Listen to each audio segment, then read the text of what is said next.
Hello, hello. Welcome back to Zenless. So, my account has undergone a lot of changes. Sunshine, sandy beaches, and ice cream. Summer's finally here. Thanks, Remielle. So, we have Remielle now, but also because of all the free characters, I have... where are they at? Where the fuck? I have Bernice. Fire it up. And Trigger. I've got your back. But I'm too poor to fucking level them up, so we're just gonna have to wait for a while. Also, I have M3 Lycon, which motherfucker needs to go away and stop cucking my 50-50s. I want to get like Remielle to M6. The salty sea breeze. But right now she's the only waves M3. on a summer night, and that look on your face. Only M3 though, guys. I'll remember this for a long, long time. But either way, I'm very excited about this patch. There's a lot of cool stuff. I've been really curious to see like what Remielle's story actually is. I watched her animations and stuff, and I was pretty Sunshine, sandy excited beaches, about it. and ice cream. All right, shut up, Summer's Remielle. finally here.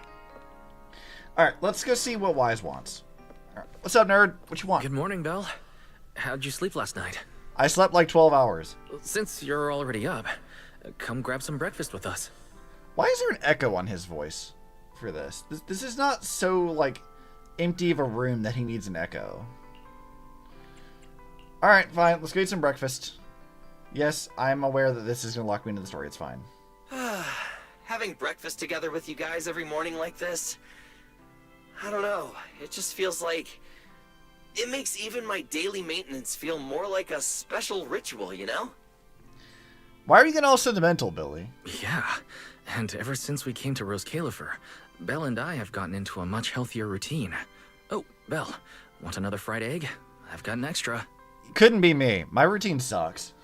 I want another one too. With ketchup. Yeah. God, her VA does such great work. Wait, Cecilia, that's not ketchup! That's my maintenance oil! Dingus. I love how dumb she is. Like, Sia has like 2 brain cells that barely function. I love her so much for that. Did you not get enough sleep, Cecilia? What's wrong, Cecilia? Those dark circles are no joke. Rough night? Yeah. It's all because of that thing Norma sent us. That alarm gadget thingy. What thing? I was all ready for it. No matter what time it went off in the middle of the night, I was gonna shake all of you awake right away. Then we'd go catch the culprit red-handed. But it's been days, and that thing has not made a single peep. So you've been staying up all night, is what it is. Girl, go to bed. But I still couldn't let myself sleep too soundly. It was terrible last night. I counted tens of thousands of eggs and still didn't get a wink of sleep. The fact that she counts eggs instead of sheep. Yeah, the mastermind stirred up so much trouble before.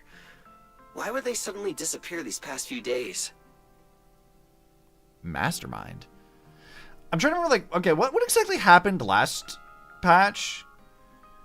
We had the big Shai Hulud we fought with Remielle. And then... Pyrois. Yeah, we had that. Belle's VA doing good.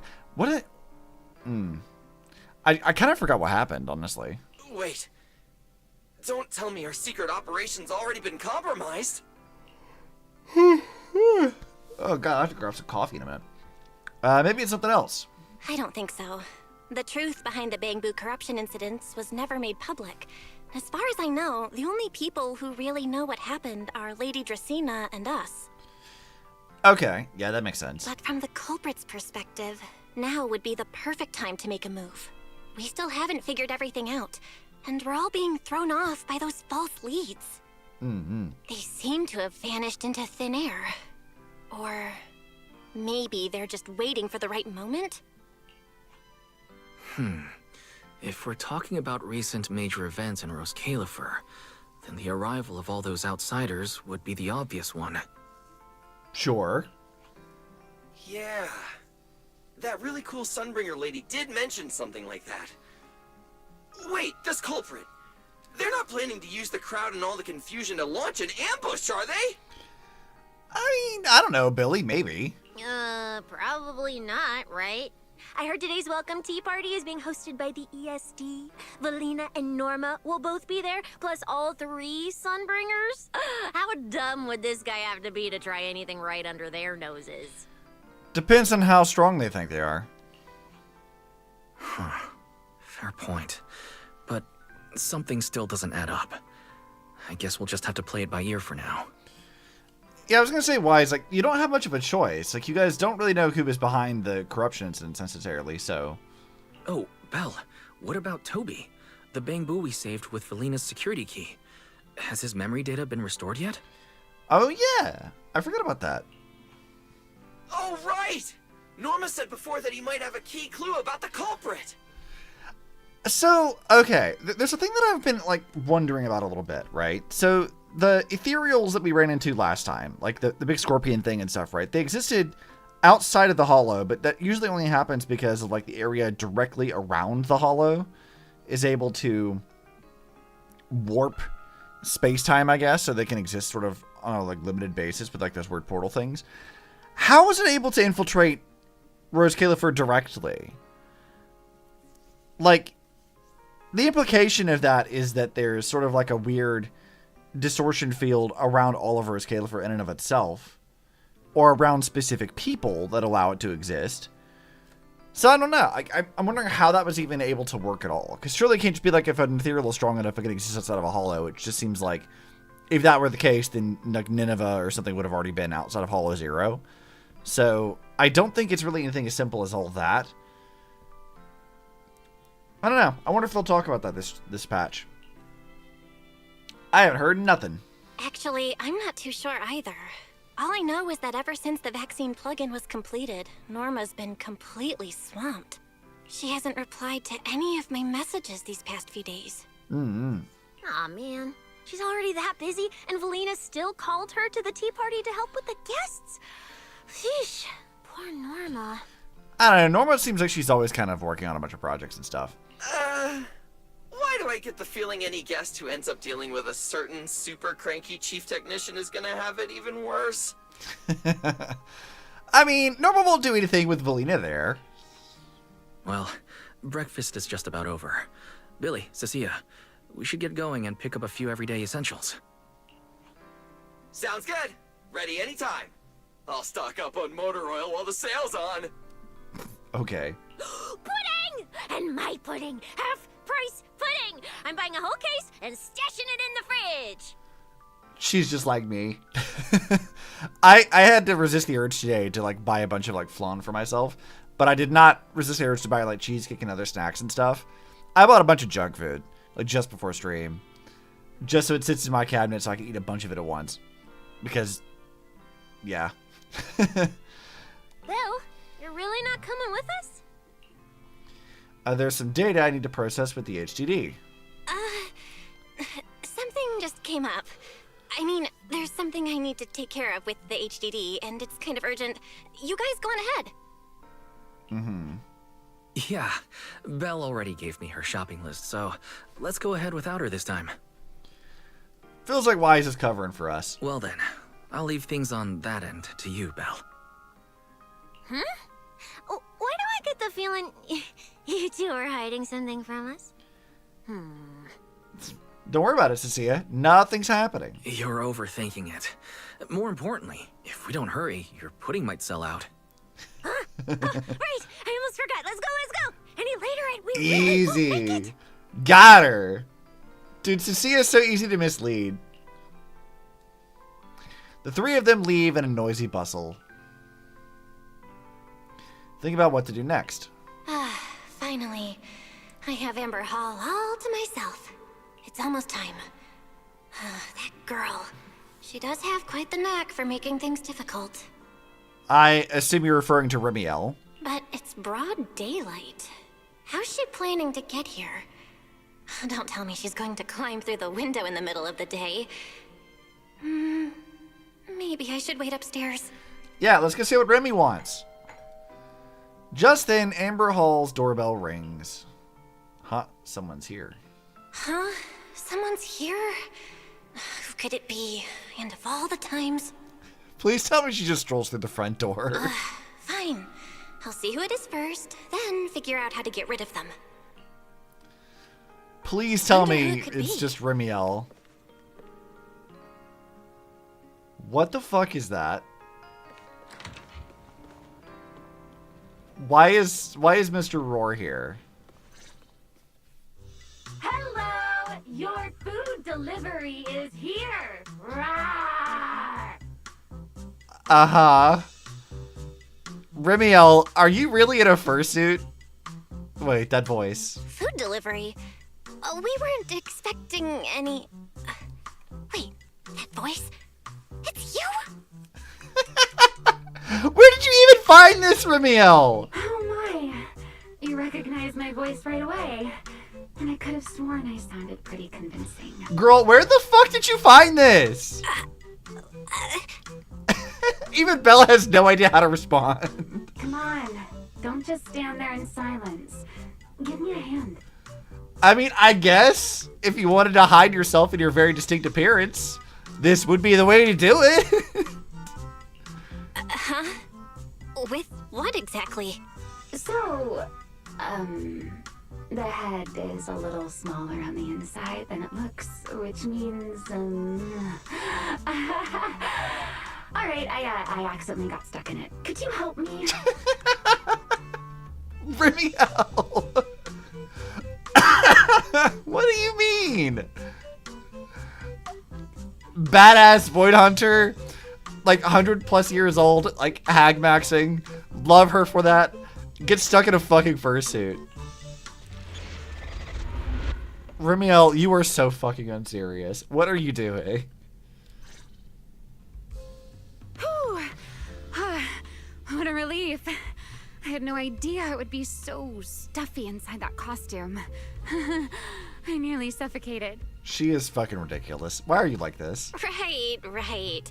The legendary first-generation Void Hunter almost got soloed by a mascot costume. Wait a second. Where'd you get that costume? Where's the real Mr. Roar? Belle's like, did you kill it? Did you kill a guy? Don't do that. Don't do that, Remielle. Him? Probably still wandering somewhere in a hollow as we speak. She's just fucking with you, Belle. You gotta be kidding me. You must be joking. Right? Of course I Yes, was she's joking, obviously. This isn't Mr. Roar's outfit. It's just the same design, that's all. See? Did you truly think I'd toss someone into a hollow? Oh, you really have that little faith in me? I didn't. I knew you were just fucking with her because it's funny. That's your own fault. And whose fault is that exactly? A certain someone never says anything straight, only speaks in half-truths and riddles, then disappears halfway through. Remielle. God, she's so funny. 1 week ago, on that late night when Remielle came knocking. Think about your understanding. Everything you know. Okay. Have you ever heard of the word enchainer? No, we have not heard this word before. Enchainer. Can't say I've heard of that before. What's that? Just as I thought. Helios never tells you anything that truly matters. But your teacher... Never mind. Right, yeah, okay. I remember this conversation now. Let me think.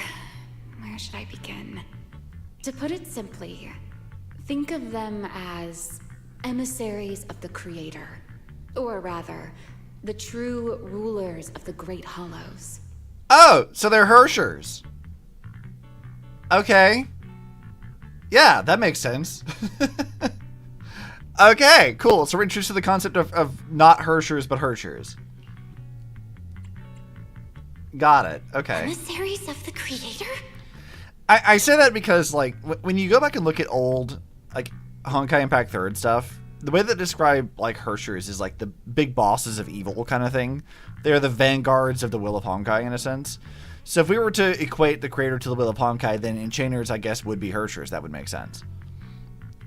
On some, like, similar level, give or take. No need to look so surprised. Haven't you already encountered something similar? The creator's vessel. You mean from that time in Lemnian Hollow? The creator's vessel. Bingo. You got it. Still, while it bore some resemblance to an enchainer, it still had quite a long way to go before it could truly become one. Okay, so Sarah was a pseudo-Hersher. Of course. Had you not stopped it back then, and instead let it fully absorb the Qingming Sword's power, it likely would have fully evolved into the Enchainer of Lemnian Hollow. Okay. That's not too far off, right? Like, consider from, like, again, from the Honkai perspective. Even though this is not a Honkai game, it's not in those worlds that we know of so far.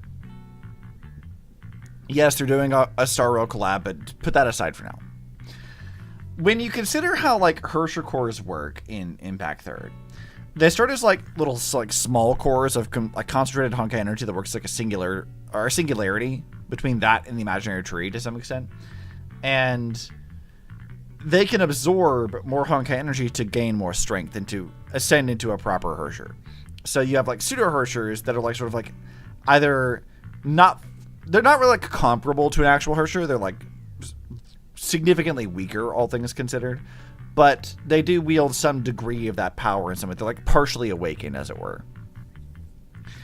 In some ways, and I wouldn't necessarily put it this way, strictly speaking, you could look at Mei as like, up until the Thunders over Nagazora arc is the like a pseudo Hersher of Thunder to some extent. She has the core, she has the thing there, but she's not fully tapped into it yet. And in some ways, you could consider that a simultaneous to what Remielle is saying that Sarah was like here, kind of. It's fun to see how Hoyo is like reusing these concepts again. I would have gained full dominion over the laws within Lemnian Hollow, whether that's miasma or anything else.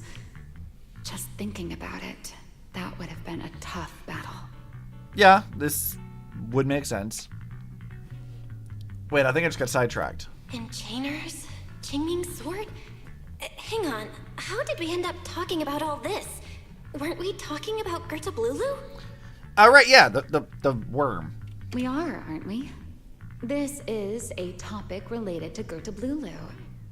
The Gerta Blulu as it stands now is less of an enchainer and more akin to... What's that? Of all times. Never mind. Our little Q&A session ends here for tonight. What? Remielle, what the fuck was that about? 1 week from now, in the morning, I'll come find you again. Okay. Keep it a secret, won't you?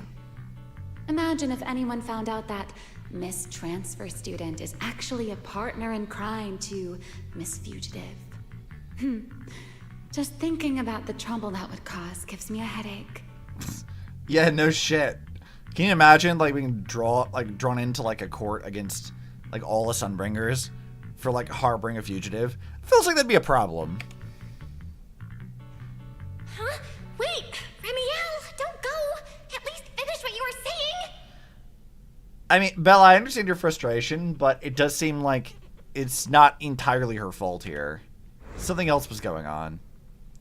Back to the present. I never took you for the type to keep score. It's already been a whole week. Wasn't one of our first conversations with you about fighting games and stuff? What do you mean you didn't expect to keep score? I hold grudges. Yeah. I hold grudges. So what? You just walked off mid-conversation and left me here waiting in suspense. You owe me an explanation. Yeah, come on, girl. Oh, Or don't. Don't be such a sourpuss, little grudge holder. Keep digging into every little thing, and people might start thinking you're not very cute, you know. You saying I'm cute? Let's return to the topic we left unfinished that night. What exactly are Gerta Blulu and Bashmu? The answer is quite simple. They're both enchainer larvae. Beings with the potential to become enchainers, but have yet to do so. Interesting. Okay. What does that exactly mean? Enchainer larva? Correct. Similar things appeared in my time as well, but no one ever learned where they truly came from. And now, that thing you encountered in Lemnian Hollow, perhaps someone has finally found a way to create or control an enchainer larva. Who can say?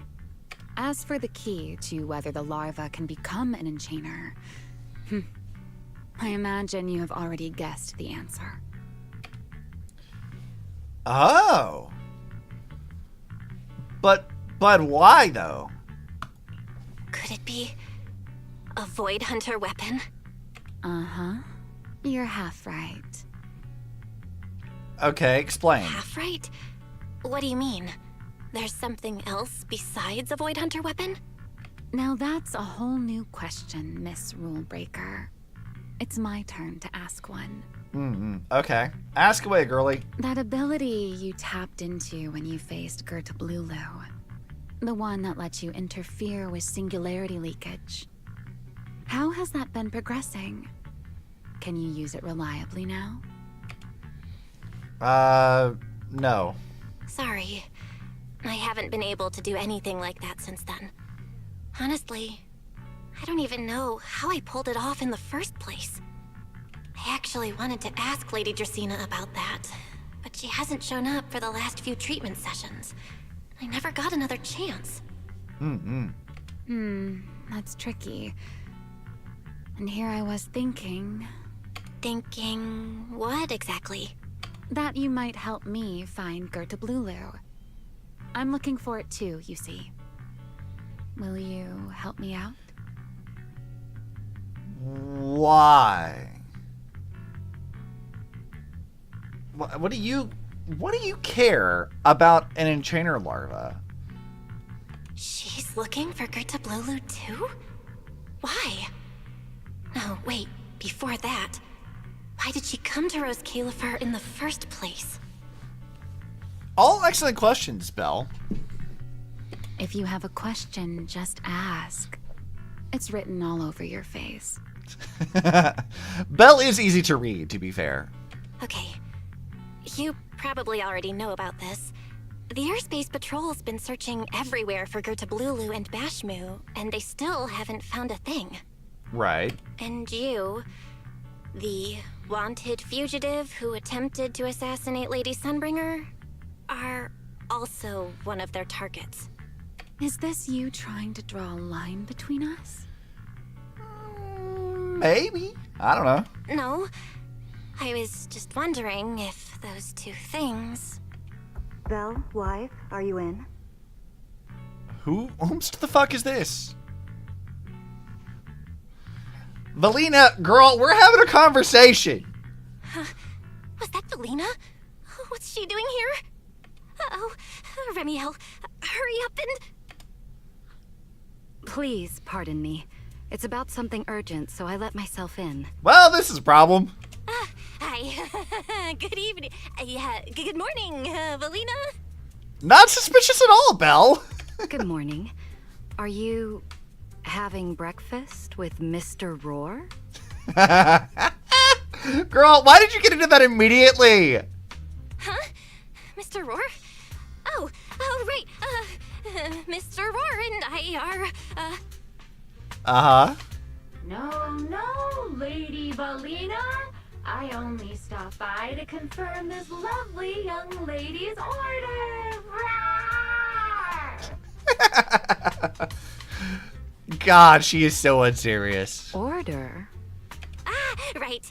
Billy's, no, wait, Cecia's birthday is coming up, so I wanted to order a cake for her. But this forgetful young lady forgot to pick a flavor. That's why I'm here to confirm it with her. I cannot take you seriously, Remielle. Also, Belle, you are so bad at lying. Looks like you two have serious business to handle, so I won't keep you any longer, right? As for the flavor, miss, give it a little more thought. I'll stop by again tomorrow morning to confirm your choice. Roar! Remielle, what? Remielle leaves, still wearing the mascot costume. Mr. Roar seems somewhat different from usual today. Yeah, Valina's already suspicious. Maybe a little. Oh, right. What brings you here today?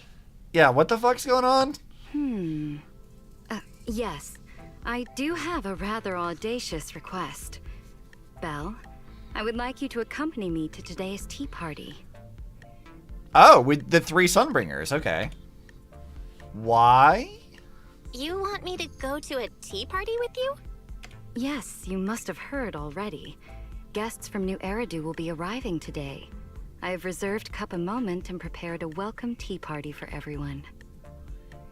Guests. Okay.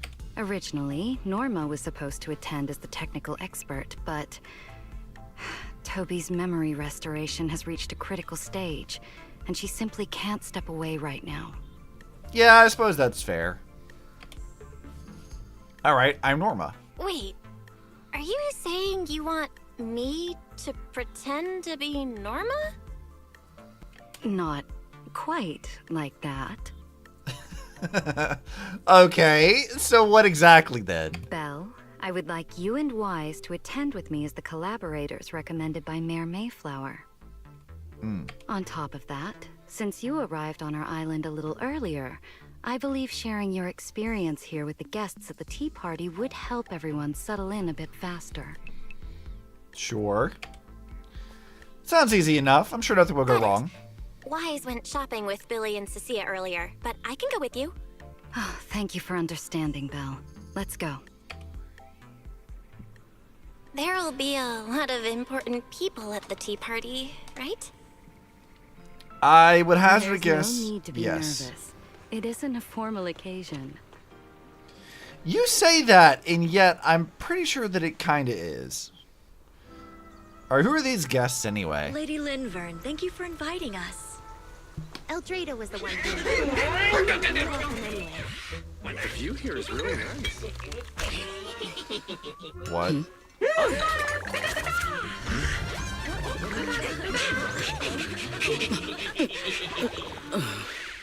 What? Oh, okay, that's Claret. What is she doing?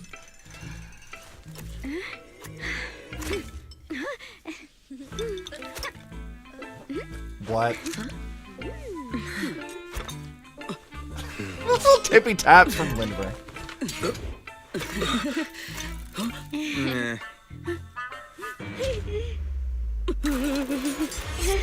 She's so silly.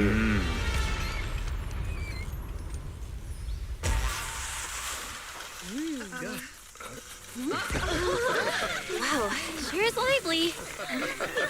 What? Pretty cool. Okay. Sigrid's goofy ass amazing. expressions are It was fantastic. like magic. I could barely keep up. So we have a TOPS representative, an HSO representative. I guess this guy is from oh, what the fuck is it? God, where are we do our dailies? I forget it. To go to such lengths as to curate this exquisite opening. You truly have gone above and beyond. With the immense weight Roscalifer carries, I had to admit I had imagined it would be a more solemn place. Uh-huh. Relax, Mr. Owen. Even those of us in HSO don't work with stern faces every day. For a special occasion like this, we should all loosen up a little. Okay. Yes. To be honest, I also expected Roscalifer to feel more dignified at first. But this is pretty nice too, isn't it? Just the right air to talk about cooperation. Soon enough, the guests fell right back into the rhythm of the tea party. Oh, thank goodness we were spared any major complications. Sigrid's animations are so good for that. Like, that's the silliest we've seen her look so far. So, good stuff. What just happened? What happened just now? That wasn't part of your plan, right? Hardly. If I'm not mistaken, this little mishap is the handiwork of those little ones from the Enna gang. Okay. So a prank from a Bangbu gang, got it. Enna gang? Judging by the name, is it related to Bangbu? Belle, we've done stuff about the Enna gang before. Indeed. In Rose Califer, many small groups form spontaneously among Bangbu, almost like clubs. The Enna gang is one of them. Mm-hmm. As for the Bangbu there, they always say they're acting in the interest of Rose Califer and all Bangbu. But to everyone else, what they do looks more like pranks. I mean, it's fine. For example, a few days before your arrival, the huge pile of bananas in front of Aurelia Academy was also their doing. It was their way of voicing their grievances against the newest logic cores. Okay, so they're just little silly guys. I heard they originally planned to lay out banana peels, but Bangbu do not eat bananas, and they did not want to waste food, so they simply stacked the bananas instead. As it turned out, the students thought they were a special courtesy arranged by the ESD, and they were quite delighted for a while. Yeah! Look, free food, man. That's how you win over any student. So that's a good deed done for all the wrong reasons. So that's what you call doing the right thing for the wrong reasons, huh? At the same time, they don't have bad intentions. What harm could those Bangbu possibly mean? They're only a little uneasy about recent changes on the island. Okay, so now we're getting a good look at her design. So the tummy window is interesting. Why the flower shape? She's also got these like little flower shapes on her horns too. I need to see a little bit close up look at this design though. It's fine, it's fine. Indulging their wild ideas once in a while can count as a little break from work, I'd say. Why does her voice sound familiar? Where have I heard that? Not everyone can handle their antics as effortlessly as you do, Lady Lindvern. Lady Lindvern? Lady Lindvern? That sounds familiar. Wait, this is... Another Sunbringer! Congratulations. Allow me to make a formal introduction. Belle, this is the director of the Airspace Patrol Department, Lady Lindvern Sunbringer. Oh my, no need for the lady business. How many times have I said it? We're far past the point of formalities, aren't we? Wait a fucking minute. Is that Uzume's voice? In Neptunia. Is that Uzume? That sounds like Uzume. Hold on. Now that's going to bother me. Hold on a second. I got to find out who voices. Okay, Lindvern, Sunbringer, English VA. Erica Lindbeck. Okay, so she does all the Sunbringer voices. What else has she done? Filmography. This is an anime, which I don't usually watch in English anyway. Hold on, what are you in? What have you done? Okay, she's in Kipo, apparently. Which is a fun show, which you guys should watch. It's on Netflix. Where's the game? Okay, games. Here we go. Let's see.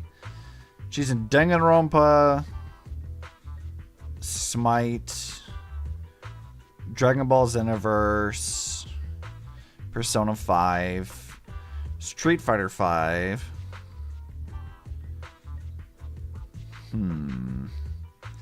Oh, she's in Code Vein. That's fun. Or the first one, at least. Daemon X Machina. Which I never finished. I didn't need to finish that one. What else? I don't know if I recognize a lot of these. Or I've recognized, but I haven't played them. Hi-Fi Rush. She's in Genshin as Chevreuse. Okay.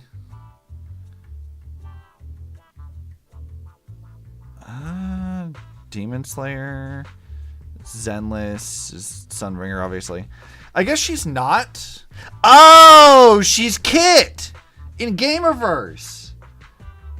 Okay, that's why it's not Uzume. I thought it was Uzume's VA.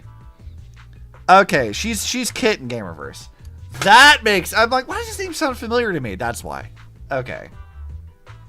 Then again, no matter how many times I say it, in all of Rose Califer, aside from Eldrada and Little Dracena, Claret's about the only one who doesn't treat me like their boss. She does have Uzume vibes, though. After all, not just anyone can be like Miss Claret and end up becoming Lady Lindvern's creditor. Creditor? All right. Allow me to introduce myself. Hello, Belle. I am Lindvern, Director of Airspace Patrol. I've already heard a bit about you from Dracy in secret. Dracy? Okay. I didn't expect you to uncover an important clue about the Bangbu corruption incidents right after arriving. That's quite impressive. You're too kind. You're too kind, Lady Lindvern. I really didn't do all that much. Well, I'll be counting on you later, all right? Oh, also, no more lady this and lady that. Just call me Lindvern.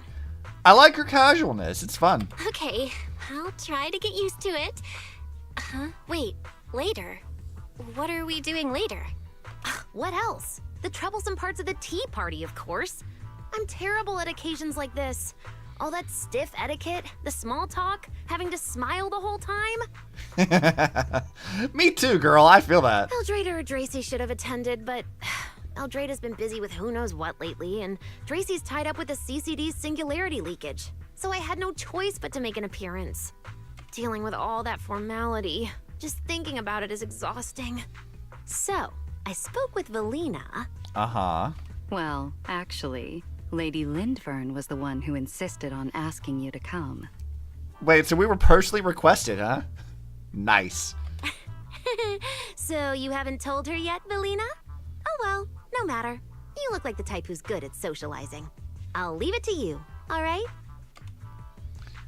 What a willful Lady Sunbringer. At this point, I don't really have much room to refuse, do I?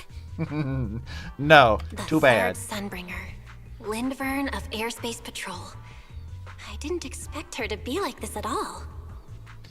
I wasn't sure what to make of Lindvern, to be honest. And what she mentioned earlier, the singularity leakage at the CCD. Speaking of which, Lindvern, has the singularity leakage at the CCD still not been cleared up? Yeah, it seemed to have returned to normal at the time, but the surrounding area hasn't fully left its activated state. In other words, it's only dormant for now, and could flare up again nearby at any moment.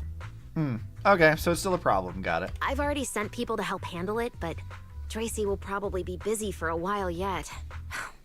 Once she's done, I'll ask her what happened. And maybe pinch those little cheeks of hers too. I like this personality a lot. This is fun. Right.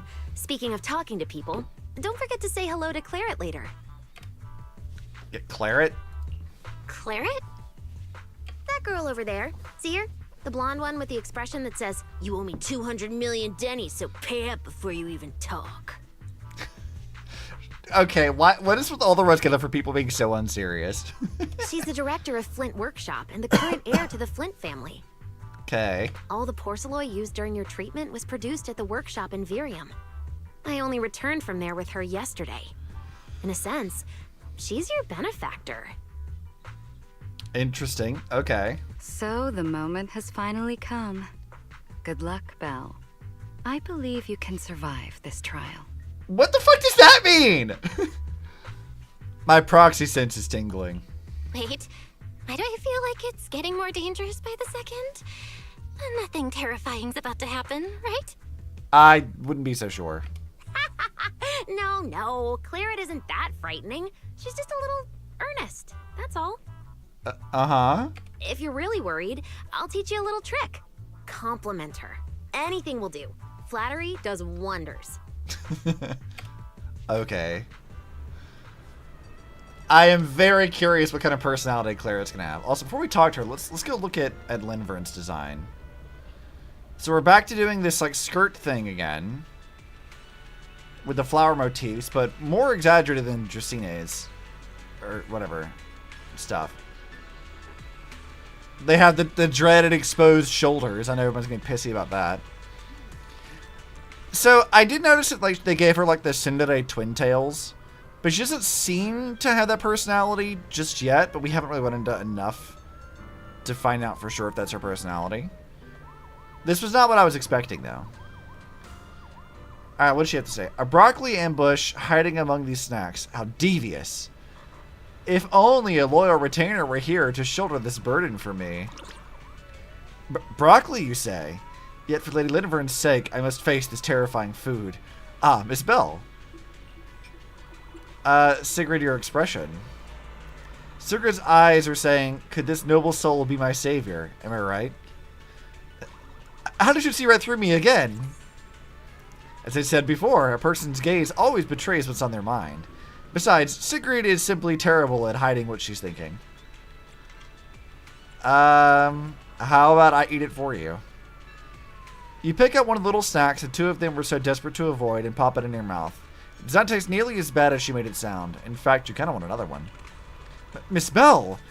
You mean to take another one? Truly, I can't help but admire your courage. To endure something like broccoli. The people of New Eridu are not to be underestimated. Are you fucking children? What is with you two? Actually, it tastes pretty good. Under the astonished gazes of the two ladies, you finish the entire plate of snacks. Even you start to wonder, was clearing them all out really such an impressive feat? What are you two up to? You do not need to be picky eaters. Do better than this. Alright, let's go talk to Clara. Oh, she seems angry.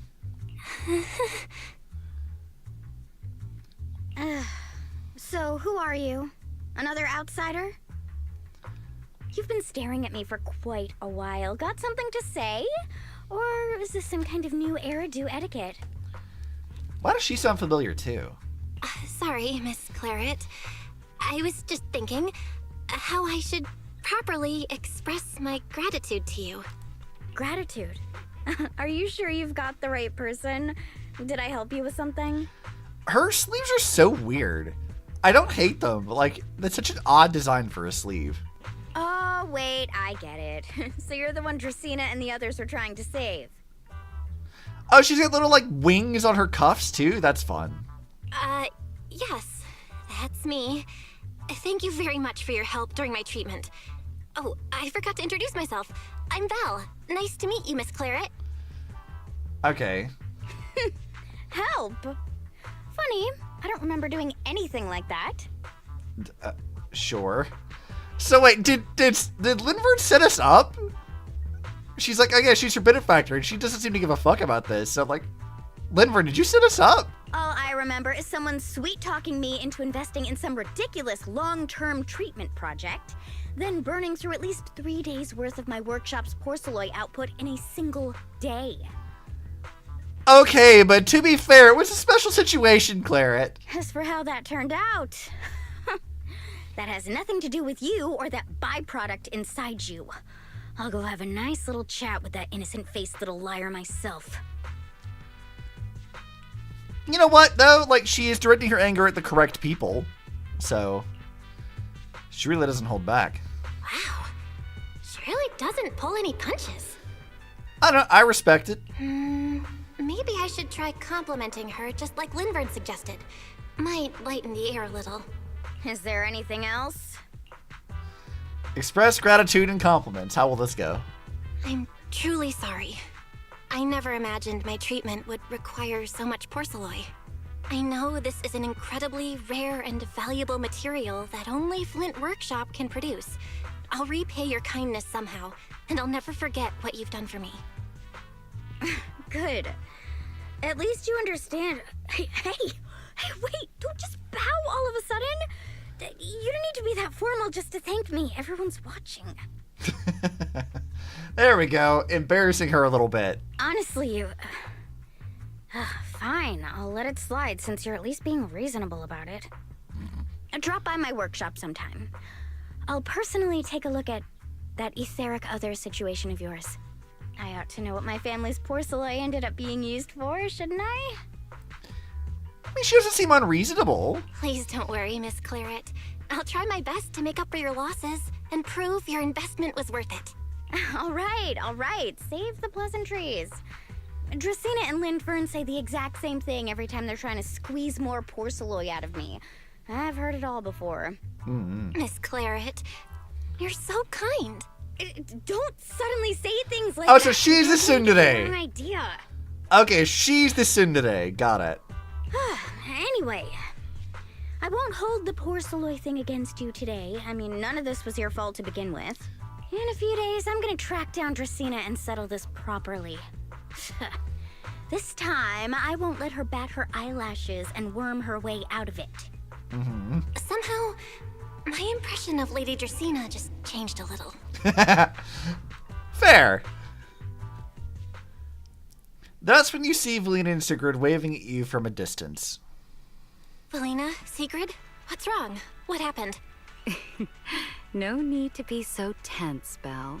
It's just a small matter. Oh? Not all the guests scheduled to arrive on the island today have shown up yet. One of the airships ran into some trouble while passing through the storm belt. That held things up a bit. They're just now pulling into port. Okay. The tea party's already halfway through, and neither Lady Lindvern nor I, since we're the ones hosting, can just slip away in the middle of it. So, I will be the one in charge of welcoming this batch of guests. And, Miss Belle, I would like you to come along with me. Okay, Uma, whatever you say. But why? Huh? I gotta tag along too? Well, here is my request. Most of the guests aboard this airship are scholars specializing in holotechnology. Compared to the warriors of Airspace Patrol, I think they would find much more to talk about with Miss Belle. Okay, fair enough. I see. Got it. Leave it to me. Your understanding is appreciated. Now then, no time to waste. Let us move out. So formal, Sigrid. Today's tea party was a close call, but we came through safely. I hope this marks a good beginning. I mean, I'm sure it's fine. Composed throughout too, Sigrid. Is that what you call her animation at the start? I'd say probably not that. You are too kind. Alright, let's go talk to Claret again, though. What, you look like you still got something to say. I have a few more questions.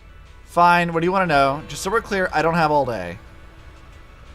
I want to know about Virium. Virium lies upon the sea around Rose Califert and is responsible for supplying the island with porcelain. Since its main focus is extraction and processing, security isn't nearly as tight as it is here. Some visitors from New Erido will head there, though not exactly the ones at the center of power. In a few days, Virium's hosting a little tea party just like today's. Ugh, what a pain. I should just dump the whole thing on Roxy. Anything else you want to ask? I want to know about the Flint Workshop. Flint Workshop's located in Virium, bound by a promise made long ago. We've supplied the CCD with porcelain forged by our people ever since. The craft of forging porcelain is incredibly complex. The entire Flint family pours its heart and soul into it, so the thing I hate most is seeing it wasted on someone unworthy. I won't let you down. You sure are determined. Fine, I trust you for now. Anything else you want to ask? I want to know about you, Claret. Curious about me, are you? You got some nerve for an outsider. She said I really admire you. What? Who just asked something like that? Look, stick around long enough and you'll figure me out. Alright, any other questions? That's it for now. Then off you go. Shoo. It was really nice to meet you. Getting awfully familiar already, aren't you? Dude, she is hardcore today. Unexpected, to be sure. Alright, Lindvern, what are you and Valina talking about? It's not often that so many outsiders come to Rose Califert in such a short amount of time. I'll have to trouble you, Lady Lindvern, on the follow-up security and confidentiality. Can't believe those two running the CCD and AD are busy at a time like this. Do they coordinate this on purpose? in Virium. Do I have to head over there myself too? It unfortunately appears so, but Norma and I shall accompany you. At least Lady Dracena should be able to take time and join the banquet in Buastrum. Hopefully Eldrado shows up soon too. At the end of the day, she's the one who calls the shots on all this. Sure, I guess. Alright, well, off we go. I wonder who these new guests are. They've delayed them a bit, so I feel like they're probably, like, at least somewhat important.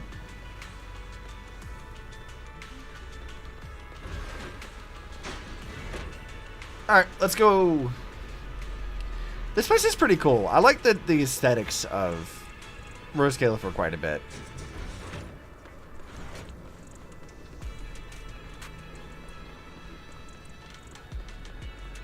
Now then. Oh yeah, there's the fountain. I think I have most everything from the fountain. More or less. I think there might be a little bit of stuff I'm missing, but...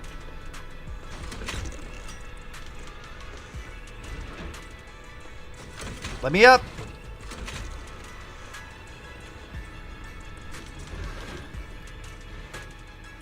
And off we go over here.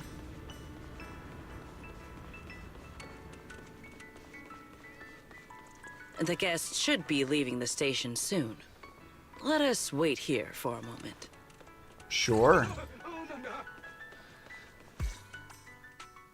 The last time I was here was just after we first arrived on the island. We left familiar 6th Street with Norma and set foot in Rose Califer for the first time. 6th Street. I believe I have heard of it. Is that where you reside in New Eridu, Miss Bell? Yep, it's home. It's a cozy little place. Yeah. Wise and I run a video store there called Random Play. We also live there. A video store? Come to think of it, the temporary stall in front of Amber Hall is... Ah, I see. That explains it. Oh no. We're in trouble with Sigrid for when I get a legal stall. If you're interested, Sigrid, wanna get a membership card for our shop? It's really handy for renting tapes, and it works at the stall too. I shall give your suggestion due consideration, Miss Bell. Uh-huh. Ah, the guests have arrived. Miss Bell, let us greet them. Okay, who are these mysterious guests? You and Sigrid go to the edge of the platform together, and the guests get off one by one. Honored guests, you have come a long way. I am Sigrid de Lazure, Deputy Director of the Rose Califer Airspace Patrol Department. On behalf of Rose Califer, I extend my sincerest welcome to you all. Hi, Kichi. Thank you for the raid. What were you doing today?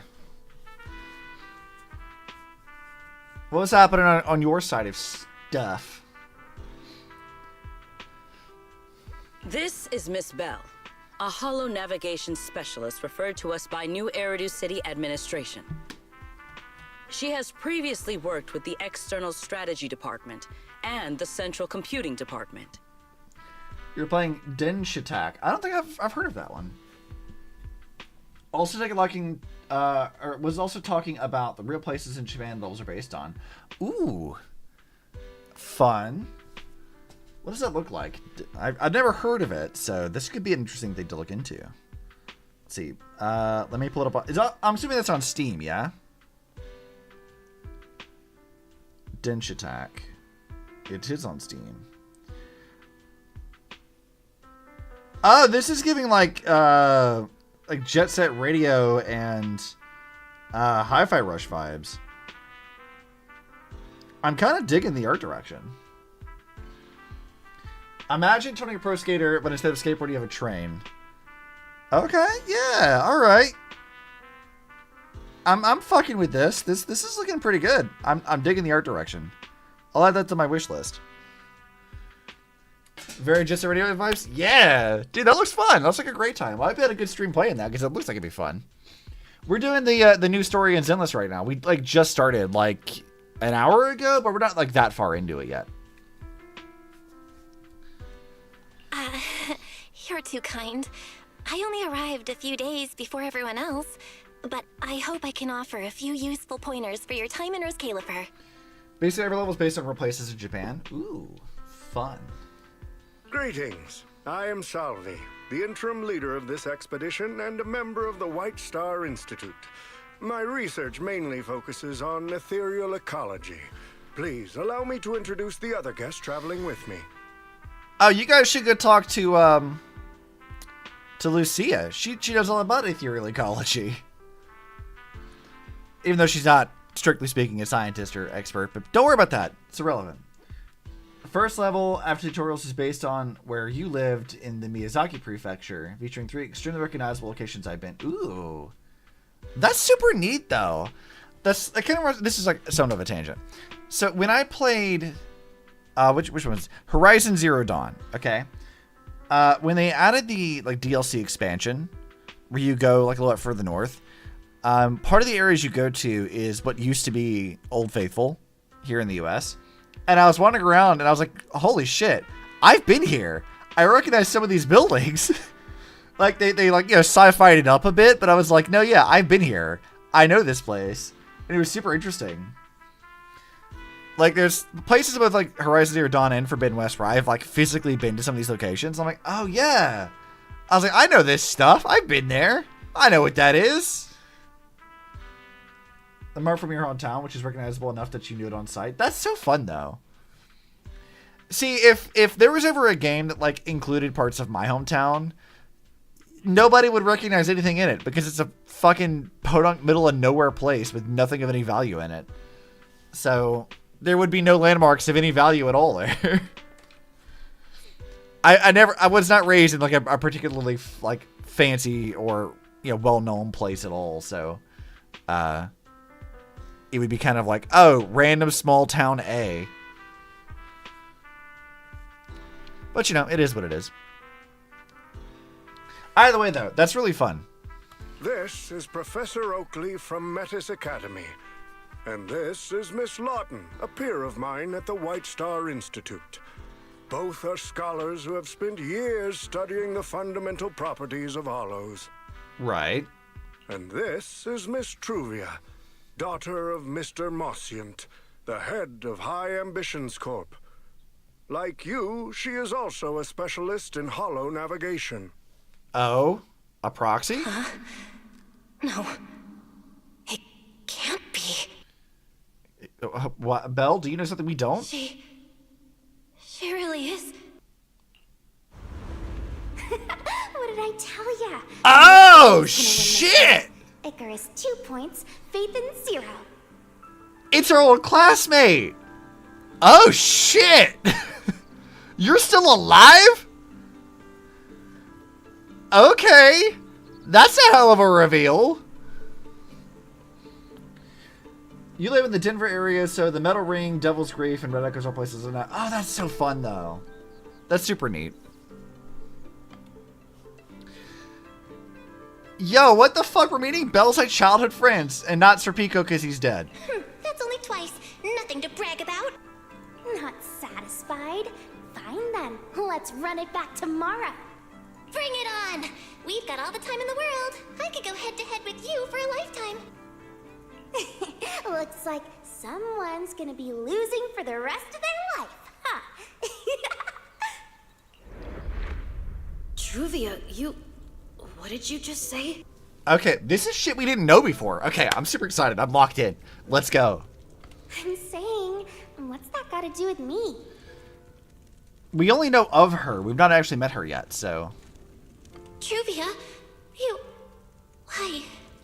You could have easily... The Truvia I know would never say something so cruel. Mm-hmm. Cruel? How do you have the nerve to call me cruel? What does this mean? You two, you're the ones who are... What the fuck did we do to Truvia? Forget it.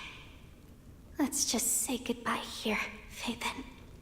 I know I said goodbye, but I still hope that for the rest of this life, we never have to see each other again.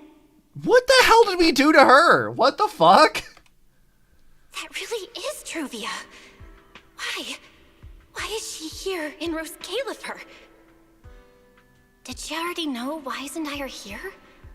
No, she probably doesn't. Right, they just introduced her as the daughter of the High Ambitions Corp. Should I pretend I don't know her? Or... No, she seems to have noticed me too. Should I go say hi? Nah, forget it. When it comes down to it... Belle. Miss Belle. Awkward as hell. Yes, yes. Miss Belle, Mr. Salvi just mentioned that since both you and Miss Truvia here are experts in holo navigation, you should have quite a few topics in common. Yeah. Well, sure. I'm not really an expert or anything. When it comes to specialized knowledge and technical skills, you'd really want to consult Miss Truvia for that. You give me too much credit. Our group primarily researches civilian equipment and technology. I wouldn't call myself a specialist. Why are two talented young folks like you being so modest? All right. Doesn't Miss Belle also have an older brother? Yeah, he's busy. Right. Then it seems I recognize you correctly. To be honest, you and your siblings' names have come up several times in our Institute's recent research logs. We have? Naturally, I became curious and looked into it a bit. That's when I discovered Miss Belle and Miss Truvia. Not only do your research interests overlap, but you also share another connection. You don't You fucking both say. Studied at Helios Academy, and around the same time, no less. That's correct, Professor Dragging us right into it immediately. Belle and I Okay. were both students at Helios Academy once. It's just, after the fall of the old capital, we never saw each other again. Oh my! It's So not it just truly the other is as reason I why. suspected. Once we reach the tea party, I'm sure you two former classmates will have plenty to catch up on. Unlike an old man such as myself, at my age, there are hardly any classmates left to reunite with. I suppose you're right. This Professor Salvi really knows how to put people on the spot. What do I This do? is so. You I'm can really cut the going tension to with a you always knife. feeling this awkward? Somebody help! Holy I shit. would love the chance to speak with Miss Belle a little longer, but the journey was rather rough, and I'm afraid I'm feeling a bit airsick. If I were to attend the tea party in this state, it would hardly be proper. Sorry, Miss Truvia. That was our oversight. We did not account for a situation like this. Today's tea party is just a casual welcome we have put together for you all. You do not need to worry about a thing. We will be hosting a proper formal reception for everyone down the line. Dude, she looks so If you are pissed. feeling a bit under the weather, how about having Miss Belle accompany you for a stroll in the nearby park so you can rest? No, Sigrid, no! Miss Truvia politely declined the tea party. She probably wants to catch up with her old classmate who she has not seen in ages. No! Miss Belle, too. She seems to have a lot to say to Miss Truvia. Yes, that must be it. Then allow me to Girl, lend you no! a helping hand. You're trying so hard to be helpful. Since Deputy Director Sigrid has suggested it, Miss Belle, if you have no objections, I would be happy to accept. Sigrid, what have you done? Why would I object? I'd be happy to. Rest assured, Miss Belle. Leave everything here to me. Please, take all the time you need to enjoy your walk with Miss Truvia. I shall explain the situation to Lady Valina. Oh, God. I'm sure this will go over swimmingly. Right. We should get going too, Miss Truvia.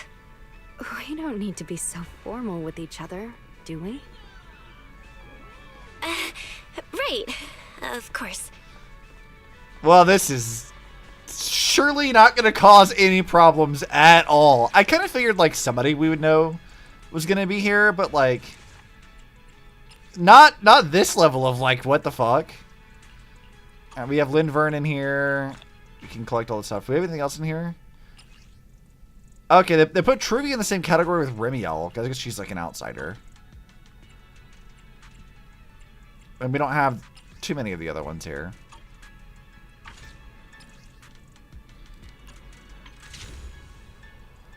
What did I get for rewards here? Thank you. This really is beautiful. Mm-hmm. Give me a proper tour later, okay? You're being Honestly, nicer than I haven't expected. really been here much myself.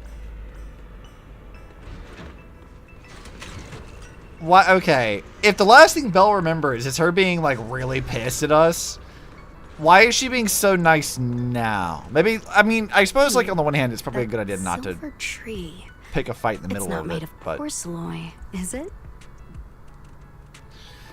picking a fight in like the middle of the streets, I suppose, would be not a good thing. Or maybe she just doesn't want to talk about it at all. But why does she hate us? The nameplate really does say porcelain. I heard Rose Califer was the homeland of porcelain, but I never imagined they'd use it for public decoration. It's more than just decoration. This is one of the nodes of the porcelain I veins. see. Belle, you keep saying you aren't that familiar with this place, but you always seem to have an answer for all my questions. I mean, we've been here for a little while at least. I've heard the porcelain veins in Buastrum are also essential to the computation of Rosetta data. How much do you know about the connection between the two? That I have no idea. Really? Or could it be that this touches on Rose Califer's secrets you can't exactly share with someone from Tops like me? Oh, she joined Tops. I can ask around for you next time. Next time, huh? I'm sorry, Truvia. It's alright, Belle. Come on, let's see what's up ahead. Okay, so it seems like she's mad still. Because I guess Belle and Wise would know stuff that she wasn't allowed to know. And that led to other issues, so sure. There's so many people over there. Yeah, there's a fountain over there. It's where Bangbu hold events sometimes. It looks rather interesting. Let's see, do I have any coins to toss into this? I do have some. Alright, we can skip all that.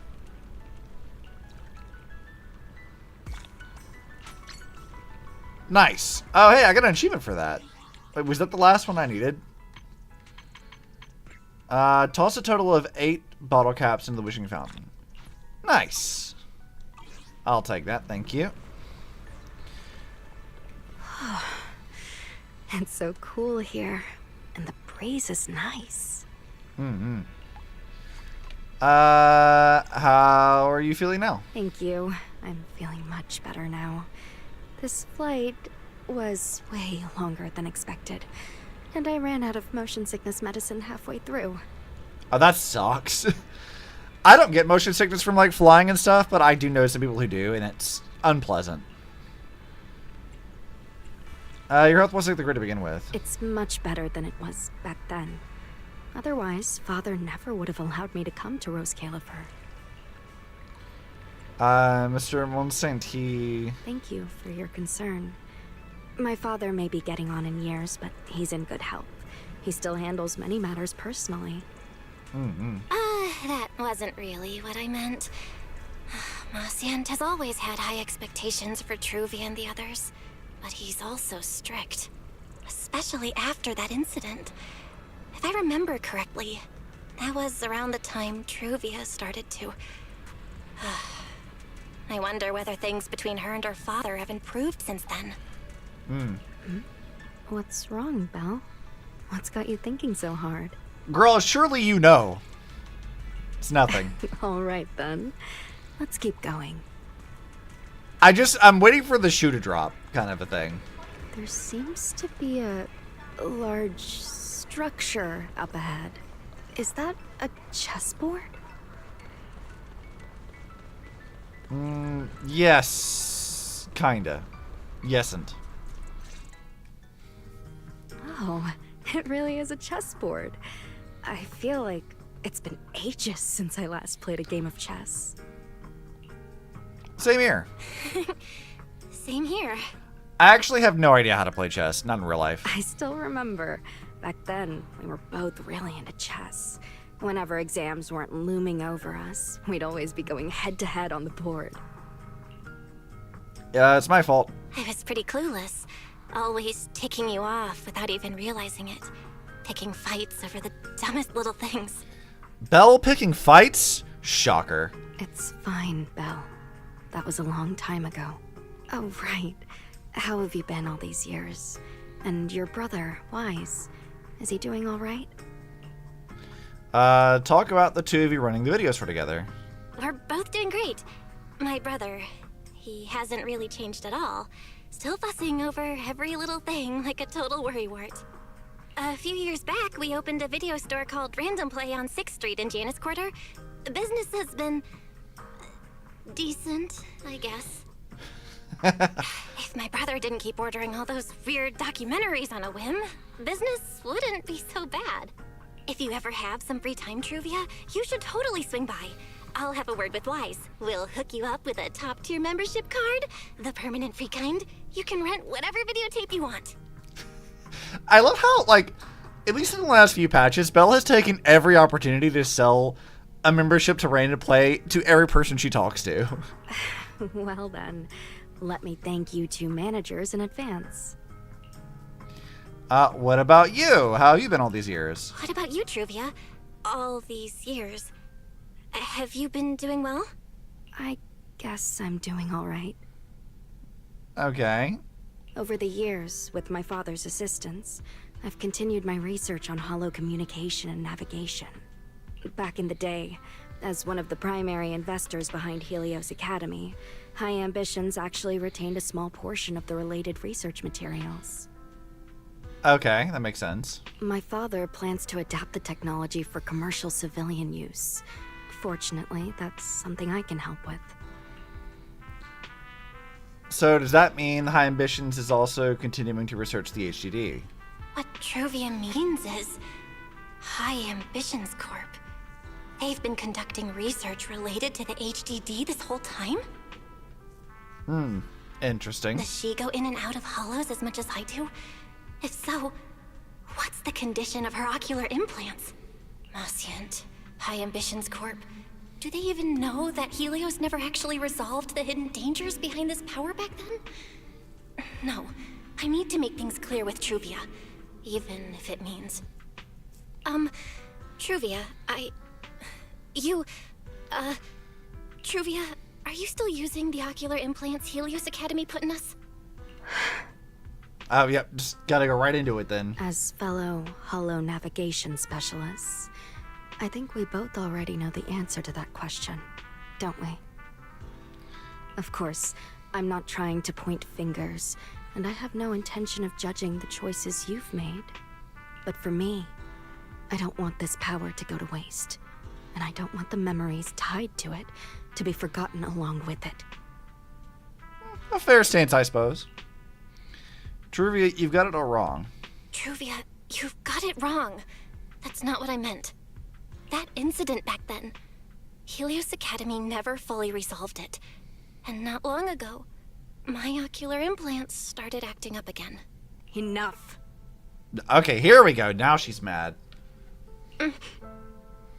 Let's not talk about this anymore. I mean, it's obvious that Belle is concerned, because if what she's referring to is when she lost control, became Pyroas, and killed Serpico, which is what I understand currently is the way that happened, then all she's saying is like, hey, by the way, shit's kind of still fucked, and it could be a danger to you as well. I want to hold on to those memories, but that doesn't mean I want you dragging me back to that day. Fair. I don't want today, this day of our reunion, to become the continuation of that day. I mean, I guess that's fair. Sorry. It's okay. That's all in the past now. Oh, she just isn't going to voice the rest of that. Didn't you say it yourself? We were just kids back then who didn't know any better. And childhood, it's nothing more than the briefest chapter in our long, drawn-out lives. Compared to the present and the future, it's insignificant. And not really worth you and me bringing up over and over again. I mean, on the one hand, sure. On the other hand, I mean, you did see your classmate die when your friends became a monster and killed them. So, presumably there's some degree of PTSD here. Meanwhile... Belle, Truvia, I knew you two would be here. Wise, please help. Wise, what are you doing here? Wise, what are you doing here? We were heading back after shopping when we passed by Cup a Moment just as the tea party was wrapping up. Sigrid mentioned you'd come out here with an old classmate, so I figured I'd swing by and check in. I never would have guessed it'd be Truvia. That was cold, Wise. When your sister saw me, she was a lot more excited. I'd love to stick around and chat longer, but I'd rather not put myself through trying to keep up with you two chatterboxes at the same time. I guess that's fair. Now that the tea party's over, I should head back to the place the ESD arranged for us before my companions start worrying. Oh no. She's gonna be living with us, isn't she? Wise, Belle, I'm really glad we got to see each other again here in Rose Calyphor. Maybe next time, if we get the chance, we can sit down and catch up properly. I mean, we could, but I feel like you don't want to talk about it. No need to walk me back. I've checked the map, so I should be able to find my way. Besides, I'd like some time to myself. I'll see you around. Before you can even respond, Truvia turns and walks away.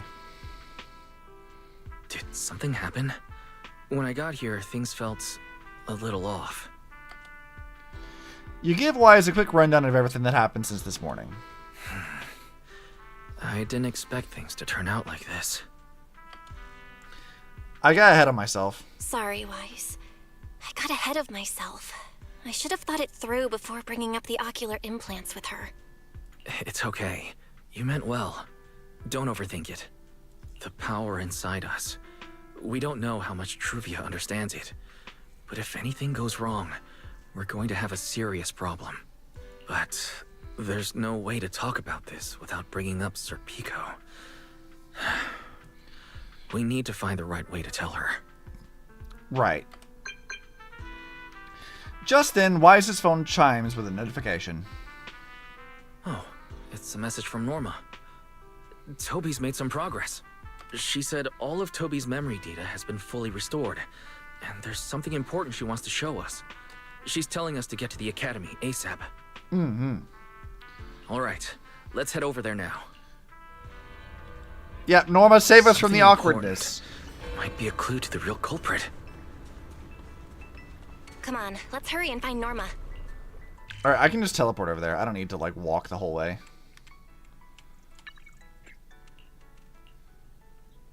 Yeet me over there, please.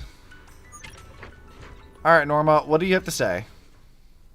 Belle, Wise! What took you two so long? Hey, I teleported here. Don't rush me. Norma, did you find anything in Toby's memories? Norma, did you find anything in Toby's memories? Any clues about the culprit? What exactly did they do to those Bamboo? Whoa, slow down! Your expectations are way too high. Now you're making me nervous. Anyway, just like I said in the message I sent you, Toby's memory restoration work is done. Some of the data's been totally wrecked by corruption, but no biggie. I still managed to dig up someone who looks like a prime suspect. Coy. I've already seen it plenty of times. Here, take a look for yourselves. Norma turns the screen and hits play. So you actually woke up, huh? Why does it sound like yokai? Who are you? It hurts. My body hurts so much. Sorry. If you'd just been a little more cooperative, it wouldn't have had to come to this. Poor thing. In a moment, you're gonna get in that machine, nice and quiet. My body. I can't move at all. I'm so scared. Don't be scared. Soon, you won't remember a thing. You've been entrusted with a very important mission.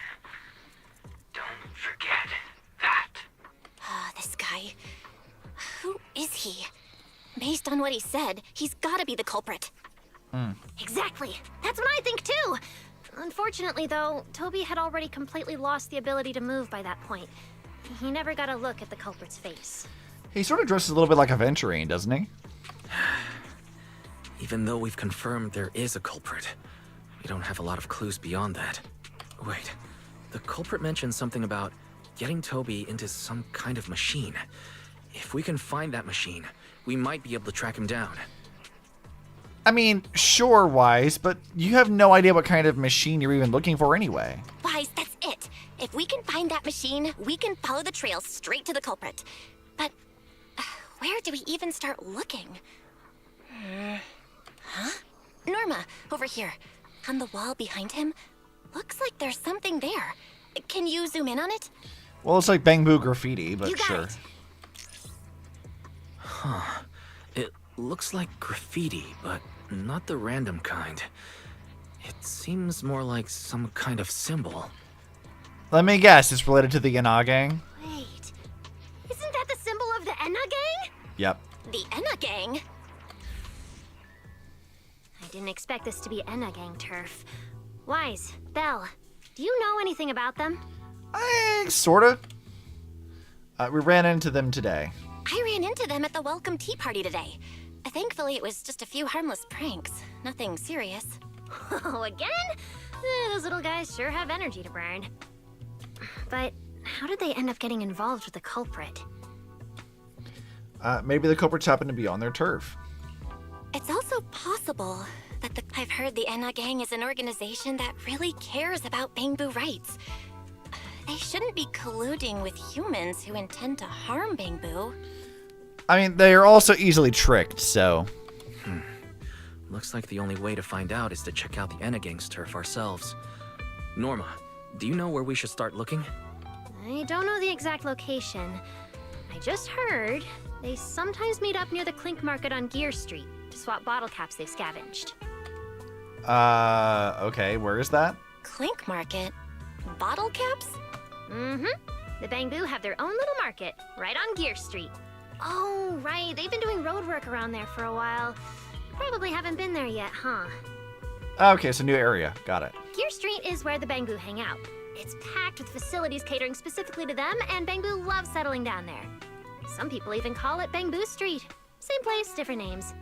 As for bottle caps, I don't know if you've noticed, but the Bangbu and Rose Califer are absolutely obsessed with collecting all kinds of bottle caps. They've basically become hard currency at this point. More useful than Denny's even. Okay, sure. So basically, if we want to go collect intelligence from the Bangbu, we'll need to have some bottle caps ready. Huh. Oh, I just got an idea. Wise quickly types out something on the phone. A few minutes later, a familiar figure emerges. Or appears. Hi, Cecilia. I'm here, Wise. Belle, check it out! Are these bottle caps enough? Cecilia? Are you secretly a Bangbu or something? Where'd you get all these bottle caps? Girl has her late night snack runs. You know she's got a bunch of snacks and shit. What are you even talking about? I brought these myself. Before coming to Rose Califer, I was worried there wouldn't be anything good to eat, so I stuffed a ton of snacks and drinks into my luggage. And then, things have been crazy lately with one emergency after another. I forgot to take out the trash in my room, and then Anyway, the bottle caps you wanted, I found them for you. I want to hear that again. That's a goofy sound from her. And then, things have been crazy lately with one emergency after another. I forgot to take out the trash in my room, and then Anyway, the bottle caps you wanted, I found them for you. I love her so much. Never thought the day would come when I'd be grateful that Cecilia never bothered to take out the trash. But what do you guys need so many bottle caps for?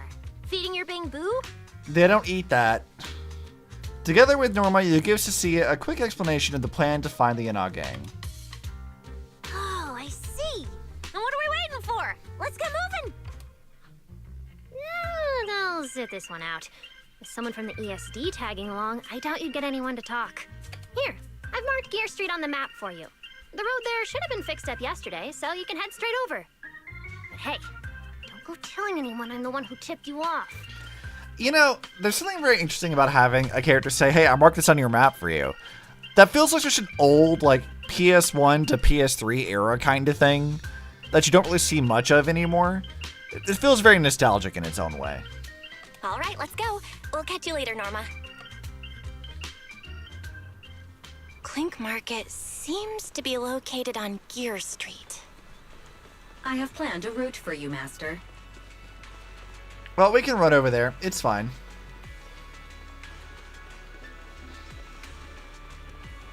Belle's run is so silly. Why does she run like that?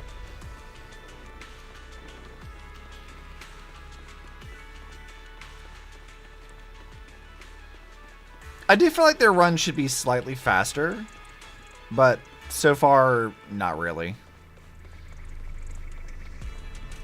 I think I saw a video the other day that was talking about the like the fastest sprint speed of characters, and I think Remielle doesn't quite hit up there, but I think there's someone else who does. I don't remember who it is though. Yixuan maybe?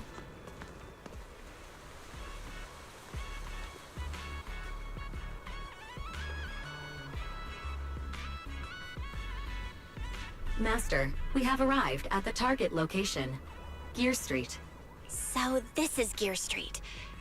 There really are bamboo everywhere, just like Norma said. Our target destination is Clink Market. Is there anything around here that looks like a market? Well, based on my extensive experience solving cases as a public security officer, over there! That red mailbox. That one. The little door next to it looks extremely suspicious. Every line she says is so fun. Everything she does. Completely ordinary, but did you notice that bamboo by the door? He's obviously standing guard, and he keeps looking around. There has to be something important hidden behind it. That does seem suspicious. Let's go check it out. Yeah. Alright, little dude. What is going on back here? Stop right there, you. Why are you here? I want to buy something for my bamboo. I want to visit Clink Market and pick up something for my bamboo back home. You're here to shop. Then why not have your bamboo come themselves? Besides, Clink Market is only open to bamboo. Humans aren't allowed. And you wouldn't be able to get in anyway. Yeah, the door's way too small. Yeah, this door is way too small. But at least I found the right place. Clink Market really is here. How am I supposed to get in? I've got it. Eos! After a quick discussion, you return to Amber Hall together. Once connected to Eos's body, you head back to Gear Street. Alright, that should do it. Let's go in and take a look. What happens to Eos's consciousness when Belle does this? That feels really sketchy sometimes. I want to visit Clink Market to buy something. Go ahead, but you better not start any trouble. Keeping the shopping area clean and peaceful is every boo's duty. Would you look at that? There really is a whole other world behind this door. Now, who around here might know about the Enna gang? Alright. Thank you, Mr. Noabu. Without your intel, I would have thought Meowsy had fallen off Buastrum. It's nothing. If you need intel, I'm the one to ask. Oh, and if you keep pets, remember to seal your windows. That bamboo seems really well informed. I'll go ask them about it. Yeah. Gotta get all cozy in my chair. What the fuck? Why is this like Slenderman ass bamboo here, dead or alive? We've seen that thing though. That's in like the underground area. This angry, pissed off bamboo? I'm not sure what to make of that one. Let's see. Crack the lockbox.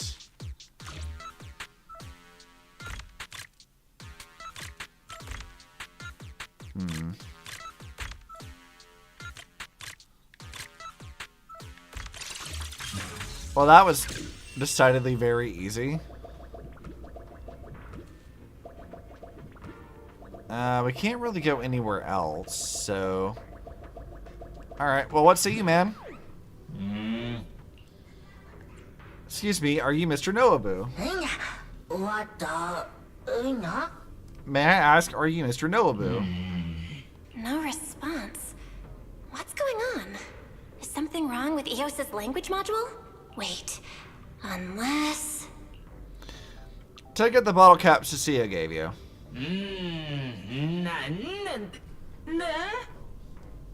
Well now, you're a quick study, that's more like... This is a Janus Quarter Limited Summer Ice Cold Orange God bottle cap. Oh my gosh, can I really have this?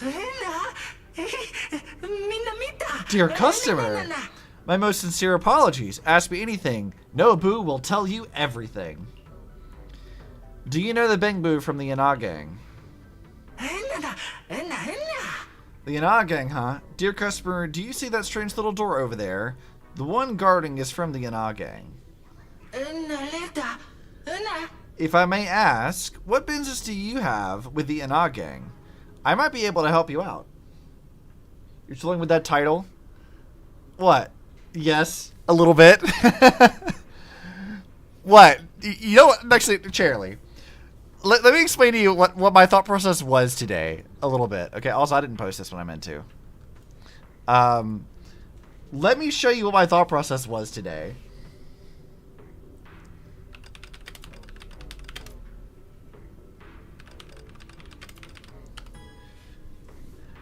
I legitimately very much considered making my thumbnail this fucking meme, but having it be like Elysia and then it becoming Remielle whenever it's clear. I fully considered doing this. Like, I legitimately was like, I might try it. I might do this, but I couldn't figure out how to get the format right for it, so I didn't do it. But I very much did consider very, very strongly to do that. So yes, it is a bit of a troll. 100%. Let's see. Let's show Nobu the photo. Oh my, even I, Nobu, have never seen this place before. But don't worry. Beyond that door, head further in and you'll reach the Yana gang's hideout. Their Bengbu are everywhere there, so you'll definitely find answers. What should I do about the guard? Only members of the Yana gang can get through, but they identify each other with the passphrase. Dear customer, please wait a moment. I'll write you a note. Just read it off when he starts questioning you. Alright, a few things you must know about the Yana gang. The Yana gang has no secret password. Any claims that you need to pay to obtain one are scams. Members of the Yana gang verify each other's identities through badges they carry with them. These badges feature special anti-counterfeiting measures, and forging one is no easy feat. The Yana gang's mission is to protect Lady Sunbringer. Everything they do revolves around Lady Sunbringer. In short, if you encounter an Yana gang member, just shout "Long live Lady Sunbringer Yana" a couple of times. Is this like a "Long live Heritage of Sentience" kind of thing? I guess that works. What's this intel board have to say? A research report from Spybu detailing the results of an investigation. The Yana gang's Profit Boo and the Central Computing Hub Enormous Research Lab share striking similarities in both appearances and function. However, Profit Boo is an ancient member of the Yana gang, meaning the two differ greatly in age and likely in logical architecture as well. Profit Boo can speak Bengbu language, while the Central Computing Hub cannot. Those giant Bengbu are such a pain. They just sit there without being able to move. Bengbu like us that can roam around freely are much better off. Spybu crossed out this last sentence. Looks like even he knows the Yana gang wouldn't take too kindly to it if they saw it. Well, time to go bribe a guy here. Hey, what's up, dude? What's up, little bro? What's happening? You look unfamiliar. You're someone I haven't seen before. What brings you here? You should know you can't just waltz in here. I'm a new member. I'm a new member, so that's why you haven't seen me before. You too, huh? Wow, there sure are a lot of newcomers today. Well, since you've been officially accepted by the organization, you should already know a thing or two about how the gang operates, right? I said, what is it now gang's secret password? I solemnly swear I'm up to and not good. That's funny. Also, the music is killing me. The Elysia gang doesn't have a secret password. Yeah. Correct. We couldn't agree on one, so someone wanted the Elysia gang is the most while others want to say dedicate your logic cores for Lady Sunbringer. So in the end, we just never had one. I digress. Next question. Since we don't have a secret password, how do we prove we're members of the same gang? After all, what if some shady bangboos sneak in here? That'd be a total disaster. Start a dance-off. Carry a badge. With the badge you carry, of course. That's right. We have badges that prove our identity. You probably haven't received yours yet, so remember to get one from the boss later. Anyway, next question. What is the Elysia gang's mission? Defend Bangbu rights, which is what we've all been told, but it's to protect Lady Sunbringer. Protect Lady Sunbringer, of course. Correct. That is our core mission. I know who you are now. Seems like you're all good. Alright, head in, Ricky. Thanks a lot. Appreciate your hard work. It's nothing. Seeing the Elysia gang grow stronger is all worth it. Alright. You must have seen it, that previous revelation, or that precious revelation. Charlie's on a 7-stream streak. Nice. Huh? Oh yeah, right. Sigh. I really envy you. I've been with the Elysia gang for a long time, but even now, I still haven't seen Lady Sunbringer's revelation. So... Oh, okay. All I can do is stay here as a guard. Sigh. Forget it, never mind. You should get going. Beyond this door, go a little further, you'll reach the Retroflux zone. There's an elevator there. Take it down, head in, and you'll reach the secret hideout. Alright. Sure. That seems like that might be important. Her revelation, whatever that is.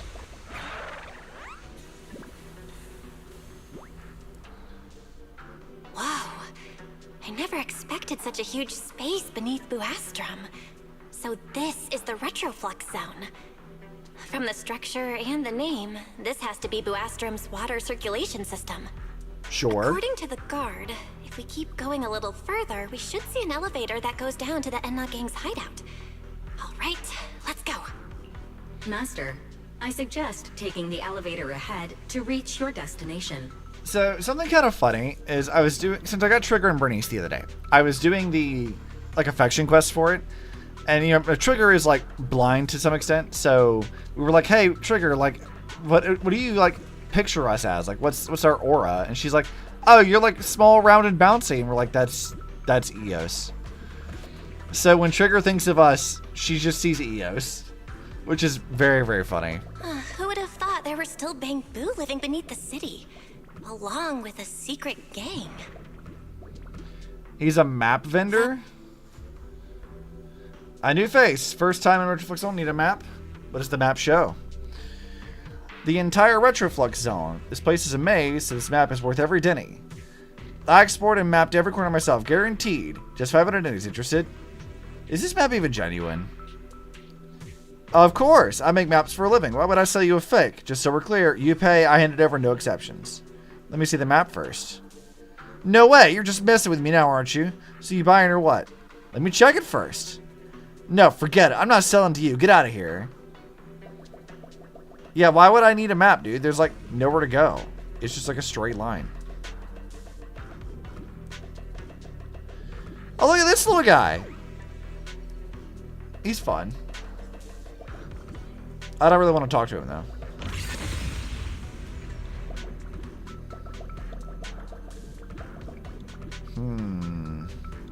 There's things to hack over there. And we have this thing, which I'm going to take. That's mine now.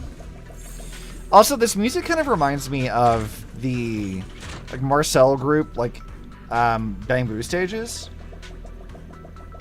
It sort of has that vibe to it. Let's see. The elevator's there, so we can't go anywhere just yet. I can't jump or do anything at the moment, so I guess we'll just do this.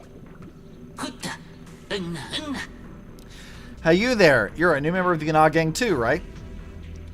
Why are you all standing here?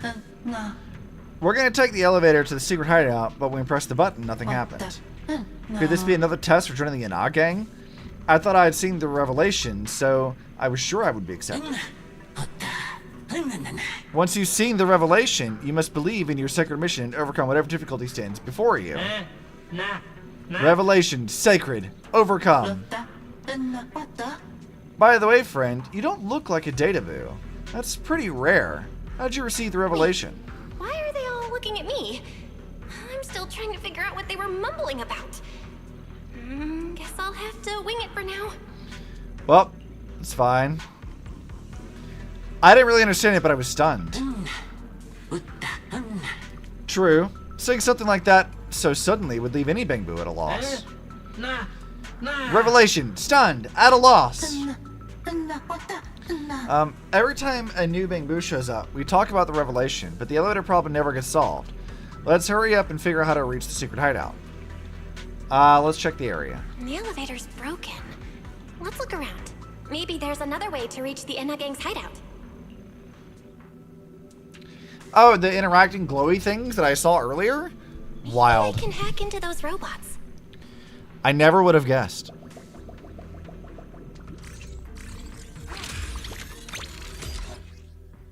High mobility enhanced robot.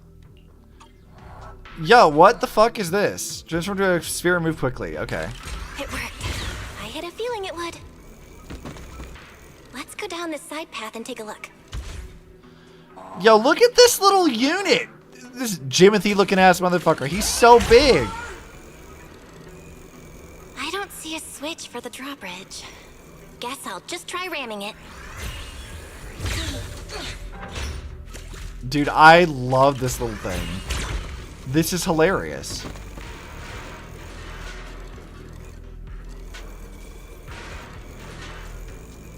Do you think I'll get an achievement for, like, breaking everything? I'm kind of curious if I will. I'm gonna try. Let's break all those, and this, and this. Anything else I can break?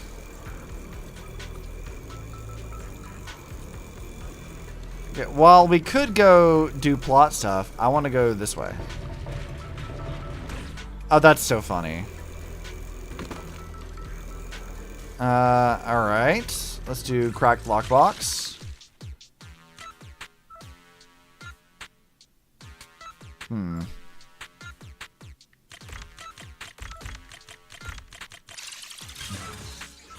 There we go. No problem.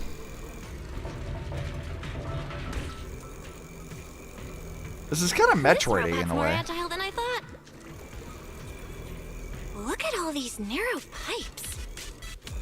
So this is how the Bamboo from the Gna gang usually get around?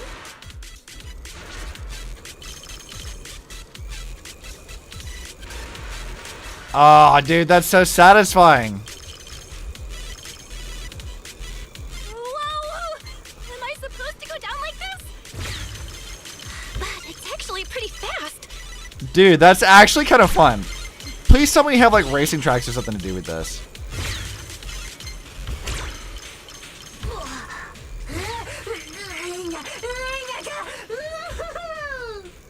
Dude, that's actually great. Can we come here to play? We have no missions in the future. Yeah, I bet that's super fun, Eos. It looks like fun.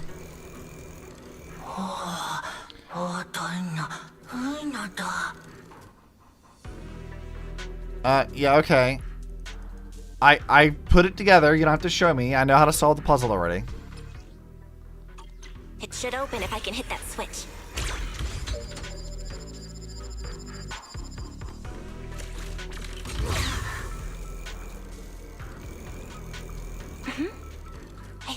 hear something nearby. Alright, well, first we're gonna keep breaking all this shit. Also, this little bear thing, I couldn't tell what it was initially, but it looks very like Toby Fox coded. Just a bit.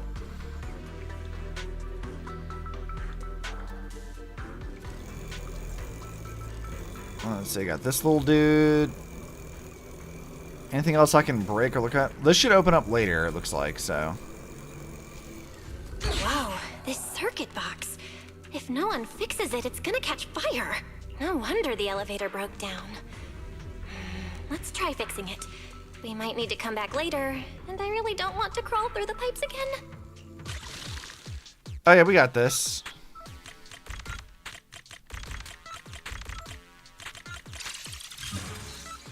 No problem. Okay, that should do it. Huh? The elevator you just repaired suddenly starts moving on its own. Before long, it returns to the lower level and 3 familiar figures stepped out. The elevator suddenly went back to normal. Does that mean the test is over already? No way. Come on, our pal here fixed the elevator for us. Pal, amazing. To have such an outstanding boo with us, the revelation we follow is right as expected. That revelation. The Gang's Bang Boo keep mentioning this revelation. It's been bothering me for a while. What in New Eridu is it? Yeah, I don't know. Could it be a clue about the perpetrator? Or maybe... Don't space out, friend. Our hideout is just up ahead. Let's go together. What is the connection between the revelation and the culprit? It's still bothering me. Yeah, I don't know. I wonder about that too.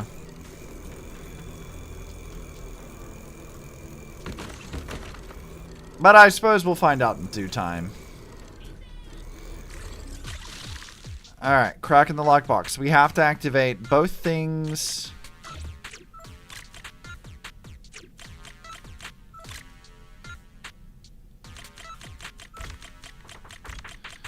Alright, easy enough. Got it.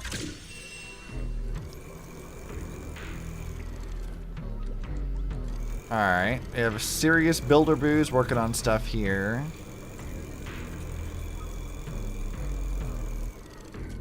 They're all working on that thing.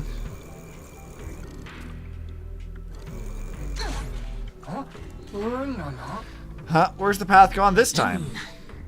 A Bangbu once said, when there is no path, fire the cannon forward and a path will appear. A Bangbu once said, anything within range of the Bangbu cannon is a path the Bangbu may travel. You mean using that cannon up ahead? Yes.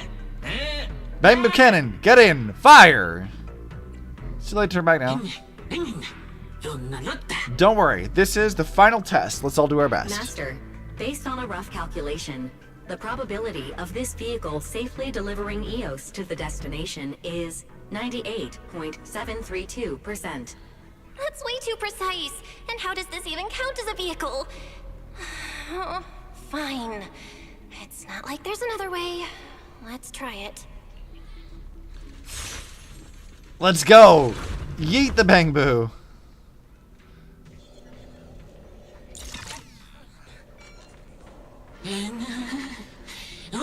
Finally, we finally reached our gang's hideout. That was so scary. What's the next stage? A combat test or a talent show? New friends, the Yana gang welcomes you. I am Griff Ashton, current boss of the Yana gang. Griff? So he's the boss of the Enna gang. Maybe he knows something about the perpetrator. Come to think of it, this place really does look a lot like what we saw in Toby's memories. Yeah, but like there was a human there, and how did a human even get down here? Also, something's really strange. Almost all the Bangbu here seem to be Data-Boo. But why? Wow, this Bangbu has a family name, and he can even Ina-Aga. He's definitely special. What the fuck does that mean? Boss Griff, we were allowed here because we received the revelation. We don't want to keep drifting without purpose. We long to contribute to the Yana gang's great cause. Very good, that's the spirit. But they said 3 new members were coming. Why is there 1 extra? Never mind. An Elite 4 having 5 members is nothing unusual after all. Boss, does this mean we're officially members of the Ina gang now? 1, oh, more or less.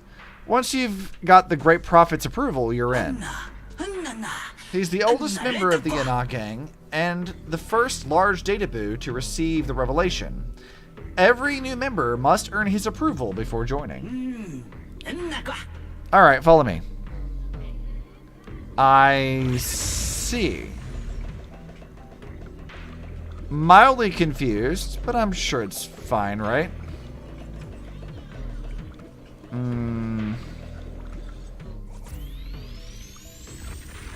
Is this like a map thing? It must be a map.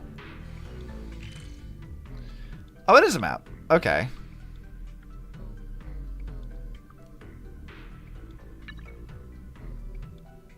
Oh, in there. Okay, there's like a lot of stuff here.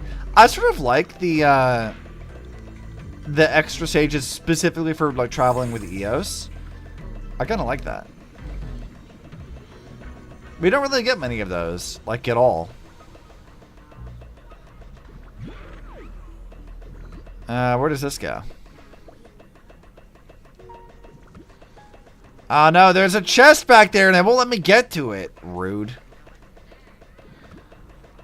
Oh no, the sniffing bang boo. I've seen that meme.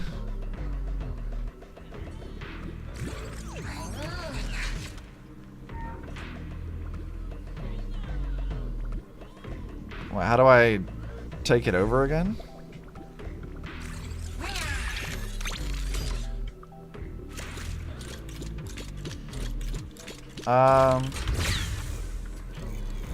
What? He can't even get out of here.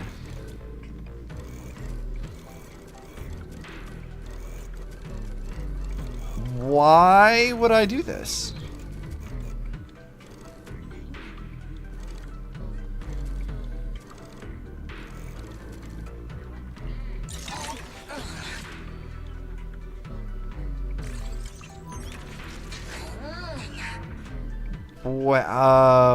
Why?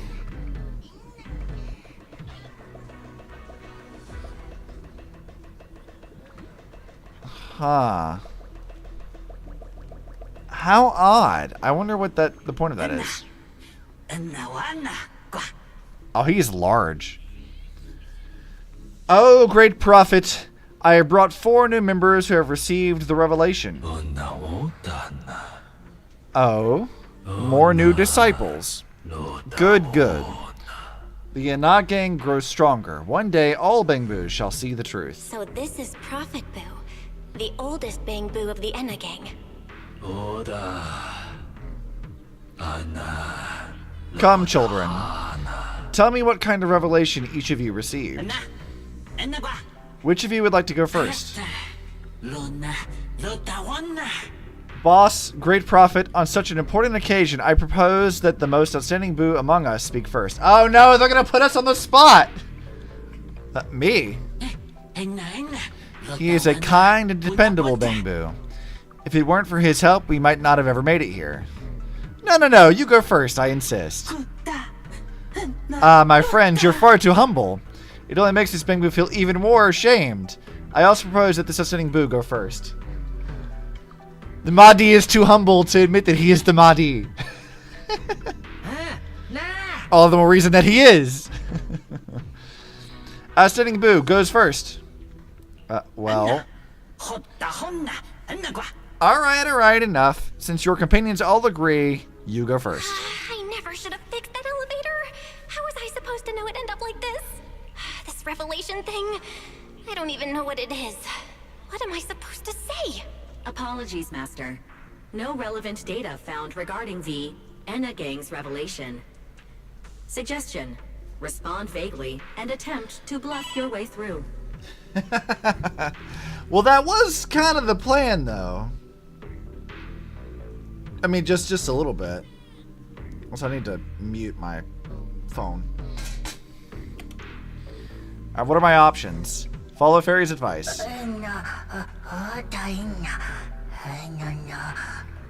The revelation was very shocking, very spectacular. It just appeared all of a sudden. Yes, very shocking. Shocking, sure, but spectacular. What are you talking about? Wait. Don't tell me you didn't actually receive the revelation. What are you doing here? Wait, are you in airspace patrol, boo? I am here to help the Bangbu. No excuses. We won't trust any Bangbu who hasn't received the revelation. They're all puppets controlled by those three. We can't trust a single one of them. Those three? Do you mean the three Sunbringers? Oh, great prophet. Please tell us what we should do. A Bangbu who hasn't received the revelation. But you don't seem like a bad Bangbu. This is certainly unprecedented. But then again, there's been no shortage of unprecedented happenings lately. Such as the return of the Great One. I believe we should leave his fate to the Great One. The Great One, huh? Yes, Great Prophet. I'll take this one to see the Great One at once. The Great One, could it be? Hey, you. What are you standing around for? Come with me. I'll take you to see the Great One right now. And so you are escorted to a sealed door. We've arrived at the Great One's temporary chambers. You, stay where you are. No funny business. Great One, are you there? We've apprehended a suspicious Bangbu and are unsure of how to deal with him. We humbly await your guidance. Oh, is that so? Then come on in. Fuck, is that Remielle? What are you doing here, Remi? What the fuck do you mean it's Remielle? Yes, Great One, we're coming in now. You go in first. I'll be right behind you. Behave. The Great One. Could that be the culprit? That voice sounds weirdly familiar. Remielle, what are you doing? Why is she like this? Why does she keep doing nonsense like this? I love her so much. She's so silly. Like, why the fuck is she doing this nonsense? Alright, so, we have a puzzle to solve. We need this robot, but we can't get through because it's blocked by boxes. And that way takes us to where Remielle is apparently hiding out.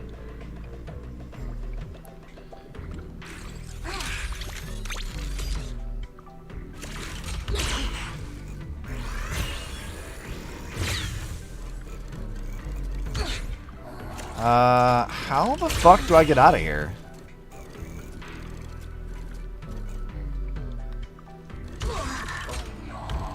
Like, this is what I needed to do, but I can't get out, so...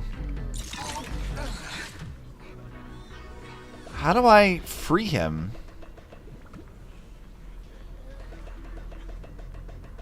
How do I free him? Because I need him to access this, which will take me down there, which will let me get that stuff over there. But I don't know how to free him yet. Alright, whatever. We'll just go talk to Remi. It's fine. Alright, Remielle. What in the fuck are you doing here?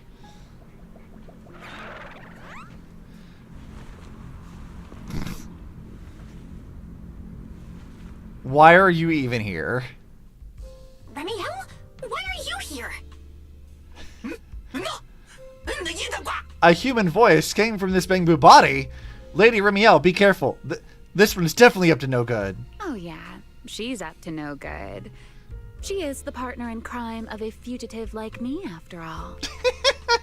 Why are you here? Answer me, Remielle. Why are you here? And what are you doing with the Enna gang? You get her to 6 yet? No, I'd have to spend a lot more money to get her to 6. She's not at M6 yet. Oh my, that is a curious question. Barging into someone else's home uninvited, then starting with, "Why are you here?" How terribly rude. Oh, wait. I suppose I did something similar myself not long ago. Never mind. Not important. Why are you like this? Lady Remielle, you know each other. Yes? Haven't I mentioned before? This is the proxy from the External Strategy Department. Goblin energy? Dude, she's such a fucking menace. Oh, I remember. That cute, slightly clueless looking proxy you said was so much fun to tease. Ah! What? What was that? Was that a sub or a follow? What was that? I forgot what that alert was for. Well, thank you for that. I was very confused, but thank you. Huh? Belle being confused because of this is very funny. I think it was a YouTube side. A YouTube sub. Well, that's fun. Thank you for that.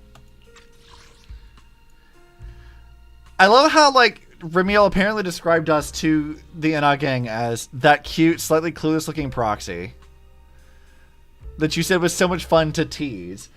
Dude, bullying Belle is fun. A little too talkative, aren't we, Griff? I'm sorry. I said too much. Lady Remielle, please put the feathers away.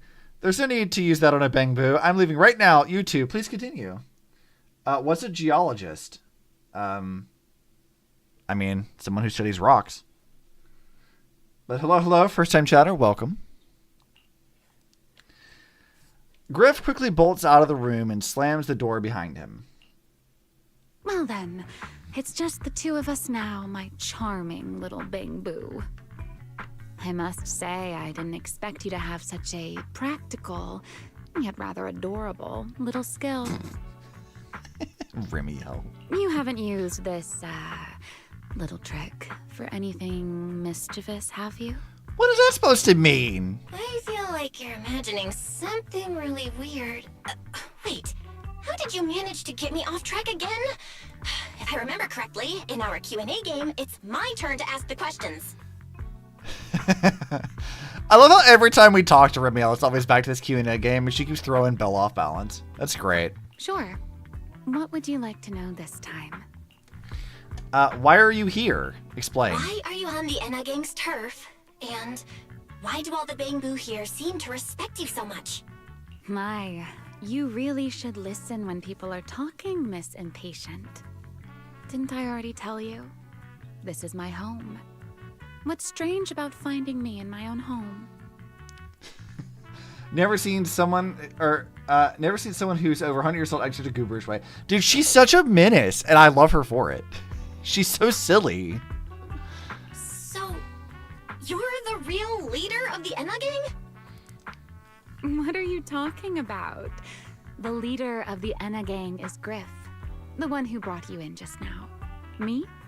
I'm only a poor soul they took in recently, that's all. Sure, whatever, girl. But don't the Enna Gang's bangbu hate humans? Why would they? Because the bangbu they call Prophet Boo saw me once, long ago. Oh? It must have been over 100 years ago. I never imagined a bangbu could live that long. In his eyes, I'm still the Void Hunter, and a friend of their mother, Lady Sunbringer, the person they hold most dear. Yeah.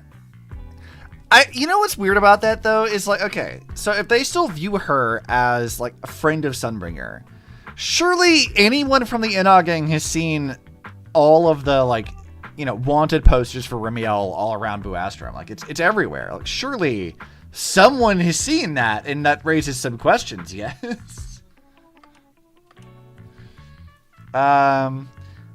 Miss Fugitive for attempted assassination. But that makes even less sense. Weren't you wanted because you tried to assassinate Lady Sunbringer and failed? In which case, shouldn't the Enna Gang's bangbu hate you even more? Oh, that part's simple. Oh? Because, as far as the Enna Gang understands it, the 3 Sunbringers now governing Rose Califer, they're all imposters. Oh. Okay, so they like the original Lady Sunbringer, but they hate the 3 new ones. Okay. What does that mean? What did you say? The 3 Lady Sunbringers we have now, even if they're not exactly as they once were, they're still Sunbringers, aren't they? Who knows? At the very least, the Enna Gang Bang Boo don't see it that way. They believe only in the revelation they saw. And to them, it's proof that the true Lady Sunbringer is calling out for help. Okay. So what is this revelation? The revelation they saw. What exactly was it? How should I know? I'm not a Bang Boo. How very helpful of you, Remielle. But I've heard this so-called revelation is a vision that occasionally appears to Data Boo while they're processing Rosetta data. The true Lady Sunbringer, imprisoned in endless darkness. Huh? Wait, hold on. The real Lady Sunbringer is imprisoned? By whom? No, that can't be right. There's no way anyone could pull off something like that. Huh. That's a weird revelation. Sorry, I've got no idea either. I mean, if that's true, then that's definitely the Sunbringer that Remielle wants to meet. But if that's also the case, then, like, why would Dracena, Lindvern, and Eldrada exist at all? Like, I thought it was just, like, that Sunbringer split herself into 3. So if they're not her, then who created these imposters? All right, Miss Curious. I've answered quite a few of your questions already. Is it my turn now? Yes. What do you want to ask? What do you want to ask? No need to be so nervous. Aren't we close enough to tell each other anything by now? Sure. I'll tell you anything, girl. I don't care. My question is the same as yours. Why are you here, my dear Proxy? Tell them what you found in Toby's memories. Remember Toby? The Bang Boo we rescued from Gertablulu? We managed to restore some of Toby's memories. He was kidnapped, and the place where it happened had Enna Gang graffiti. I see. So you've come to the Enna Gang looking for answers. Yeah. Singularity leakage, the culprit behind the Bang Boo case, the Enna Gang, Gertablulu. If my guess is right. Okay. What's your guess, What is it, Remi? Remielle? No, it's nothing. Just a passing thought. Speaking of which, how about I do you a little favor, Miss Detective? Okay. I can step in as Lady Remielle of the Enna Gang. Put in a good word for you, and have the Enna Gang Bang Boo assist you in locating this, crime scene. Okay. You're a lifesaver. Really? That'd be a huge help, Remielle. Thanks. Wait. There's a catch, isn't there? No, knowing you, of course there is. All right, out with it. What are you plotting this time? Belle, why are you so upset with her? Remielle, like, I get she's, like, a little coy, but, like, she's been super helpful. What do you mean? Wow, Miss Detective. Isn't that a little much? I told you my condition ages ago. Help me investigate Gertablulu. I see no reason why we shouldn't. And, if I'm not mistaken, Gertablulu and the culprit you're after may end up being connected. Can you clarify that? Not this again. Enough with the riddles already. Remielle, could you please clarify what you mean? I feel like Remielle just enjoys watching us squirm a bit. Very well. I'll try to restrain myself. Though, I am rather fond of riddles. You just like to fuck with us. It's fine, A though. riddle keeps the uninvolved safely in their garden of ignorance, while guiding those who seek the truth one step at a time toward the heart of the mystery. Gertablulu sounds like a dumb name. I mean, I guess so. I'm trying to remember, was Gertablulu, like, that's the worm, right? That's the dune sandworm looking thing. And then the other one was the scorpion. I think. Or am I getting those two backwards? In the end, a riddle is simply what truth looks like when the people involved don't all have the same information. But enough philosophy. Let's ask Griff about the place you're searching for. Griff's good at rallying people. He'll definitely be able to help. Alright, I want to take a look around Remielle's I hope house. this works out. Dude, like, she's sleeping on like a fucking air mattress in a tent with little Bang Boo plushies. That's adorable. How did you even get down here? She's got a laptop and desk for researching whatever it is she's researching. I can't quite make out what that is, though.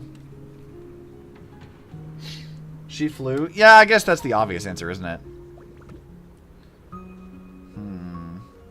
Extraction point. Some flashing footage of some kind. I don't know what she's doing. So, I mean, yeah, I mean, Remielle has wings. Like, I mean, she can fly, so I suppose that does make sense.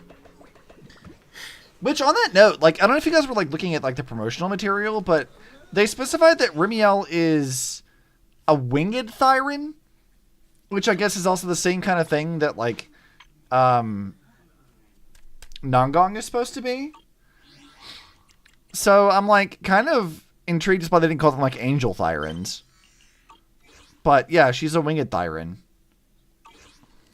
Looks very comfy. It kind of does, doesn't it? Like she's got these little like arcade machines. She's got her nice little like air mattress and tent thing. But it's like an elevated pallet, so it'll keep her warm. I don't know how she fits in there because she takes up a lot of space with her wings and like little like, you know, biblically accurate metal wings that float behind her, but, you know. The fucking sniffing bamboo is killing me. Alright, there has got to be a way to, like, solve this puzzle, right? How do I get back there? Because I need that bamboo to do this rest of the stuff. Aquila, hello, hello! Welcome to the stream. What were you up to today? Angel's kind of a holy thing, but then there's Sokaku who's only basically... Yeah, I mean, I wouldn't read too much into that necessarily. It's always a matter of, like, in the context of the universe anyway, like, it's more of just the fact that they're different Thyran races. So, like, with Sokaku, like, her Oni race was, like, they were a problem not because they were Oni, but because they were, like, waging war against Eridu. Whereas Remielle, like, she really is like the I can be your angle or your devil kind of thing. But, Aquila, what were you up to? What was happening? What was your stream doing? Hopefully well. Also, Griff, what do you want? Together with Remielle, you briefly explain to Griff what you're investigating. To avoid causing unnecessary panic, you deliberately leave out any information related to the culprit. You're playing Lumbus. I am not familiar with Lumbus. Alright, you have a serious question. I have a serious answer. Is that game on Steam? I want to see what that is. I want to see what you're playing. What is this?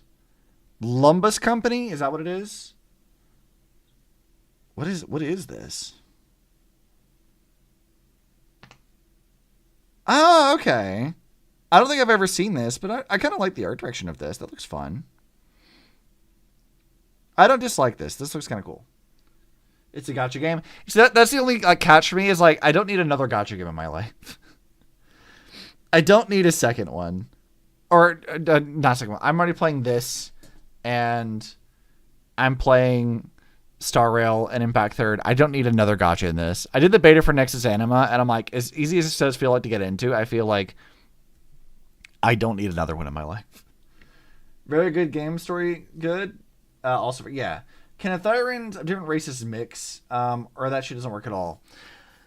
I think the answer is yes. And I think the resulting child would be like a it depends kind of situation.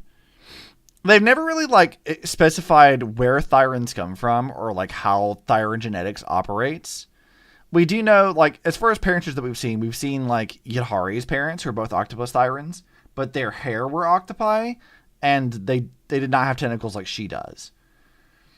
So it seems like if you have two parents of the same Thyran type, they can produce offspring of the same Thyran type. But if you have a human and a Thyran, or two different Thyrans, my guess would be either the Thyran race specifically, like one of the parents takes precedence, or because it's mixed with like a human and another one, that it's sort of like a whatever. Like it's just kind of whatever, like a roulette type thing. That's the thing. But there's nothing in the game that's really clarified how that works. Because they broadly categorize all Thyrans into one group, but that doesn't necessarily mean that, like, genetically speaking, they are the same. But it would be kind of weird if every single Thyran group was, like, a specifically different lineage. That would be, like, a bit odd. But, you know, when it comes to, like, actual races, like, obviously, like a mixed race thing is a lot easier to identify, whereas, like, when your race is, I have animal features, which present a different, like, strengths, I suppose. It definitely raises some questions on how does that actually work. Gotching with babies. Yeah. Because, I mean, even in the context of certain Thyrans, they're not all uniform either. Like, look at, like, say, Zhao versus Alice. Both Zhao and Alice are rabbit Thyrans, but Alice looks decidedly more human, whereas Zhao looks a lot more like a rabbit, right? So it seems like maybe Alice had, like, one Thyran parent and one human parent, and so she retained her rabbit traits while being predominantly human in body shape. And then you get things like Zhao, who probably had, as far as we know, one or two Thyran parents, probably two, that led to an exaggerated, like, rabbit phenotype or whatever. But, you know, again, we've not seen any sort of family grouping of any kind of mixed, like, Thyran types. So it's unclear how that would even work. And I don't think Zenless is too interested in actually explaining it to us. Does Zhao have long ears? I mean, I think she does. I'll pull up a picture because I can't pull it up in the game right now. Where's Zhao's thing? All right, images. No, hers are. That depends on if you want to call this long or not. They're big. Zhao has very big ears. Well, let's see. She has like a lot more human features, or a lot less human features than like Alice does. But then we look at like characters like Pulchra. Pulchra has like, she looks more like humanoid in terms of height and body type, but she's still like, you know, very much furry all over with a tail and cat features. It's like Thyranhood is a spectrum, apparently. These are short. Like, you say they're short, but like, I mean, look at this. Like, her ears are like as big as her head actually is. Like, if you were to like measure from here to here, they're like almost as long as her head, depending on where you want to measure from, like from the end of the ear to the tip. So Zenless only has short-eared rabbit Thyrans. I mean, yeah, we haven't seen the big floppy ears, no. Not like Sakura or Evanesia in Impact Third or Star Rail. We've not seen any of that yet, no. That doesn't mean it doesn't exist. We just haven't seen it. Bunny-wise, those are short, yeah. Again, there's all kinds of Thyrans. We haven't even really seen the breadth of how many there are. We've only seen like a few different types, but you can, I guess, reasonably assume that for every kind of animal that exists, there is a Thyran for it. I think the only thing we've not really seen are like bird Thyrans of any kind. The closest we get are the winged Thyrans, right? Like, so like Nangong and Remielle are the only two winged Thyrans that we've seen. And that could maybe be argued to be a bird Thyran, but like we've not seen any birds of any kind. And Cecilia was one of the few times we've seen like a reptile of any type either. So it seems like mammals are the large predominant ones, and then reptiles and birds are significantly less common. At least based off of what we've seen of New Eridu thus far. That doesn't mean that that's always the case. We've only seen like, you know, Janus Quarter, the Wi-Fi Peninsula, and now Rose Califer. There are definitely other quarters and other places we haven't been to. So who knows what the actual demographics of all the different types of things are. Maybe one day we'll have insect Thyrans. That would be interesting too. I wonder how that would play out. I feel like in like the roulette of Thyranhood, insect would be horrible. I feel like, imagine like you're like an insect, you're on like the more animalistic than human side of it, and you have like weird like fly eyeballs. That would be horrible. I would hate that. That would be just like the worst thing ever. I would not like that at all if I were in that position. Griff immediately gathers the nearby Bang Boo. Oh, wait, did I read the other one? Did I read the last thing? See, together with Remielle, you briefly explain to Griff what you're investigating to avoid causing an experiment. You deliberately leave out the information related to the culprit. Griff immediately gathers nearby Bangboo before long. PV, your wife is a mantis tyrant. Oh no, then she'll eat your head. That's bad.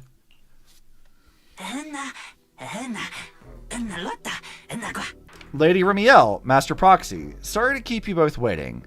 A few of the gang recognize the place you're looking for. Just as I'd expect from you, Griff. Quick and efficient. You're too kind. The place you're looking for is deep below us, right at the bottom of the retroflux zone. Some of us were scouting out a new hideout a while back. That area was actually one of our backup options. But recently, the electronics down there started malfunctioning, and the ether levels got all weird too. I was worried it might be dangerous for Bangboo, so I had the route sealed off. Master Proxy, are you really planning to go there? It's dangerous. I've even heard of singularity leakages down there. Don't worry, Griff. I'll go with her. Have you ever tried hacking random things Rose Killer for? I have. I have a few, like, achievements for that. Like, turning on, like, the, what is it? The charging point for the Bangboo and, like, shocks the shit out of them. Or going over into, like, the new area where, like, the, what is it? The Ferris wheel is, and you can make it go, like, really, really fast by hacking it. It's very funny. I like that. They don't do much of anything, but it is funny to be able to do it. You want to come with me? Huh? Remielle? You're coming too? Wasn't that our agreement? I help you follow the culprit's trail, and you help me investigate Gerta Blulu. What? Have you forgotten already, my dear partner in crime? Something's not right. Something's not right. Did you just talk me into this again? I love how Belle really can't keep her bearings on Remielle at all. Like, Remielle really just has her, like, in the palm of her hand constantly. This is one of those moments when overthinking won't do you any favors, Miss Detective. Besides, rather than concern yourself with such trivial details, my adorable little Bangboo, before we officially set out, could you change back into your proxy form for me? Those short little arms and legs won't be much help after all.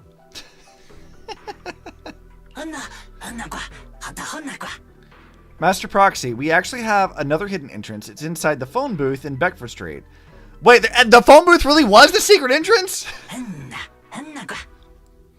There's a hidden elevator there, and it's big enough for humans to use too. I'll let the Bangboo Garnet know to wave you through when he sees you. Okay, I'll be right there. Got it. I'll be right there. You quickly disconnect from the HUD, and your consciousness returns to Amber Hall.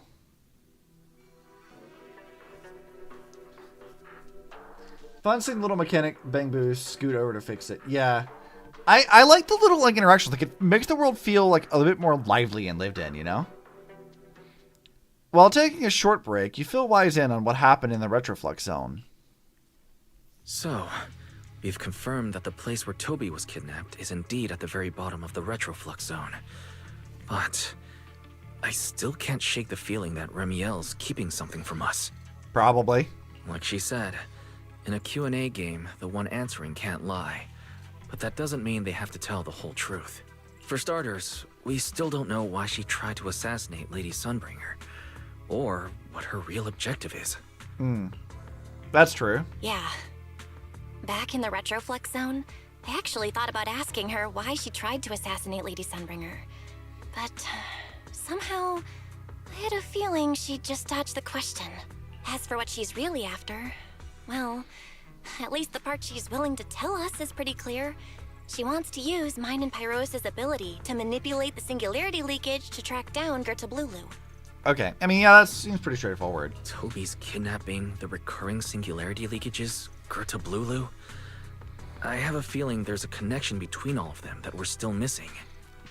Okay, it's gonna bother me. Which fucking ethereal is Gerta Blulu?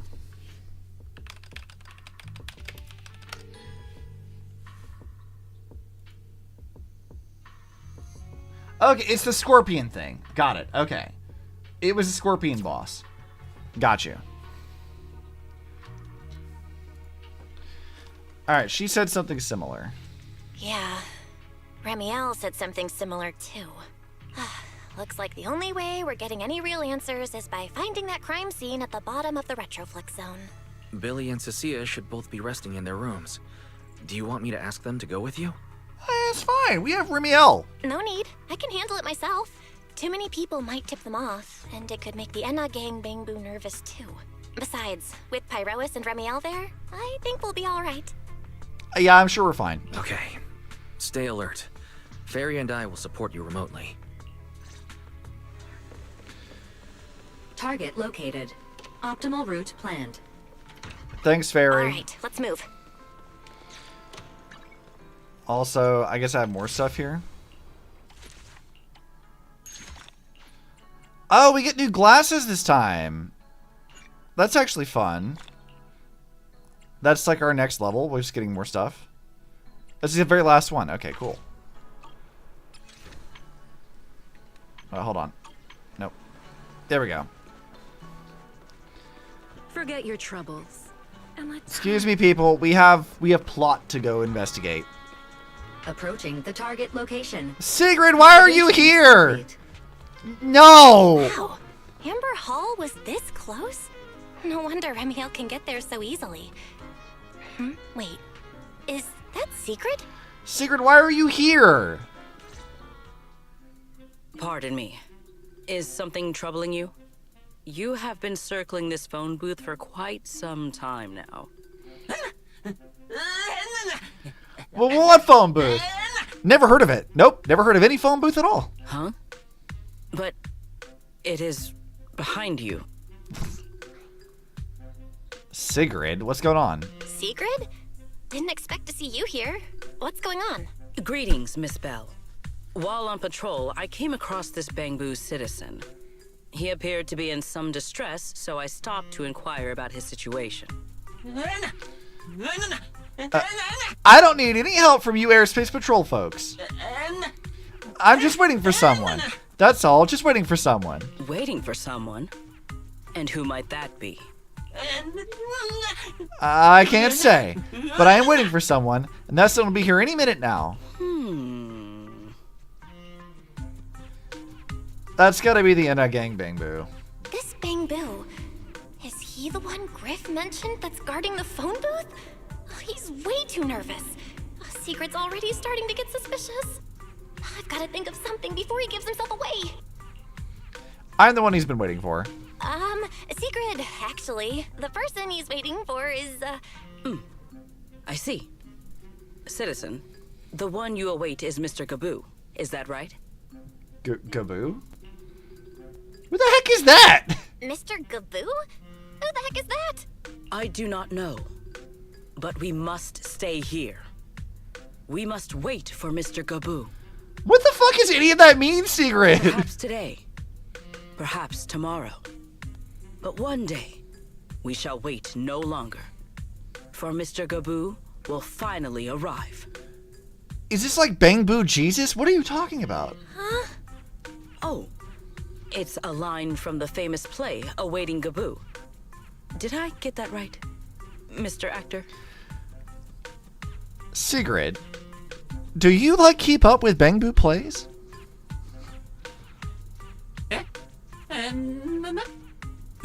Actor? Who? Me? Are you not an actor from Spotlight Theater? But the line you just quoted was unmistakably from... Sigrid really is old-fashioned. Yeah, I love her so much. She's so ridiculous. Wait. I understand now. She seems very prone to misunderstandings, in which case, girl, why are you a cop? In the script of Awaiting Gaboo, there is no phone booth, no Spotlight Theater, and no actor boo. He must have immersed himself in the role for so long that he is still mentally in character. Why are you so sure of this? That must be it. Sigrid, we have been in this patch for a whole 2.5 hours, and in this time, you have forced us into an awkward situation of a woman who definitely hates our ass, and now this, whatever this is. What are you doing? I ought not disturb his rehearsal any further. Beats the shit out of you first, questions later. Yeah, it probably is her strategy. My apologies, Mr. Actor. I misunderstood the situation and rudely interrupted your rehearsal. Rehearsal. Oh, right. Boss says only through constant practice can we build courage and conviction and become outstanding being worthy of protecting Lady Sunbringer. Indeed. Only by holding fast to courage and conviction can we fulfill our duty to protect Rose Califer. These two? How are they even having a conversation right now? They're not talking about the same thing at all. Whatever. At least Sigrid doesn't seem to suspect anything. If she finds out where Remielle is, explaining everything would be a nightmare. We've come this far already. I'll just play it by ear. Well then, now that the misunderstanding has been cleared up, I shall not interrupt your rehearsal any further. Farewell, you two. I wish you a pleasant day. Sigrid, why are you like this? After nodding to you, Sigrid leaves.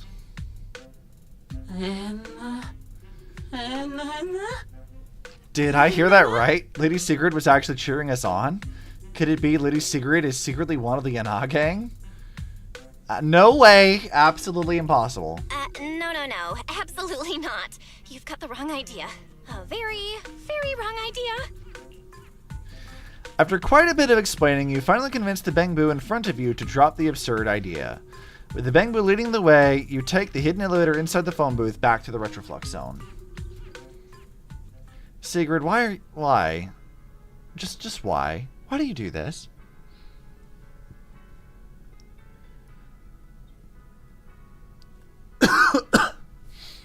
Well, it's about time you showed up. Amber Hall isn't that far. What kept you? Ran into Sigrid. You're acting more and more like a partner in crime now. Covering for your accomplice in front of an airspace patrol officer. Sure. Still, I have some understanding of what kind of person Sigrid is.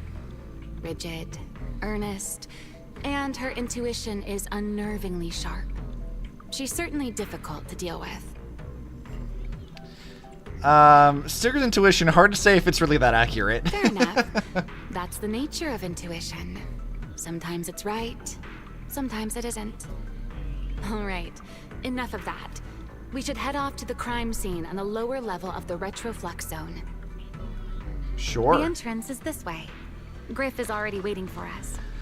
So, have you noticed that, like, this like, I don't know, battle boo here looks very, like, Lockspring adjacent? It's not Lockspring, but it kind of looks like it a bit. Having their skulls exposed like that is, like, a little bit unsettling. Here's the 3 Sunbringers wanted poster. A wanted poster looks anything but official. It uses the standard Rose Califer wanted poster template, but on closer inspection, the targets are 3 figures doodled by a Bangbu's wobbly hand. Through certain distinguishing features, you can just barely make out that they are the 3 Sunbringers. Why are the Yanagang Blues so against the 3 Sunbringers? No matter how many times you ask, all you ever get is some vague answer about a revelation or something. Maybe they just can't put it into more specific words. I like that the one for Dracena is like this short little like fat chibi thing. And the Eldrada one is just this really long, weird bean body. I kind of love that. Alright, so I can't get over here just yet. Can I resolve the issue with the boxes with Belle?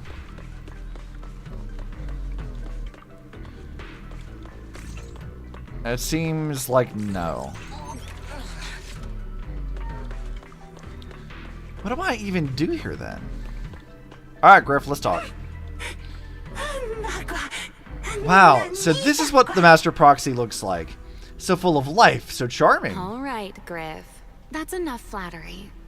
The sky will get dark soon, so we should get moving. Yes.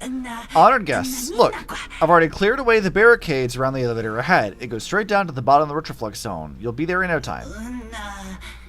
But after you take the elevator down, you'll need to head a little further in to get to the place in the photo. From there, it's pretty straightforward, so you shouldn't have any trouble finding it. Safe travels, honored guests. Sure. Let's go.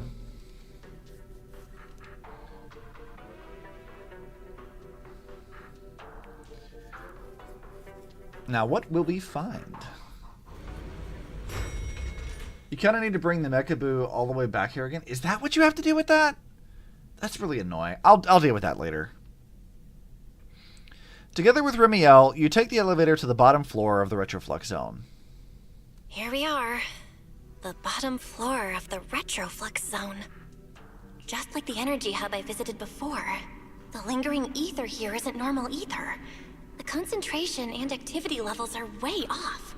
In other words, there's probably another singularity leakage deeper inside. Come to think of it, Griff mentioned something like that too. Yes, he did. Suddenly, a white feather drifts into view and playfully grazes the tip of your nose. Hey, that tickles. Remielle, what are you doing? Messing with you and making you squirm. Why? To bring a certain someone back from her own little world, of course. Now then, Miss Detective, what new clue have you uncovered? Belle really just does not know how to react to Remielle at all. Oh my. Are you upset? Then how about this? I'll give you a feather as well, and you can try to get me to sneeze too. Then we'll be even Steven. Deal? Sure. Whatever, Remielle. Take the feather. You take the feather from Remielle and waggle it on the tip of her nose several times. But nothing happens. How could only a Thyron sneeze from her own feathers? There. Now we're even. So, tell me, what did you find? Just flirting blatantly. So tell me, what did you find? Alright, let's go talk about it. The lingering ether in this area, its concentration and activity aren't normal. And it's a lot like the energy hub I've been to. In other words, if we keep going deeper, the odds of running into a singularity leakage are very high. So, as we keep moving deeper, we'll need to avoid singularity leakages as much as possible. Remielle, I need you to follow my directions, okay? But will she, though? I'm pretty dang confident in my proxy skills, so we should be just fine. Remielle? Are you listening? Remielle? I'm listening. Please, go on. What is with her lately? I'm already done. I already finished, Miss Absent-Minded Void Hunter. My apologies. My mind wandered for a moment. It won't happen again. What a weird reaction. But I did hear everything you said. Really, relax. I'll follow your lead. After all, your faith in the legendary proxy. Why are you blushing now? Girl, your reactions are all over the place. I'll leave the route planning to you, oh great Faithin. Mind using a different title, oh great wanted Void Hunter? I swear, you're always way more demanding of me than anyone else. How many other people do you talk to, Remi?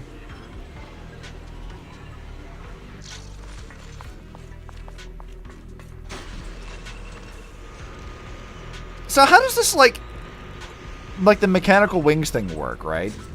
That's not actually on her body. Is that, like, what her Void Hunter weapon is supposed to be? Is that what Thaumiel looks like? Because that's kind of cool. Alright, yeah, I wanted to redo Remielle's tutorial because I don't remember how she works. So, Remielle's 4th hit of basic attack, EX special attack, and certain other skills apply Lumiflux buildup to the target. Landing a basic accumulates floating radiance after the skill ends. When Remielle is in combat and her floating radiance reaches a max of 120, hold this whatever special attack or whatever thing, and she will enter a stance shift. When switching characters in stance shift, she enters a phase flow state. When Remielle triggers Refringe reaction through her teammates, she generates Void Flare based off the anomaly effect strength and of that anomaly or attribute anomaly after it's being refringed. Oh god, that's so confusing. Up to 3 of the most recently generated Void Flares can be stored. If Remielle triggers the refringe reaction 3 times in one phase flow state. She unlocks Assist Flower Feather Dance. Normal switch-ins become available, and Assist that is automatically activated the next time she switched in normally. When Remielle has Void Flare stored, hold the attack button to use Rainbow's End or Fleeting Grace, dealing an attribute anomaly damage based off the corresponding skill multiplier and anomaly effect strength of all stored Void Flare. Careful. That's Something's so off with these confusing. mechs. These abandoned mechs. They've probably been affected by a singularity leakage. Let's give them a moment to cool down. Alright, I know we can do this.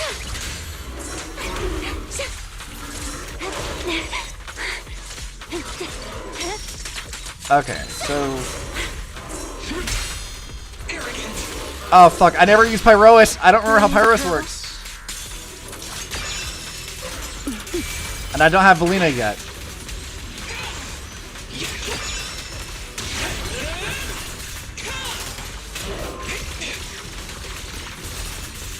I feel like I'm not doing well in this. I'm here. Let's get a little Okay, we closer. do this.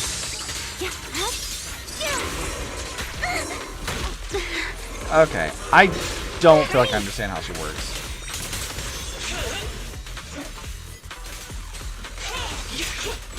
How much health do you fucking have? Wield the blade with me. Alright, let's do this. Annihilation! Let's see, go back and over to Valina. And then over to Remielle again. Done. Let's keep moving. Well, that was cool. I wish I knew how that worked. Alright, what is this? Oh, I got an achievement, right. What was the achievement I got? Trigger Vortex 10 times. Okay, I don't know what Vortex is. I think that's Valina's skill, yeah. The ether activity nearby is acting up. Could it be a singularity leakage? Maybe.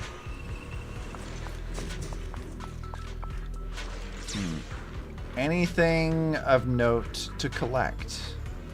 Seems like no. There are way more enemies around here than I expected. Remielle, how's it going on your end?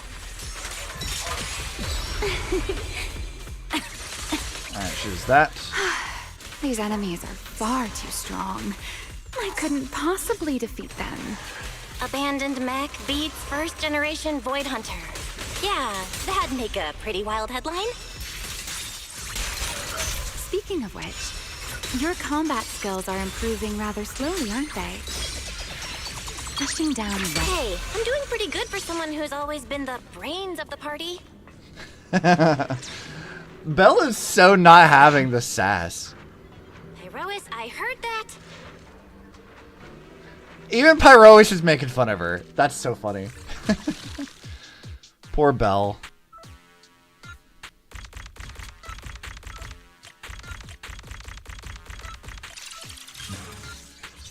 Oh, got it. Let's slow down a bit.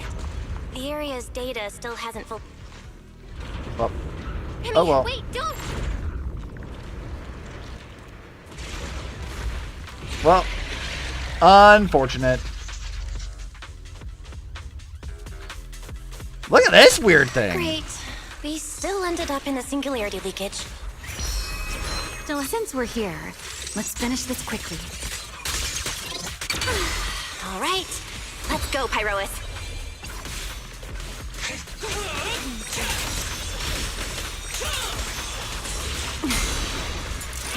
Alright, let's see if I can remember how to play Zenless's characters I don't own or very rarely use. The line shall be drawn by me.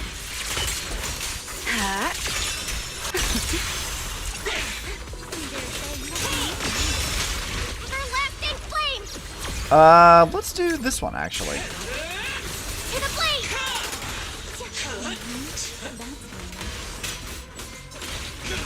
I love the new enemy designs. Those weird, like, crab and or, like, insectoid looking things. They're fun. All right. The enemies are dealt with. Let's keep moving. We still ended up entering a singularity linkage. And after all that, we still ended up entering the singularity leakage. Well, that's where we gonna go, Belle. Remielle, didn't we agree? Follow my directions and avoid singularity leakages whenever possible. Sorry. That was my bad. It won't happen again. A second time she said this to us. I'm not like you, Remielle. You were right. When it comes to combat skills, I really haven't improved much. I've mostly just been relying on Pyrois's power. That's why I've been trying to stay away from those dangerous singularity leakages. At the very least, I don't want us getting dragged into a fight where I'd only hold you back. Oh, that's somewhat sweet of you. If you ask me, you're being far too hard on yourself, Miss Proxy. The proxies I've known, well, there haven't been many, but among them, the only ones capable of entering a hollow and fighting in person are you and Joyous. Oh, shit. Joyous mentioned? What was it you all ended up calling him again? Ah, right. The predecessor of proxies. I'd love to see the look on his face if he ever heard that title. Look at it this way. You're already enough of a legend to stand shoulder to shoulder with the predecessor of proxies. Does that make you feel a little better? I mean, I appreciate the compliments. Thanks, Remielle. Thanks, Remielle. But putting me on the same level as Mr. Joyous? You're giving me way too much credit. Belle just chuckles, twirls her hair.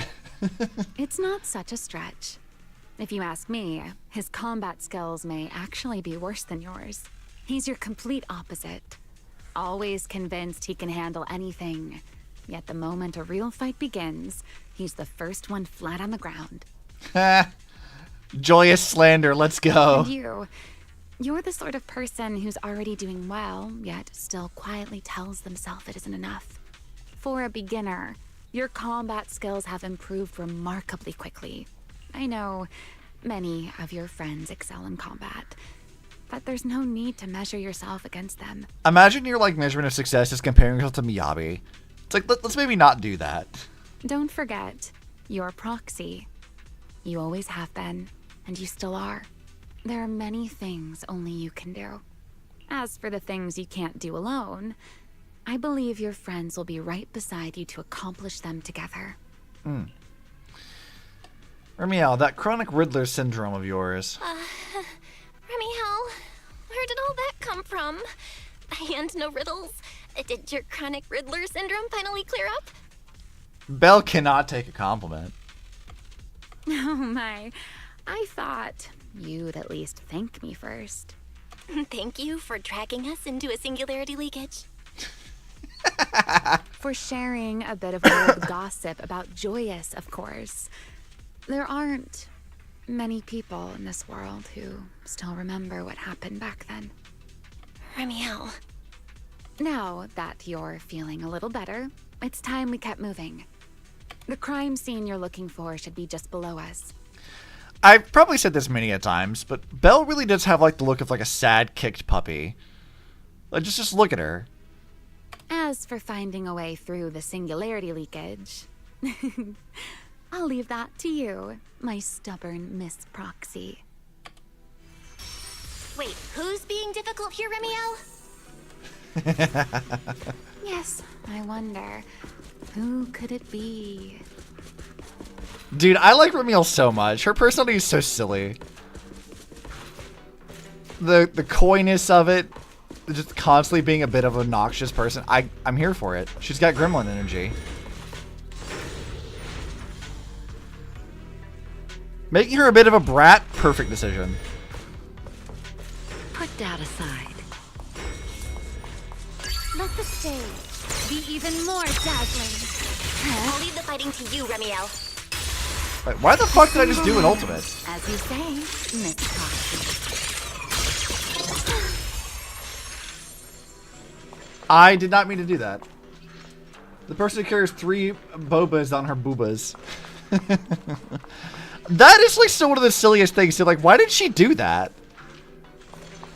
Like, I get you wanted to try new flavors of things you've never seen before because it didn't exist, but like, more enemies around why?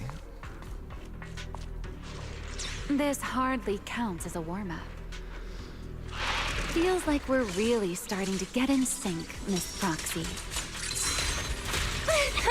If I push just a little harder, I can totally keep up with you. Now, let's build up this thing Pretty first. intimidating. We do this. And then swap back over here. We'll do Pyrosis stuff. Flexing her powers. You know what? I'll accept that.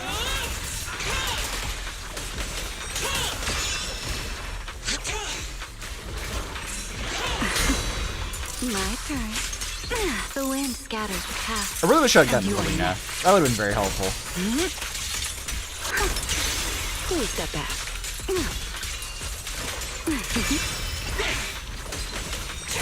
Alright, let's go back over here.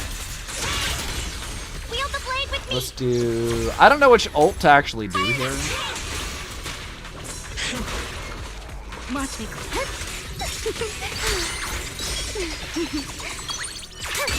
Finally, it's over.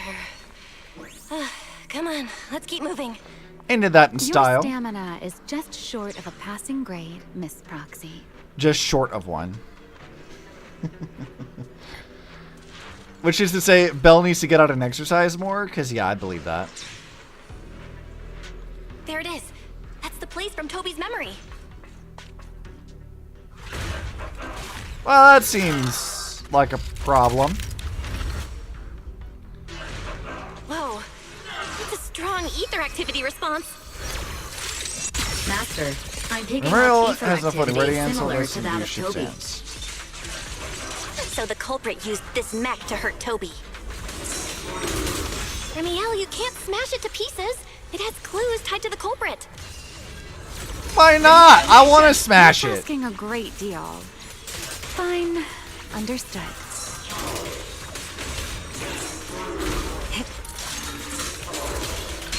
Hear the howling wind. Don't We fret. do All will Alina's be ult. calm.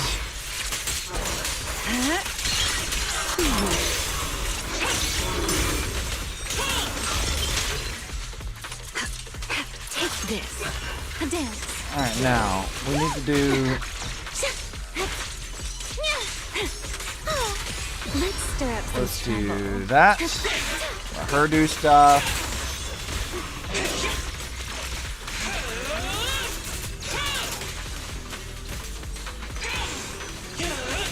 I really don't understand how Pyrosis works at all.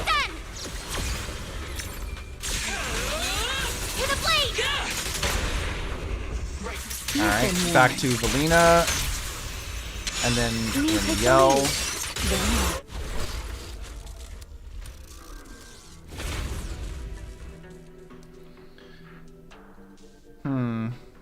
The scratches on the floor seem troubling.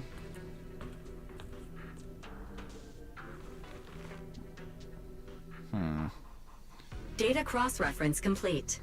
Master, your current location matches Toby's memory record with a 99.73% similarity rate. Site confirmed.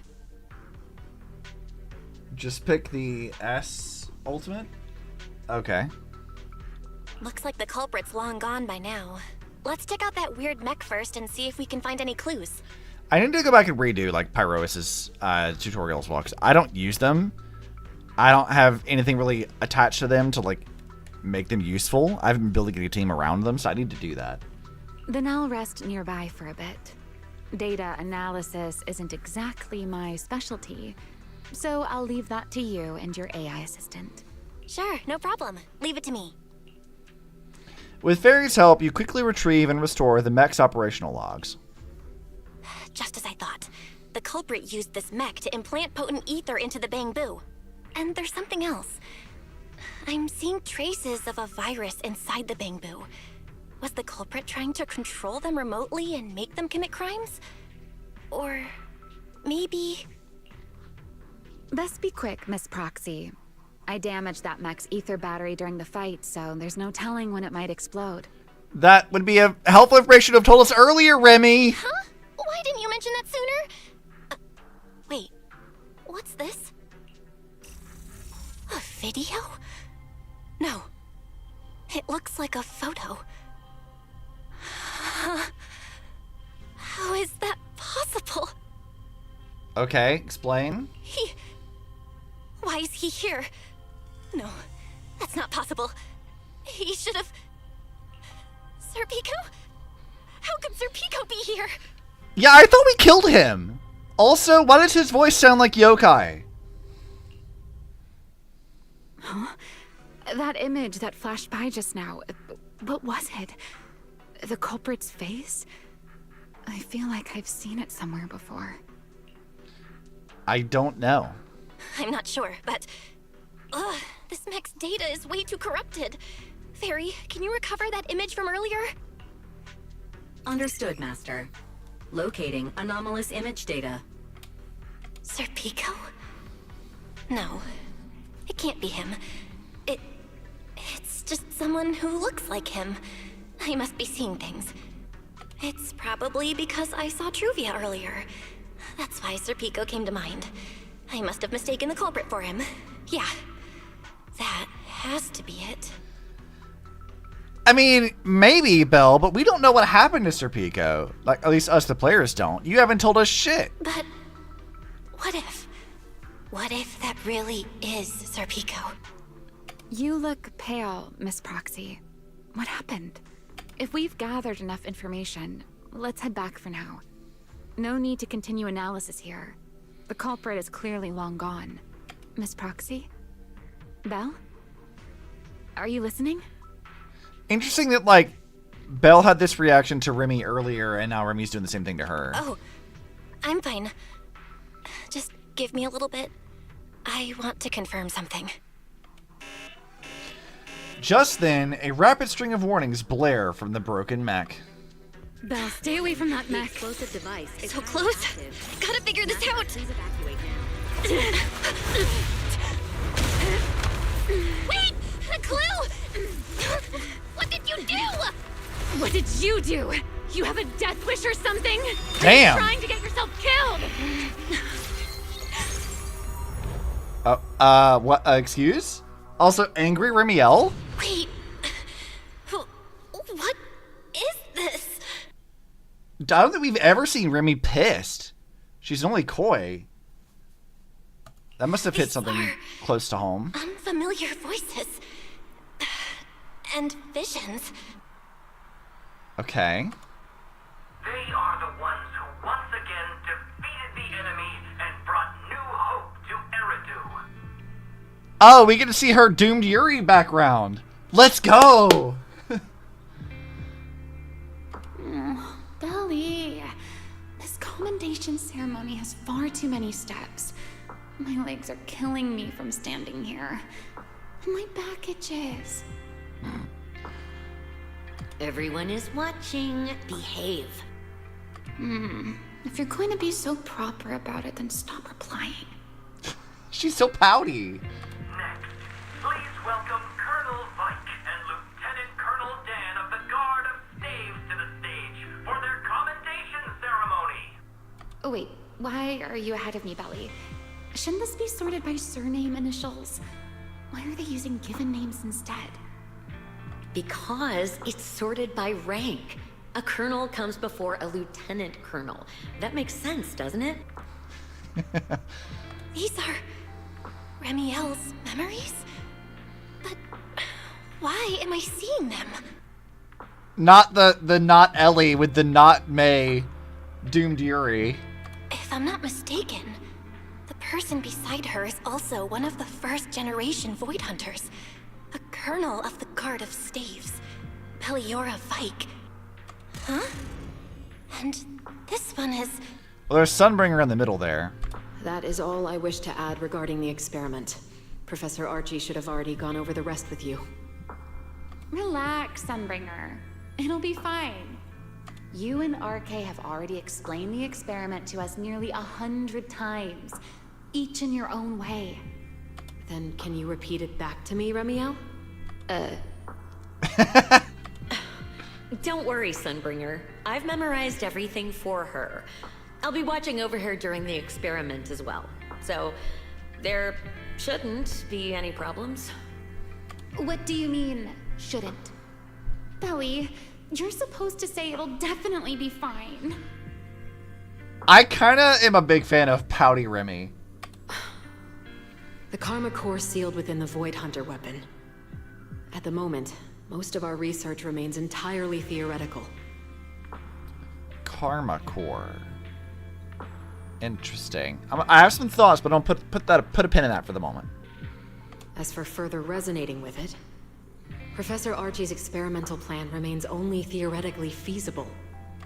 Belliora, Remielle. Before the experiment officially begins, you may still back out at any time. No one will hold it against you. What are you talking about, Sunbringer? Of course someone would hold it against me. If I were to back down out of fear and throw away a chance that might let us conquer the Hollows once and for all, my future self would never forgive me for it. Sealed within a Void Hunter weapon? A Karma Core? What is that? I've never heard of it. Belly, you've been distracted today. What's on your mind? Nothing in particular. Really? Then does that mean you stepped on my feet 3 times in a row on purpose? These two are cute. Ugh. Come on, don't be so tense. We don't get to dance together every day. Just try to enjoy it, okay? I know what you're thinking, but look at me. I'm not worried at all. Because I know that in tomorrow's experiment, no matter what happens, you'll be right there with me. As you always have. I'm sure nothing will go wrong with this at all. Yeah. Just like always.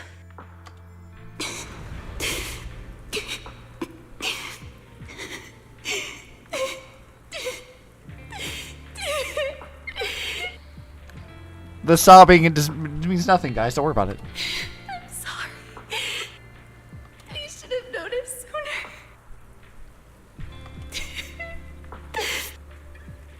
Good night, Belly. Countless shards of memory surge towards you like a tide. And then you are swallowed completely by an endless darkness.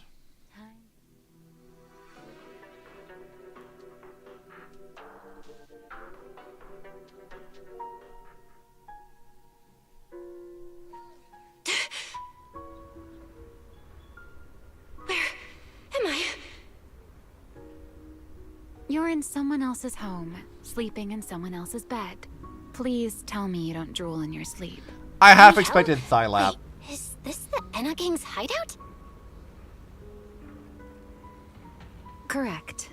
It looks like you're still in good shape. That whole ordeal didn't scramble your brain after all. Tell me, what did you see?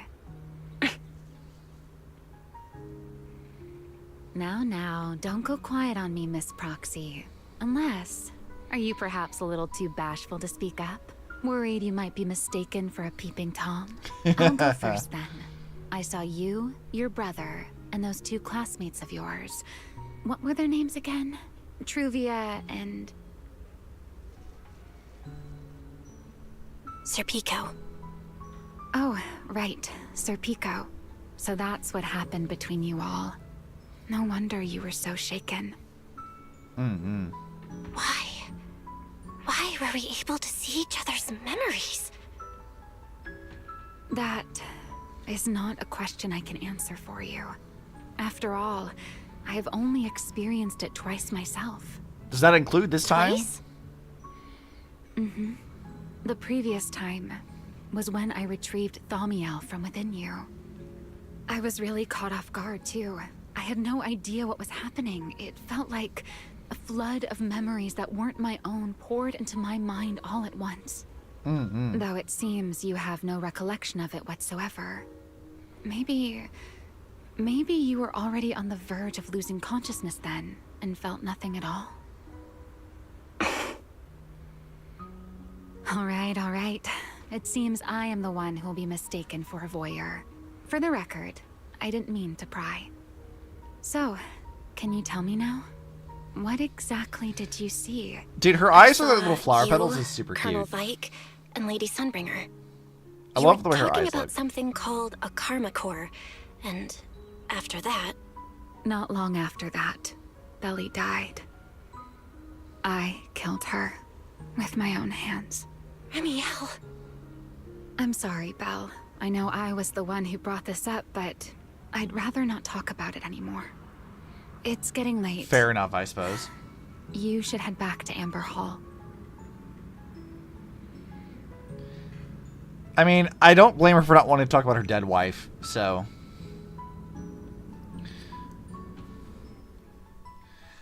Remielle ushers you to the elevator entrance, and you take the elevator back to the phone booth on Beckford Street. A short while later, at Remielle's place. Oh yeah, this fucking thing!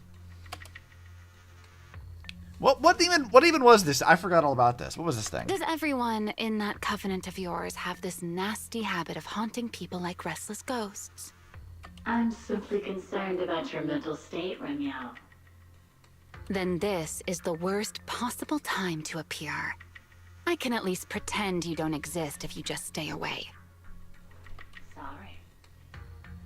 If you are truly sorry, then disappear. Now.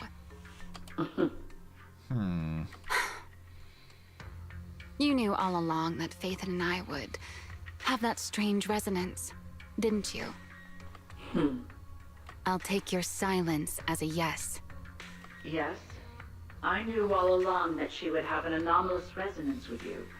The part of you that's already fused with the karma core. The thing in the center of her weapon. So Belle resonated with a part of Remielle that itself was fused with her own Void Hunter weapon core. But I'm sorry. I did not expect the two of you to see fragments of each other's memories because of it. Fine. Since you are being so sincere, I will forgive you this once. So, why did you show up this time? Surely you didn't come all this way just to apologize. After your previous encounter with Eldrada, I'm sure you realize what the three Sunbringers of Rose Califer truly are. Explain. Perhaps. I'm not drawing any conclusions here, but I have a fairly good guess. Sunbringer.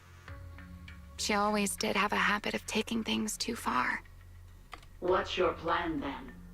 My plan? Well, how about a short summer vacation here in Rose Califer for now? Remielle, I hate to remind you again, but time is running out. Though, to be honest, I don't think you need to be in such a hurry. I know that storm you foresaw better than you ever will. And I also know when it will arrive. And before it's finally here, let me rest a while longer. In this city in the sky. Opportunities like this don't come often, so I just want to take one more good look at the ideal city my old friend poured her life's work into building. And at the final gift she left for this world. Huh. I don't know what to make of that. Like, at all. I forgot about this, like, weird benefactor of Remielle's. I'm not sure what their deal is. Are they blackmailing her? Are they the reason why she's still alive? I've never seen Remielle look that sad before. What really happened between Remielle, Colonel Vike, and Lady Sunbringer? Well, we know that Colonel Vike is dead, so... Now's not the time to get stuck on that. I should head back to Amber Hall and check the data we collected. Yeah, there's a few things about this that do strike me as a bit strange. Like, I thought we killed Serpico, but I guess we didn't. So he's still around for whatever reason. I'm assuming that Belly is still definitely dead, at least for right now. We don't know why Remielle is still alive, but maybe it's because she's fused with the Karma Core? Somewhat? So, okay. I guess now is a good time as any to discuss where my head is at the moment thinking about what we've heard. And I want to preface this by saying two things. First, Zenless Zone Zero is not a Honkai game. Okay. I know they're doing the collab with Star Rail, but it's probably going to be a non-canon thing like what they did in Impact 3 when they crossed over with Genshin and Star Rail there. Ish, right? Semi-non-canon, just kind of a tongue-in-cheek thing. I wouldn't think too much about it. We don't know much details about it, whatever. But so far as we know, as of right now, Zenless is not officially a Honkai game. That's the first thing. The second thing is that despite that fact, Hoyo does like to sort of like reuse things, like concepts and ideas, quite a lot. And it seems like this is one of those instances where that does seem to be the case. And I say that because it seems like Void Hunter weapons work very similarly in some ways to the Divine Keys of Impact 3rd. The Divine Keys were weapons forged in the previous era, which is the 50,000 years before the main timeline of the game, whatever, right? They're forged from the cores of killed Hershers. They give the weapons themselves like unique properties and stuff that only select usually very powerful people can actually wield. They don't necessarily curse or cause harm to their wielders necessarily, but they are unwieldy to say the least. Or at least some of them are. Some of them behave a little bit better than others. And they were crafted for people specifically. So we have this idea of using... If they say that enchainers work like how Hershers do, and I'm going to go on a limb here and say that an enchainer might be what happens when a Void Hunter merges with their Karma Core.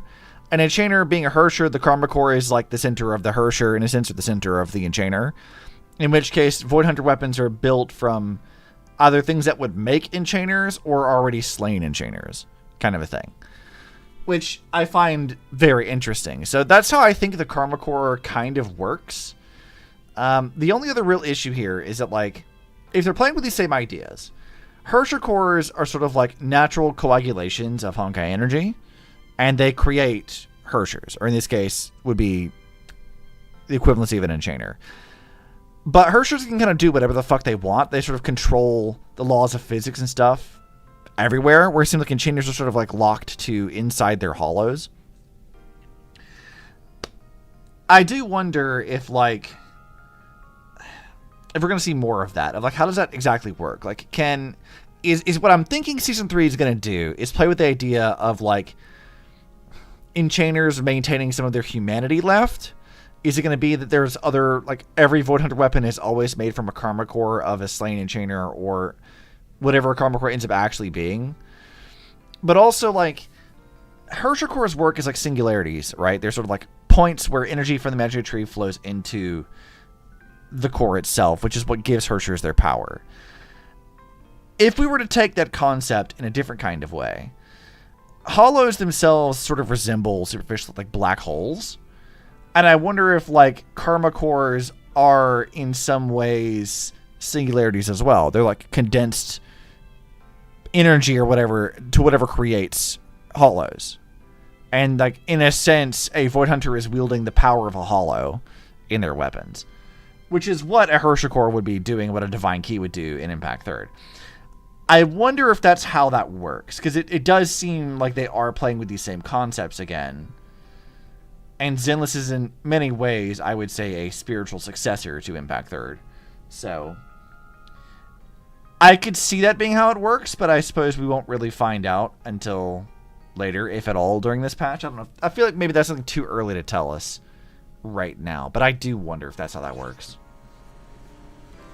But that's where my head is at currently. Is like, it must be tied to how the hollows operate. It must be tied to enchainers in some way.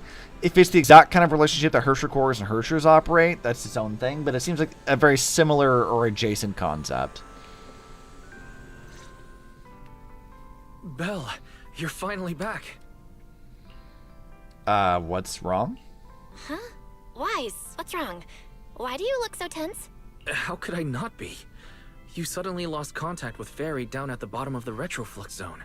If Remielle hadn't used your phone to let me know you were safe, I was about to grab Billy and Cecilia and go looking for you. It's fine. Don't worry about it. Sorry. That was my fault. I should have let you know first. Wait, how did Remielle know my phone password? Did she learn it back then, too? I love the idea of Remielle, like, becomes a sort of, like, I don't know, hostage in our, like, memories. And the one thing she learns is our fucking phone password. Fantastic. So, what exactly happened after we lost contact with you? You explained to Wise what happened after you returned to the bottom floor of the retroflux zone. You shared each other's memories? Can our ocular implants actually do something like that? Does this mean that Remielle also has ocular implants? Is that why she says that whatever started with Helios Academy started with her? I don't know. I don't know. Nothing like this has ever happened before. Wasn't there a character with an eye covering and a live stream covering up the ethereal core with silver or porcelain? Probably. I don't watch the live streams because they spoil too much shit. I'm very hesitant about watching trailers from Hoyo these days because, especially with Star Rail, they really spoil fucking everything in them. So I don't tend to watch them anymore. Zenless is generally better. Like, watching the EPs and the animated shorts tend to not be too much. But I'm very hesitant about the live streams because they might spoil new mechanics, new bosses, things like that that I just don't want to see until I play the patch. So, could that be the Karma Core? Maybe. That is Thaumiel again, but I suppose we'll have to see. Maybe they'll show us the Karma Core before the patch is over. But Remielle said she saw something similar when she pulled Thaumiel out of me. I think Thaumiel and my ocular implants must have had some kind of weird reaction or a resonance. True. Thaumiel was there both times. But you've spent quite some time with Remielle before, and nothing like this has happened, right? I mean, Bella also, I don't know if she's staring Remielle in the eyes often. So, she's just blushing and twirling her hair every time we talk to her. That's true. Yeah, that's true. I feel like there has to be something else besides the ocular implants and Thaumiel. How about we go ask Lady Dracaena the night after tomorrow? She's overseeing our treatment, so she may know more about this. The night after tomorrow? The night after tomorrow? Why then? Lady Dracaena will be hosting a welcome banquet for the guests at the CCD reception hall. We received invitations as well. Okay. Lady Dracaena's hosting it herself. Does that mean the CCD's singularity leakage issue has already been resolved? Most likely. Otherwise, she wouldn't have scheduled it. Did someone get slime yet? I don't know what that means. I heard there's another welcome banquet happening in Virium at the same time. Lady Linvern and the ESD are hosting it for guests who still haven't been cleared to land in Buastrom. When I went out this afternoon, I ran into Valina and Norma. It looked like they were already heading to Virium to make preparations. I guess we'll be seeing Linvern for a while then. Guests still stranded in Virium. So there are still guests stuck in Virium. Do you think that person who looked like Serpico could really have been... No, Belle. There's no chance it was him. You know he's already... Yeah. Yeah, he's supposed to be dead. So if he's alive, that raises a lot of questions. And if I was right in that his voice sounds like yokai, why? Would that imply that all the AIs, like Fairy and yokai and others we haven't seen yet, are they based on, like, actual people? Because that's another mystery we haven't really, like, learned about yet, has it? Because, like, we don't know where Fairy and yokai come from, or why they even exist at all. And if yokai sounds like Serpico, maybe that's connected to that somehow? I'm getting slime. Oh, you meant... Oh, okay, you meant like somebody died yet. Okay. I haven't heard that being a Gen Z thing. That's like a really old term.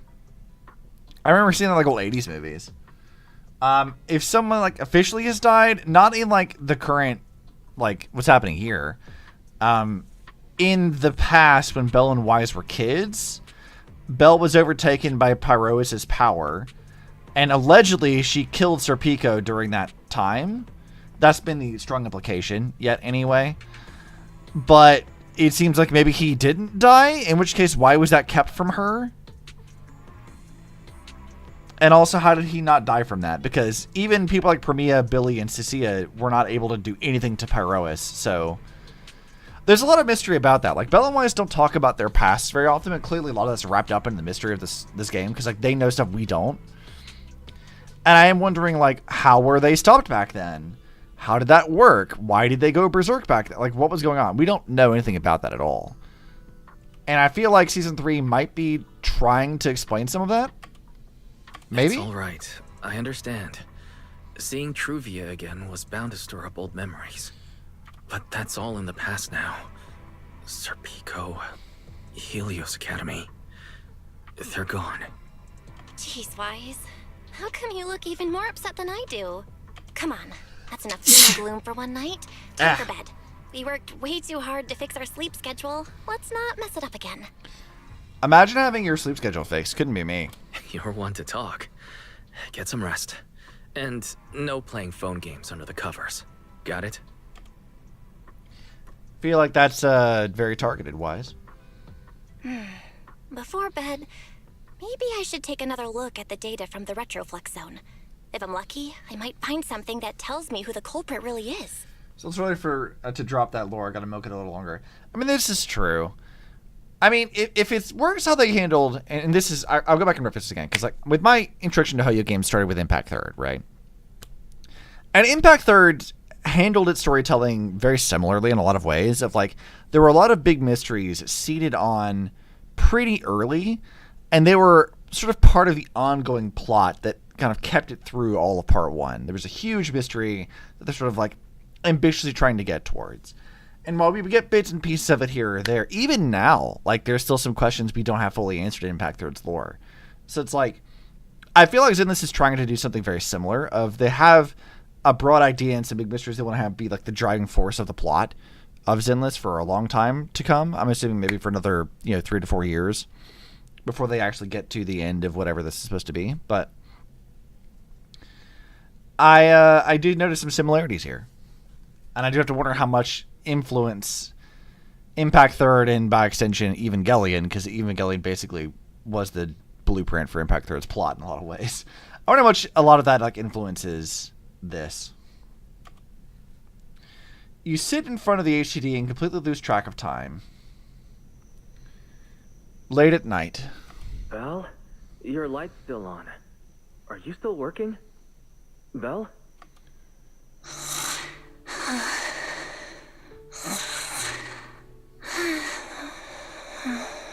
You know, we haven't seen interactions like this with them for a while, have we? It's kind of nice seeing Belle and Wise like actually interacting like this. I told her to go to bed early, and yet...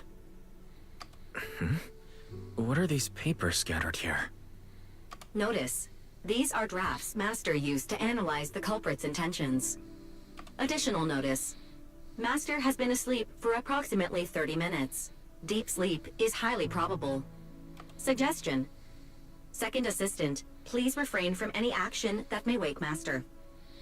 Yeah, don't wake her up. Belle needs her sleep, man. I know, Fairy. She needs some good rest.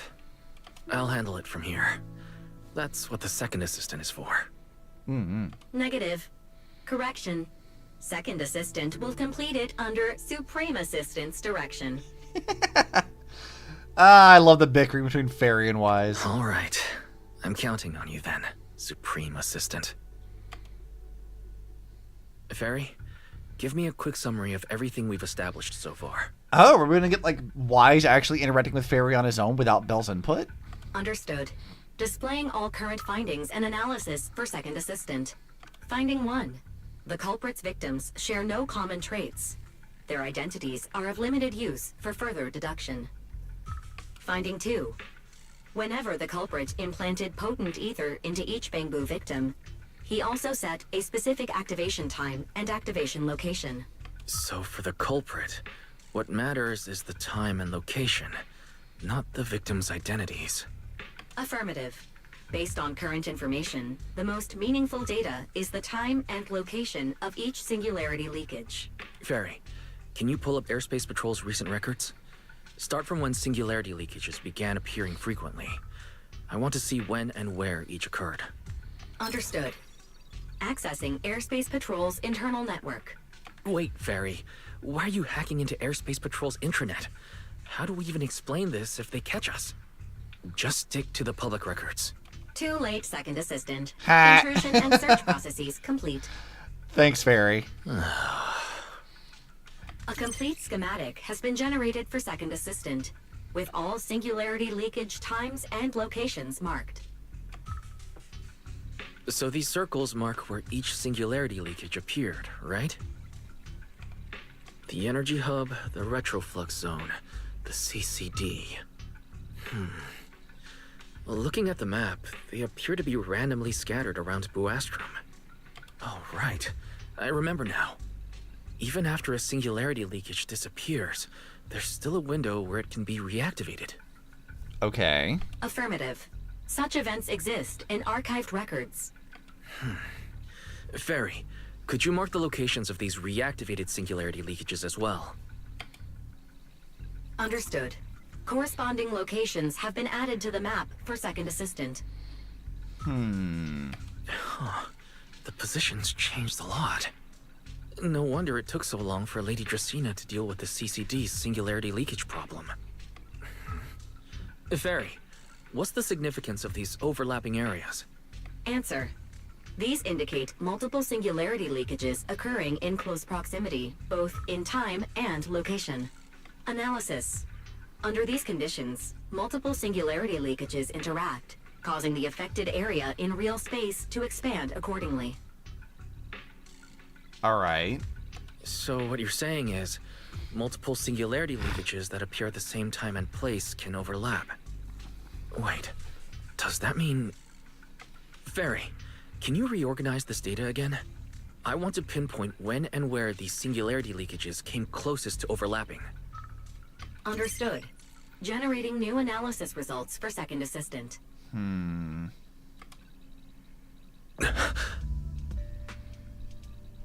Well, that's a problem. This is it. This has to be it. How long was I out for?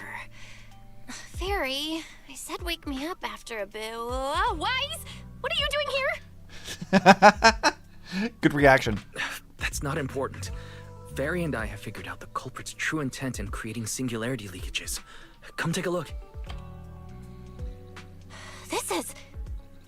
This is the location of the singularity leakage the culprit created last week, 3 days after we rescued Toby. All the singularity leakages overlap with one another, and the affected area stretches from the edge of Scommel Hollow all the way to Buastrom's main urban district. Okay, so that explains how Gerta Blulu was able to actually, get to the top of Rose Califer despite being so far away from the Hollow.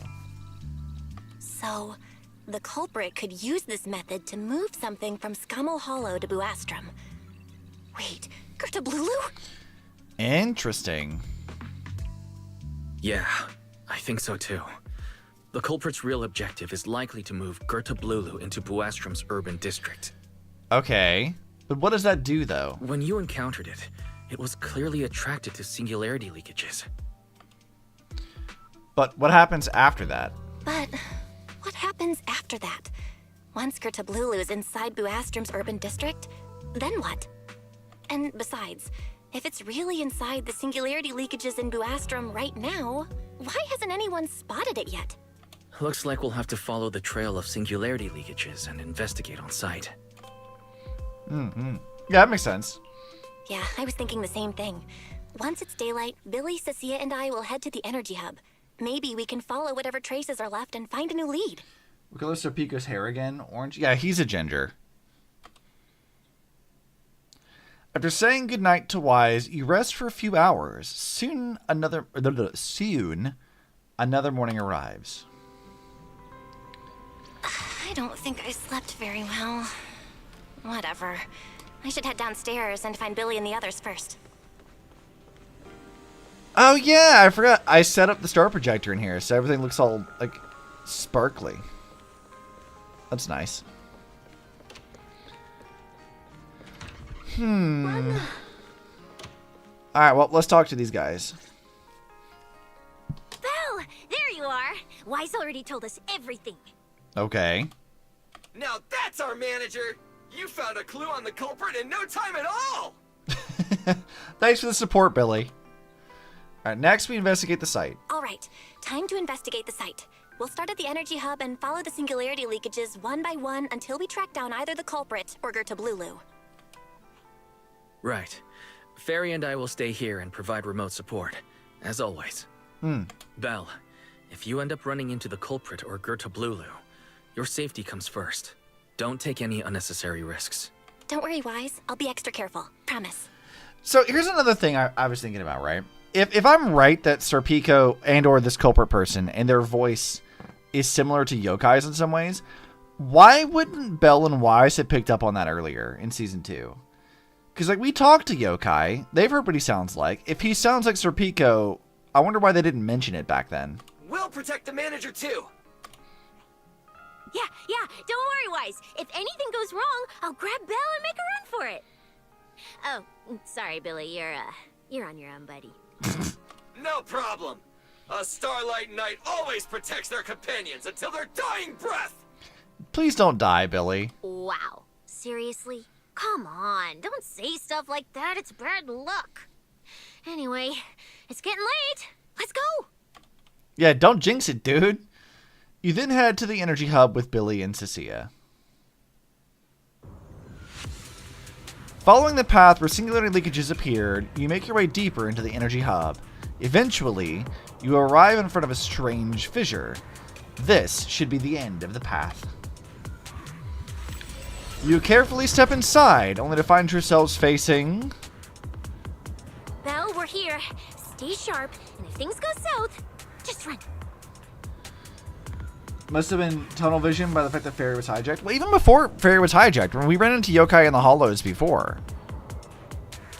It's like, there was definitely instances where we've run into yokai where it wasn't just Fairy being hijacked.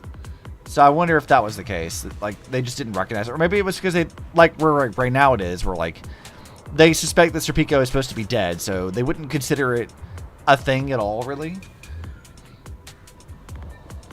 Also, he was killed when they were kids, so his voice should be different, theoretically. So I guess maybe there's also that. Huh? Where are we? Did we end up back in Buastrum? It looks like... an office? I think I've seen this place before. This place feels really familiar. Wait, isn't this Lady Dracina's office? Felina brought me here before. Huh? Lady Dracina's office? So Gertablulu came all the way here just to walk straight into a trap? But Lady Dracina never mentioned anything like Oh, right! Yeah, that did happen! I forgot. That was like the cliffhanger from the last patch. This is so strange. We expected the singularity leakage trail to lead into Buastrum. But why Lady Dracina's office of all places? Wait! Footsteps outside! Hide! Now! Before you can hide, the office door opens. You startled me. What are you all doing here? Alright, what's up, Chibi Bringer? What are you doing? Oh, actually, Belle! You explain. You tell Lady Dracina what you've discovered so far and how you arrived here from the energy hub. I see. A path formed by singularity leakages? I really hadn't considered that possibility before. If your speculation is correct, then Gertablulu is most likely hiding among the singularity leakages in Buastrum right now. Yes. And if that's the case, then it all makes sense. Does it? You have any other clues? Huh? Lady Dracina? Do you have any other clues? Well, you see, a few nights ago, a small singularity leakage appeared near my office. considering that, together with your deductions, the target of both the culprit and Gerta Blulu is most likely... Belle, could I ask these two to step outside for a moment? After all, their identities... It's fine. Huh? It's okay, Lady Dracena. We're all friends here. There won't be any trouble. I understand, but this concerns Rose Califer's highest level secrets. The fewer people who know, the better. Especially considering who these two are. A new Eridu public security officer and, an unemployed freeloader. Oh my god, describing Billy as an unemployed freeloader. An unemployed freeloader is a little harsh, Lady Dracena. Oh, I get it. It's the kind of top secret stuff where knowing too much means trouble, right? Maybe even getting silenced permanently. Yeah, more or less. And she doesn't deny it? Girl, what? It's a bit complicated, so Belle and I will need some time to talk. Cecilia and Billy, you can return to Amber Hall and rest. Once we're done, someone will escort Belle back to you. Right away, no problem, Lady Dracena. Me and this robot vacuum will disappear right now. We already stopped listening. That's assuming that this isn't going to become a veiled threat from Dracena. Cecilia hurries away with Billy in tow. Something feels off. Yeah, I'd say so. Something feels off somehow. Why am I being treated differently from Cecilia and Billy? Is it something about my identity? Why would Lady Dracena send them away like that? I don't know if I trust her, really. Should I call Billy and Cecilia back here? What is it, Belle? Something on your mind? I don't trust you would be the first thing. It's nothing, Lady Dracena. Come here, Belle. I'll tell you what happened that night. That night, I had just returned to my office when I sensed an unusually strong ether presence in the air. The source seems to be somewhere around here. Now that you mention it, yeah, I can still feel a faint trace of ether in this room. Okay. Aside from the residual ether, these documents were scattered across the floor at the time. Lady Dracena, do these documents have something to do with what happened? Compare them with what you have found. Once you read them, you will understand. CCD facility renovation plans, personnel transfer records, Rosetta data, daily reports. These don't really have anything in common, do they? Putting her in like a shadow behind Belle is unsettling. Don't like that.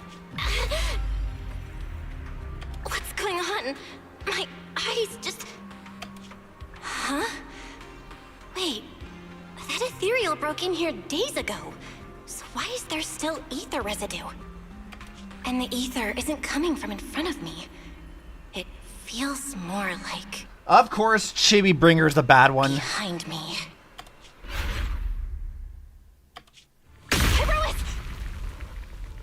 Oh, shit! Okay. I knew it! You're not Lady Dracena! Wait, it can shapeshift? What the heck are you? Lady Dracena.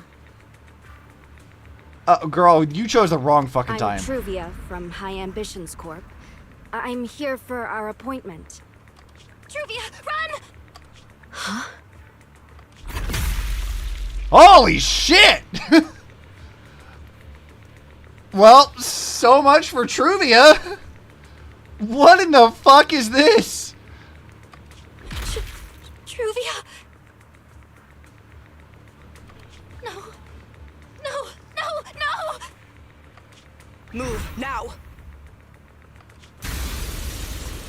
What the fuck?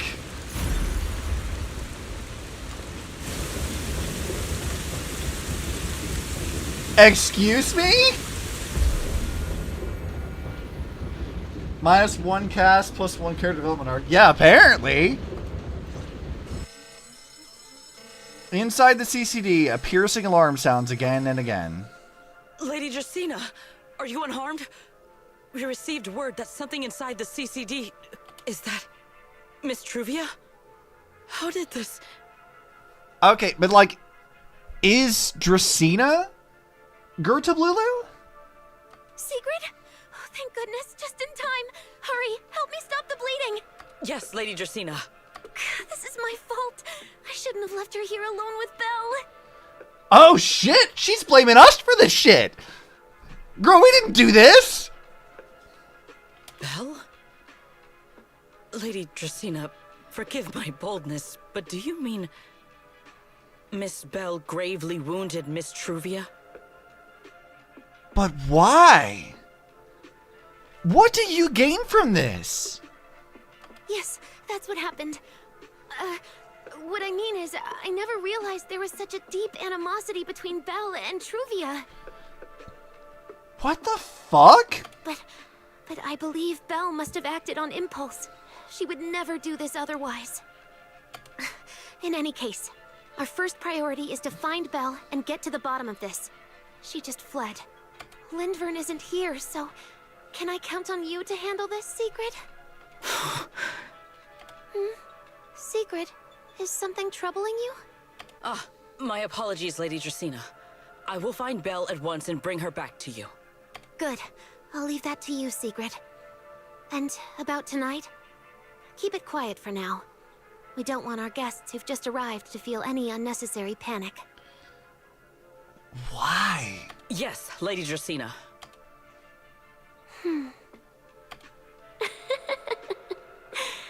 Go, Sigrid. Go fulfill your duty. Why though? Find her, arrest her, and then bring her back to me. Fun plot twist, right? Yeah, apparently. Meanwhile, somewhere in the city of the skies. Pyrois! Why? Why did you pull me back?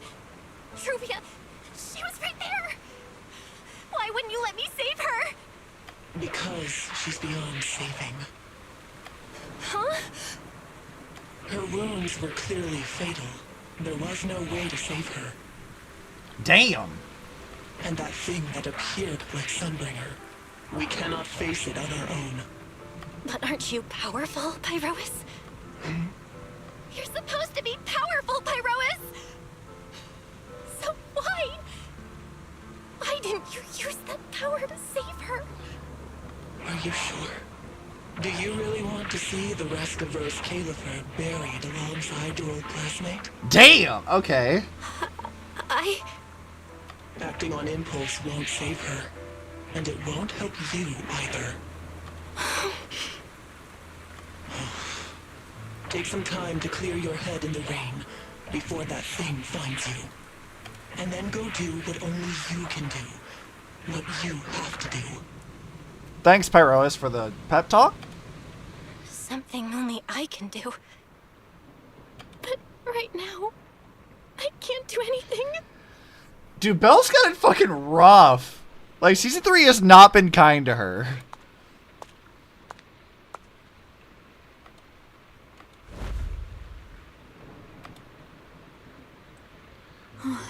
You sure look like a mess. Hi, Remi. It's only been one day. How did you end up like this? Remielle? Why are you here? The airspace patrol alarms have been going off non-stop, so I had to check, didn't I? They could be looking for their fugitive. Right. So, how did you manage to end up in such a mess?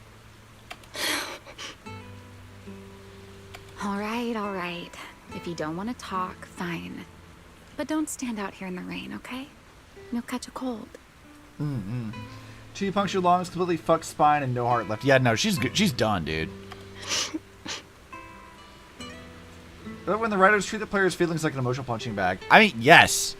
This is something that I feel like they don't do in any other game anymore, is like having actual stakes. Like seeing characters die horribly on screen, even if they're just NPCs, like Truvia. That adds to like the severity and stakes of what's going on. It makes it feel like the danger that you're facing is real.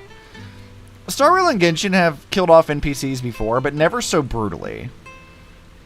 So, like, I appreciate Zinless actually, like, portraying this. And if you don't want to go home... Oh, right. Amber Hall's already surrounded by the airspace patrol. Going back now would be walking straight into a trap. In that case, why not come to my place for a while? At least I can give you somewhere to sleep. If you don't answer, then I'll take your silence as a yes.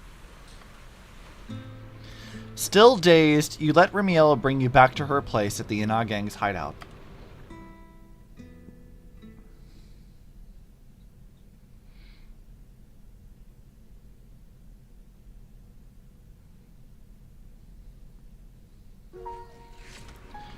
Okay, before we go do anything with that, I want to take a quick break to grab something to drink. I will be right back.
Okay, we're back.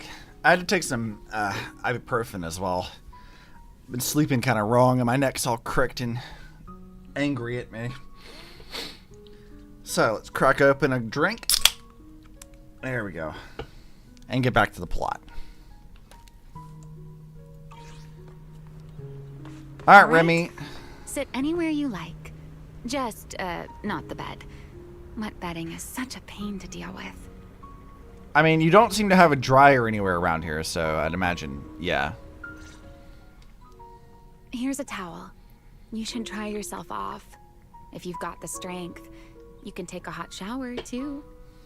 There's a makeshift bathroom over there. The Bang-Boo built it for me. Well, that's nice.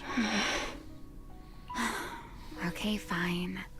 If you don't want to move, I'll dry you off myself. Why? Why did you bring me here? Hey, shouldn't you thank me first, Miss Soaked to the Bone?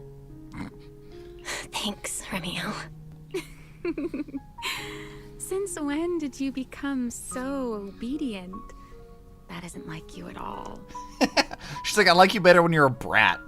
If you really want to show your thanks, here, it's your turn. Remielle hands over another clean towel as she speaks. My turn to do what? My turn? To do what? Your turn to dry my wings for me, of course. There are spots I can't reach on my own. Hey, what's with that look? I've already dried you off. Now it's your turn to return the favor. POV, that one comedic character getting the most gruesome death for plot development in shows. Yeah, I do think it helps, though. I think it adds a lot to the plot. Because, like, you don't necessarily have to kill characters off to raise the stakes of a story. But when the stakes established thus far are world-ending and very dangerous, life-threatening things, it's really weird when characters don't die from that. You know what I mean? So Okay. I like that Zenless is able to commit to that. You switch places with Remielle and sit behind her. So this is what a winged Thyron's wings feel like. You know, Belle, I've never liked rainy days. The rain always leaves my wings soaked and heavy. Shake as I might, I can never quite dry them. The same goes for taking a shower, though at least I can manage to keep my wings from getting too wet. Mm-hmm. Wet wings must feel really uncomfortable, right? Yes. Honestly, it's miserable and such a hassle to manage. A hairdryer is useless. Too hot and I start shedding. Too cold and I catch a chill. But I can't just wait for them to air dry. It takes forever, and I'm way too impatient for that. Besides, it leaves this strange smell that I can never wash out. So, the best solution is a slow towel dry like this. But with wings this large, there are always spots I can't reach. Before, if I got caught in the rain, I'd sneak onto Belly's bed and roll around, drying my wings on her sheets. You'd sneak into her bed? I fucking bet that's a common thing for you, isn't it? Huh? Wait, hold up. How on earth could you just barge into someone else's bed? Wouldn't she be furious? It's because they share a bed, Belle, obviously. It was fine as long as I didn't get caught. Though, of course, whenever Belly did notice me, she was absolutely furious. You know, the fans have been through some rough shit, but I feel like they kind of glossed over Trivia's death so quickly. Maybe Remielle's much support is too good. Maybe. I feel like if you're dealing with like a traumatic event, I think they haven't really even addressed it yet. Like we've seen her get stabbed, and when something like that happens, obviously it's going to be very sudden, both to Belle and Wise and to us, the player. Like that's going to be a thing. I feel like we haven't even gotten to a point yet where Belle has actually emotionally confronted any of that. I wouldn't necessarily say that they've glossed over it just yet. I think this is all just a way for Remielle to put Belle at ease before she explains what's really going on. Like, Belle, remember, they've already established more than once that Belle is, like, always sort of, like, off-kilter whenever she talks to Remielle. It seems like her reactions to her are almost, like, instinctual in some ways. So, I wouldn't necessarily say that they've glossed over Trivia's death just yet. And no matter how angry she was, in the end, she'd always do just what you're doing now. Slowly drying the spots that were still damp.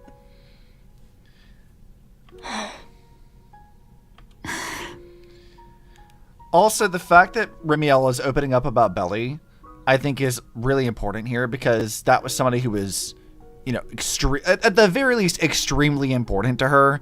And in what I think is more likely, they were lovers. And so the fact that she didn't want to talk about her at all earlier when Belle saw, like, her memories, and then her willingly discussing that now is her a way to sort of, like, open up a bit about death and, like, the responsibility for those deaths in some ways. It's, again, a way to help Belle, like, feel a little bit more at ease and be more willing to talk. Belle, do you know what New Eridu's records say about what became of Belly and me? I remember something about an operation called the Day of Silence. You and Colonel Vike were involved in an accident, and then both died in the line of duty. Yes, died in the line of duty. Such a noble, dignified phrase. Though, in a sense, it isn't entirely wrong. After all, for us Void Hunters, our first and only duty was to suppress the Karma Core inside our weapons. The Karma Core? Inside the Void Hunter's weapons? That's right. Remember the Enchainer I mentioned before? What truly sets them apart from ordinary ethereals is a special core known as a Karma Core, found only within an Enchainer. According to RK, a karma core differs from an ordinary ether core. It doesn't form naturally. It is something made directly by the creator. Oh. So that's how, or that's why they were so interested in Void Hunter weapons before, because it's a tie to the creator in some way. The creator made the karma cores, a power capable of rewriting the laws within hollows, and used them as the cores to create the enchainers of the Great Hollows. That's the gist of it, at least. Back then, after a long and bitter struggle, we finally were able to bring down one of the enchainers. But the karma core itself could not be destroyed. RK and Sunbringer, they wanted to eliminate the threat posed by the karma core once and for all, while allowing humanity to harness the power within it. In the end, they found a way to seal the karma core within Porceloy, and from that, they forged the Void Hunter weapons. So, the power inside Void Hunter weapons actually comes from the creator? Yes, which is exactly why there are so many side effects.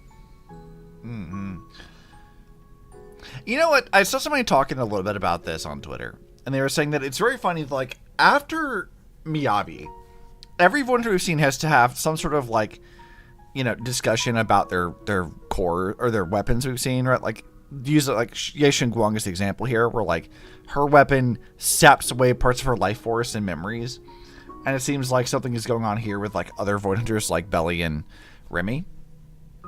Meanwhile, Miyabi's like, I'll just make peace with the demons in the blade, it's fine. At the time, we were naive enough to believe that if we could truly master that power, humanity might finally overcome the Hollows once and for all. So, when RK and Sunbringer proposed the plan, we never doubted it for a moment. Lady Sunbringer and Professor RK's plan? Yes. Project Sunseeker. I'll never forget that accursed name for as long as I live. Sunseeker is an interesting choice, as that seems to be tied to the mythos of Icarus, which we know Phaethon is also tied to. Simply put, it was an experiment that used vast quantities of porceloy as a medium to partially fuse us Void Hunters with the karma core sealed within our weapons. Miyabi sort of reminds you of a plot in Gundam Unicorn, not Unicron. I've not seen Gundam Unicorn. God. They fused you with a karma core? Then that means... It meant we'd become artificial enchainers. No more enduring the costs of wielding Void Hunter weapons, and perhaps even achieving a stronger form to defend New Eridu.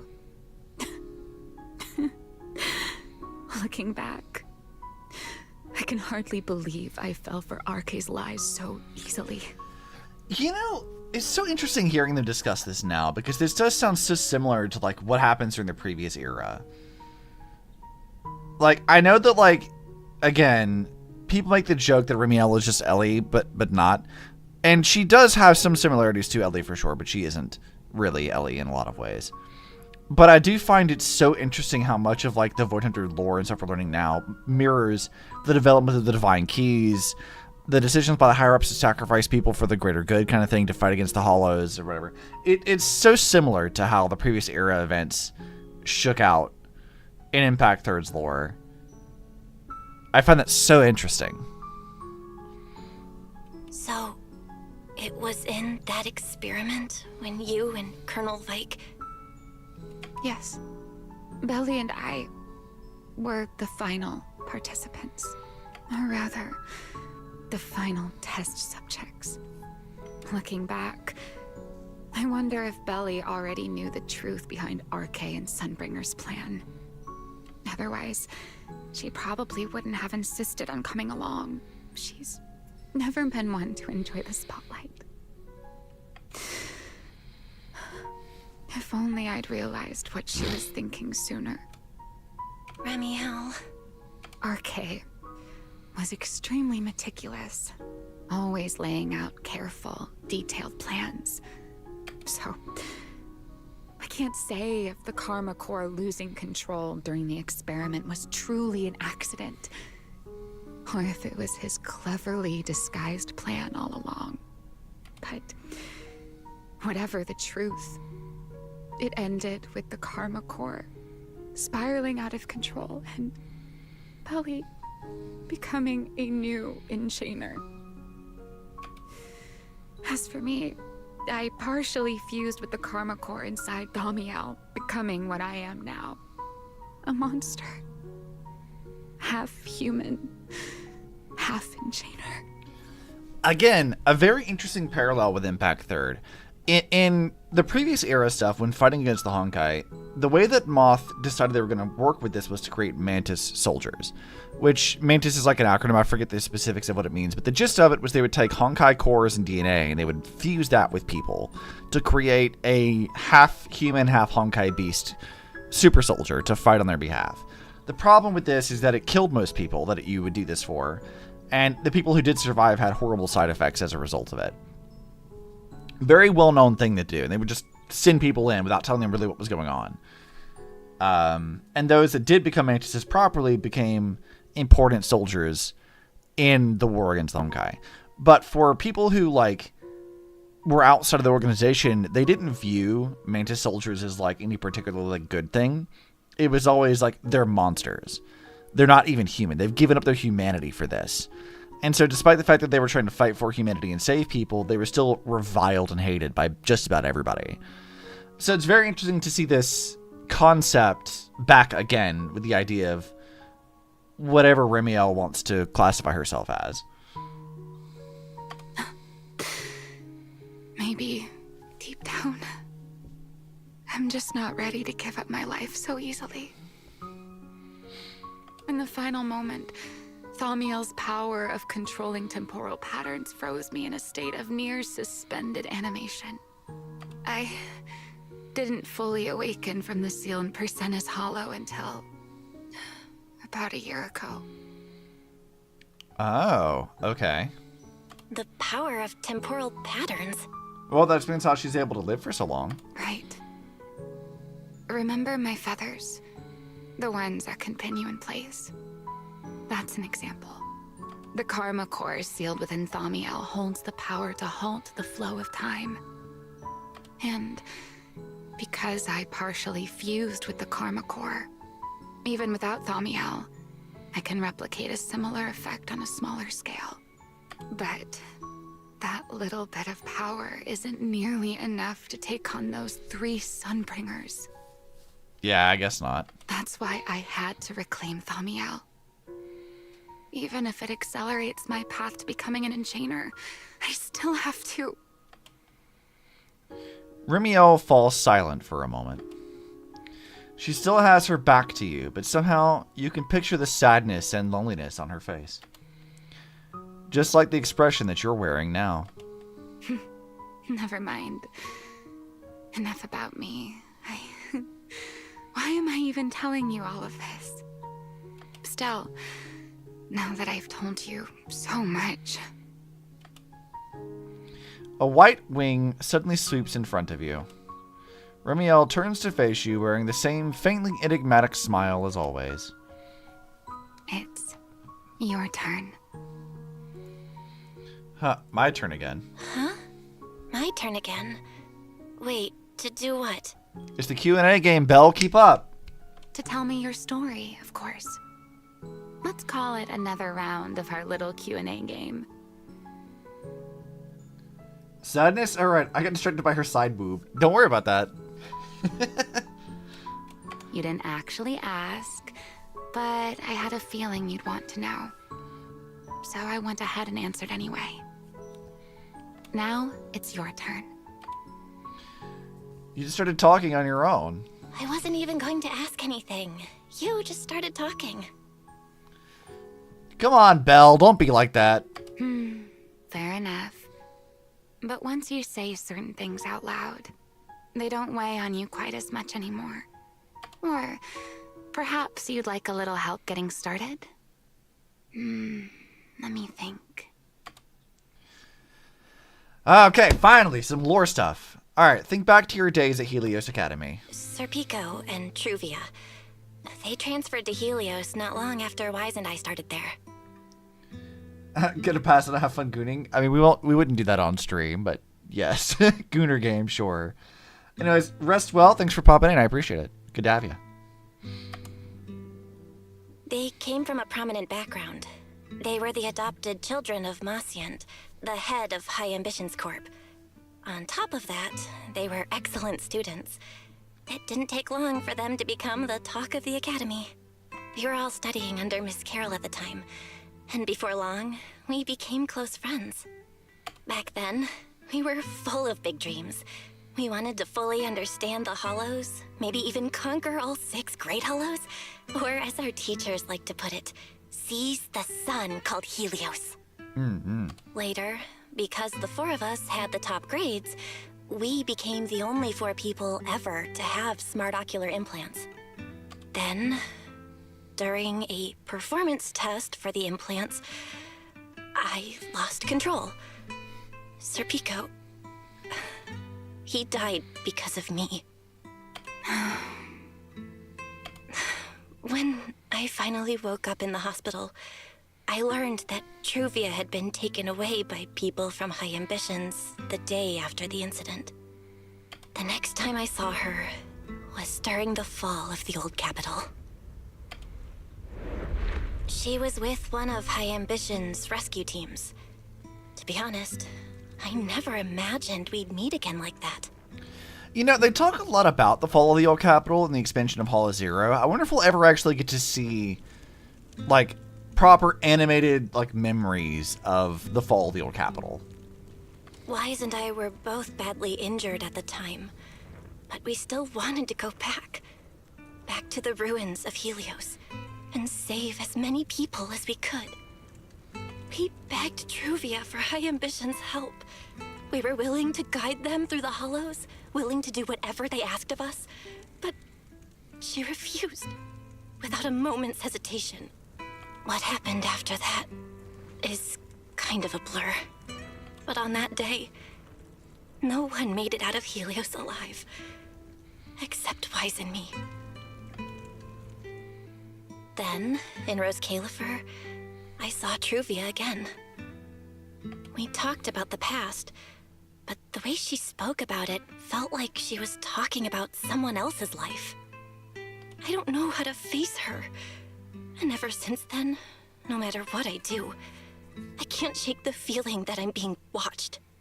That gaze. I don't know whether it was Truvia's or Serpico's or... Perhaps it was your own. That's called survivor's guilt, Belle. The you from the past. The one who kept thinking, if only I'd done something sooner. The one who never managed to forgive themselves. Yeah, this is why Remi needed to save, or like save her a little backstory for this exact moment. Making peace with the past isn't easy. And sometimes, you don't get the chance at all. Yeah, there won't be another chance. Truvia, she was killed by Dracena. By that thing pretending to be Dracena. I mean, you say that, but like, we don't know if Dracena was like that or not. Something pretending to be Dracena? Belle, what exactly happened before I found you? Will you tell me? You tell Remielle everything that happened inside the CCD. I see. So that means Dracena, the youngest of the Sunbringers, had already... No. Judging from the timeline and the outcome, perhaps not yet. Suddenly, a commotion erupts outside. Hurried Bingbu footsteps and frantic shouting echo through the area. Huh? What's going on out there? I'm not sure. Let's go find out. Go back. There's nothing here. It sounds like secrets Forgive here. me, Yeah. but I cannot obey. Sigrid. Fuck. Why are you here, Sigrid? Go away!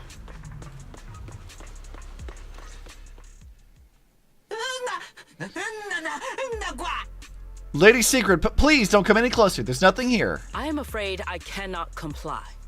I know Miss Belle is here, and I have come to take her back. Please do not stand in the way of my duty. How do you know that we're here? Sigrid. She won't be easy to fool. Belle, hide for now. I'll think of something. Belle? What are you doing? Let's find out. Sigrid, I'm right here. Sigrid, leave them out of this. I'm right here. Thank you for your understanding and cooperation, Miss Belle. But I'm sorry. I can't go back with you. You came out on your own? And Lady Remielle too? No, hurry and hide. This person's dangerous. Well, since Belle has already stepped out into the open, I suppose there's little point in my remaining hidden. This would be our first proper face-to-face meeting, would it not? Deputy Director of Airspace Patrol. Ooh, okay. I'm really curious how this is gonna go. Remielle. Now that is an unexpected development. Miss Belle, Lady Dracaena has ordered a search for you. But our only aim is to uncover the truth of what happened inside the CCD. So please, come back with me. Absolutely the fuck not. As for this fugitive wanted for the attempted assassination of Lady Eldrada... Just so we're clear, if you decide to make a move here, you'll be the only one who dies. Damn! Alright, Remi. How can you be so sure before you actually try? I don't mind getting my hands dirty. I am a fugitive after all. Hardly a saint to begin with. But are you really willing to die like this? As a puppet controlled by that monster without ever learning the truth? Then speak plainly. I have no patience for riddles. Everybody's telling Remi to stop talking to riddles. Very well. You really do take all the fun out of it, don't you? Then I'll tell you outright. The Sunbringer inside the CCD was Gerta Blulu in disguise. Yeah, I mean, we saw that coming. What did you say? Huh? I expected that reaction from Sigrid, but you too, Belle? I thought you'd figured it out already. Where did that come from? How did you even come to that conclusion? I know it definitely wasn't Lady Dracaena, but Gerta Blulu? There's no way. That is quite a story you've come up with, Remielle. Oh? I was expecting something more along the lines of, "How dare you slander Lady Dracaena?" followed by you charging straight at me with your spear. I was quite prepared for that. Or could it be you've suspected all along that the Sunbringer at the CCD might not be the real one? What makes you so certain that it was Gerta Blulu? Intuition, perhaps? Of course, there was also my trust in Belle, and a little reasoning. Sure, but speak plainly nonetheless. According to Belle's account, they followed the trail of singularity leakage through the energy hub, yet somehow ended up in Draceena's office. Then the false Dracaena showed up, sent Billy and Cecilia away, began mutating into an ethereal, and attempted to silence Belle for good. That's when Truvia arrived. She saw through the imposter's disguise too, and became her first target. After that, Sigrid, Dracaena ordered you to bring Belle back to the CCD and uncover the truth. Have I got that right? Yeah, that sounds about right. Yeah. Sigrid, I know it's hard to believe, but that's what I saw with my own eyes. I did receive orders from Lady Dracaena. But what does that prove? Let's put it this way, Sigrid. Before you arrived, based solely on Belle's description, I assumed Lady Draceena's karma core had gone out of control and turned her into an enchainer. But from what we've seen before, if that were the case, there is no way she could have retained her human consciousness, much less continued issuing orders to you. Yeah. With that possibility ruled out, and considering Belle's discovery of the singularity leakages, along with the recent appearance of multiple enchainer larvae, it is entirely possible that either Gertablulu or Bashmu entered the CCD through the singularity leakage, and, through the Karma Core, became partially fused with Dracaena. Oh, so they pulled a fucking John Carpenter's The Thing and just entered her office, fused with her, and took her place. How could that even be possible? It seems you have at least a basic understanding of enchainers and karma cores. Good. That saves me a fair bit of explanation.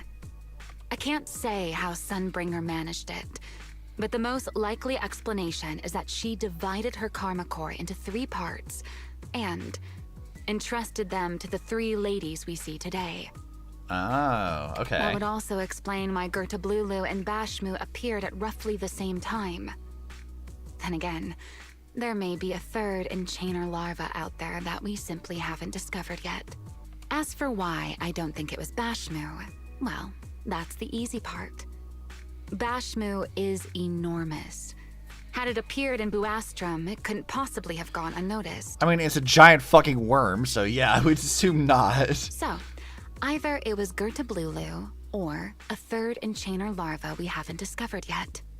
It attacked Lady Dracaena, and it succeeded. Just not completely. Otherwise, there would have been no reason to keep impersonating her. If I had to compare it to something, it would be like 2 people fighting over the same controller. Draceena's consciousness and Gertablulu's consciousness coexist in the same body, competing for control of both the body and the Karma Core. Judging by the current situation, it seems Gertablulu has the upper hand. That is still nothing more than speculation. And if Miss Bell deceived you, then none of your conclusions would hold. It's true.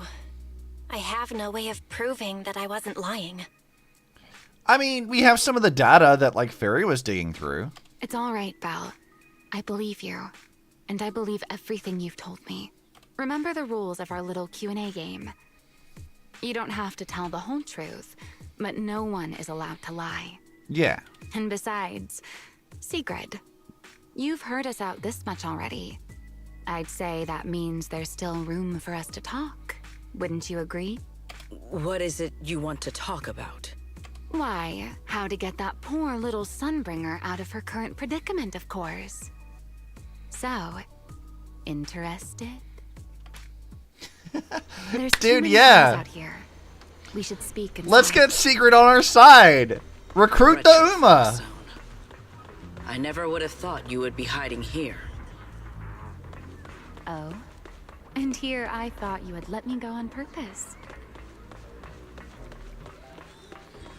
So Sigrid knew about this place too? Why did you not arrest Remi before then? I never expected the Airspace Patrol surveillance network to have such a glaring blind spot. Would you call it that? Before all this, I wouldn't have believed anyone would willingly live in the sewers with a whole colony of Bangbu either. I was pretty shocked when I first got here too. All right, let's save the small talk for later. Let's discuss how we're going to deal with Gertablulu. Or rather, what to do about Dracaena. First of all, the enemy has already taken control of the CCD. That effectively gives it access to Roskalefer's communications network as well. In other words, we can't communicate with anyone through electronic means right now. If we do, it'll notice us almost immediately. Yeah. Lady Dracaena did give orders to keep a close watch on any unusual communication signals within the island. Within the island? See? The enemy is already starting to show the cloven hoof. No offense to horse tyrants, of course. Remielle. Go on. Dude, Sigrid's just like, whatever. Dealing with it wouldn't actually be difficult. The real problem is how to do it quietly. Even I can't be sure I could bring it down in a single strike. None of us knows how deeply it has fused with the Karma Core. If we act rashly, worst case, everyone in Roscalifer ends up witnessing Lady Dracaena turn into an ethereal. And by then, even if we manage to save Dracaena, to Roscalifer, all we've really done is save a monster that could turn into an ethereal at any moment. I never thought you cared about Roscalifer's order and stability. Why wouldn't I? This is the utopia my friend built with her own hands. Let's see. Alright. To keep the imposter under control and to make sure no one else finds out... Remielle's right. We need a way to keep the imposter contained without drawing any attention. Sneaking back into the CCD again probably won't work. Even if Sigrid helped us and cleared out all the guards, the imposter would catch on the moment she did anything out of the ordinary. Unless we could somehow lure the imposter out of the CCD and into somewhere isolated. Somewhere no one would notice. Wait. I've got it! Remielle, Sigrid, I've got it! A way to deal with that imposter without anyone ever finding out. Oh? Please, go on. Tomorrow evening, the CCD will be holding a welcoming banquet for the island's guests in its reception hall. It's supposed to be hosted by Lady Dracaena herself, which means she's definitely going to be there. That does sound promising. We could go in as guests instead of forcing our way into the CCD. That would save us a great deal of trouble. But, Miss Bell, with so many guests around, how do you plan to stay unnoticed? Yeah, good question. What if a singularity leakage just happened to appear during the banquet? What if a singularity leakage appeared just as the imposter made its appearance?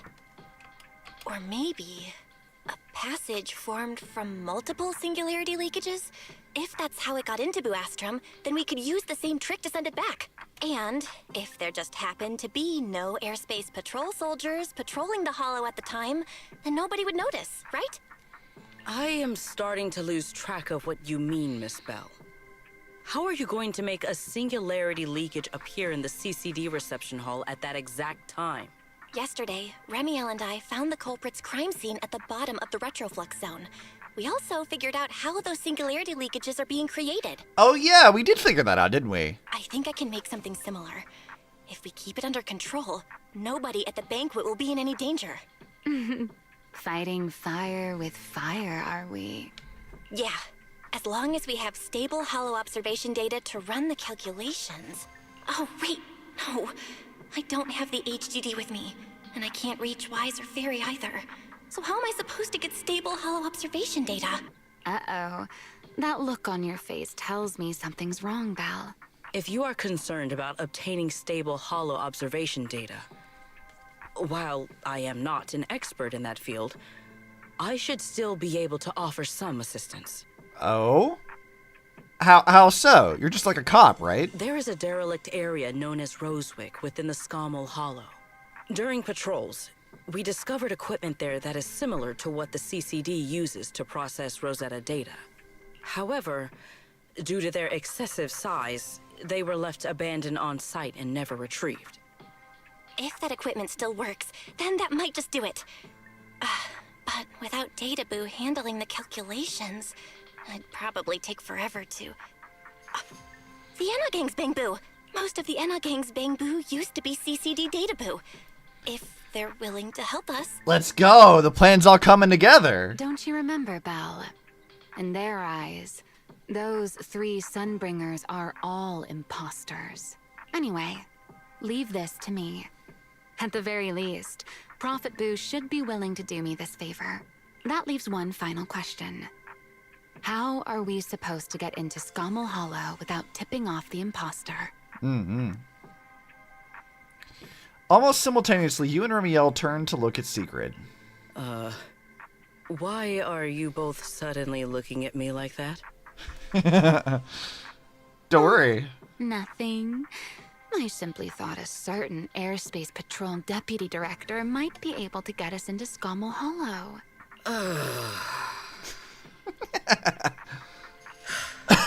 At first light tomorrow, I will return here and find a way to get you to Rosewick. I can also pretend I never saw you tonight. That is all the assistance I can offer. And if I discover that everything you have told me is false, I will personally answer for tonight's decision, whatever the cost. I do kind of appreciate that Sigrid is willing to stick her neck out for us. Like, she doesn't know us very well, but she is a lot more flexible in her thinking than I thought she would be. Sigrid turns to leave, but pauses just before reaching the door. Before I leave, there is one final matter I would like to confirm with you, Remielle. Mm-hmm. You once attempted to assassinate Lady Eldrada. Why, then, are you going to such lengths to save Lady Dracena? Because none of them are the Sunbringer I'm looking for. To me, they're no different from this city in the sky. They're all gifts Sunbringer left behind for the world. I simply don't want to stand by and watch the things my friend cherished be destroyed by monsters from who knows where. That's an interesting perspective. Sigrid says nothing more and leaves. After that, you and Remielle spend some time explaining everything to Prophet Boo. He wrestles with it for a while, but eventually agrees to your request. It's getting late. Better get some rest while you can. Everything depends on tomorrow. Dude, this is like a pretty intense patch.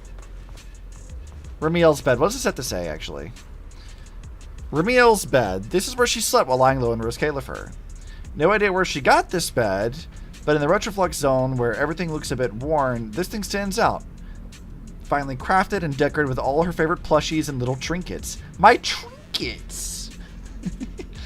It gives off a rather unique feeling of comfort. The bed bears a relaxing fragrance. Look close enough and you'll even spot a few naturally shed feathers.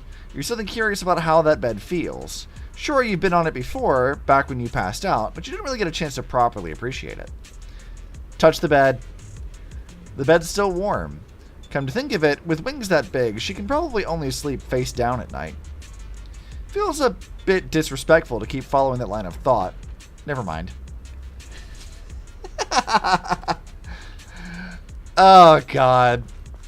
That's so funny. We'll just look respectfully. It's fine. Wait, why do I have two directions to go here? Rest on the sofa. Alright, let's just chat with Remielle first. After a crisis like today, I figured sleep wouldn't come easy for you. You doing alright, dear fellow wanted criminal? Not bad. You? Me? Well, I'm clearly used to this situation already, so I'm fine, of course. I'm not someone talking about. I'm talking about your physical condition. Are you worried about me because I mentioned my enchainer transformation? Relax. I'm tougher than you think. I can feel myself slipping slowly and irreversibly towards the abyss of an enchainer. But I'm not about to turn into some monster anytime soon. You can rest assured I won't snap and attack you while we're working together. Will using Thaumiel's strength worsen your enchainer transformation? Well, I'd be lying if I said it doesn't. The more I use Thaumiel, the stronger the creator's corruption. But I need that power, so there's no reason for me to hold back. Don't worry, Miss Worrywart, my companion provided me with some specially made medicine. When the corruption gets too gnarly, I'll hide myself in this little room using calming medication and write it out. Just like a week ago? Is this just your perceptiveness coming into play, or are you holding a grudge? But you're not wrong. A week ago, the back-to-back fighting pushed me right to the edge and I could barely keep the corruption in check. The corruption will show on my skin, and trust me, you don't want to see it. Honestly, I don't want anyone seeing me like that either, all monstrous and ugly. I'd rather die. So, sorry for running. Took a week, but I finally got the symptoms under control. Remi. Feels like we got way off track. Maybe your brooding vibes are rubbing off on me, Miss Sourface. Anyway, I'm fine, at least for now. You should get some rest and take better care of yourself. We're counting on you tomorrow. If you really can't sleep, I don't mind giving you my bed. I like Remielle, dude. She's so fun. Alright, well, let's pop a squat on the sofa of boxes. Feels like way too much happened today. My brain can barely keep up. I would be so stiff trying to sleep on that thing. There's no way I'm making it back to Amber Hall. I guess I'll just have to stay here for the night. I hope Wise and the others won't worry. No, they definitely will. Of course. Well, let's go to sleep. Exhaustion soon overtakes you, and you fall asleep. You toss and turn all night through the tangle of restless dreams until Sigrid's voice cuts through the haze. Sigrid's here so early. I'd better go take a look. Alright, let's chat. Good morning. I have secured a carriage for the Rosewick area. As promised, I will escort you there. Alright. How do you intend to get us there? Surely not under the pretense of transporting newly captured fugitives. Of course not. I brought this. She definitely thought about it. That boss was too suspicious. She must have actually considered taking us there as prisoners. Sigrid. So, what's inside? Costumes and props. They should allow you to accompany me openly into Scommel Hollow. Oh no. I see. Airspace Patrol uniforms. Not a bad idea. No, not quite. Now that's Sigrid for you. Right. If we're disguised as Airspace Patrol soldiers accompanying you in the Hollow, this could work. Thanks, Sigrid. Yes. That is the plan. Oh no. I think I know where this is going. Please hurry and change. Time is short. We must depart as soon as possible. Before long, the three of you arrive at the port outpost near Buastrum. I think I know where this is going. I think I've seen some talk about this on Twitter. I'm excited to see it. Come on. Load it in. Hey, look. What's that? Wait a second. There are two Mr. Roars? Let's go! It all comes back, dude.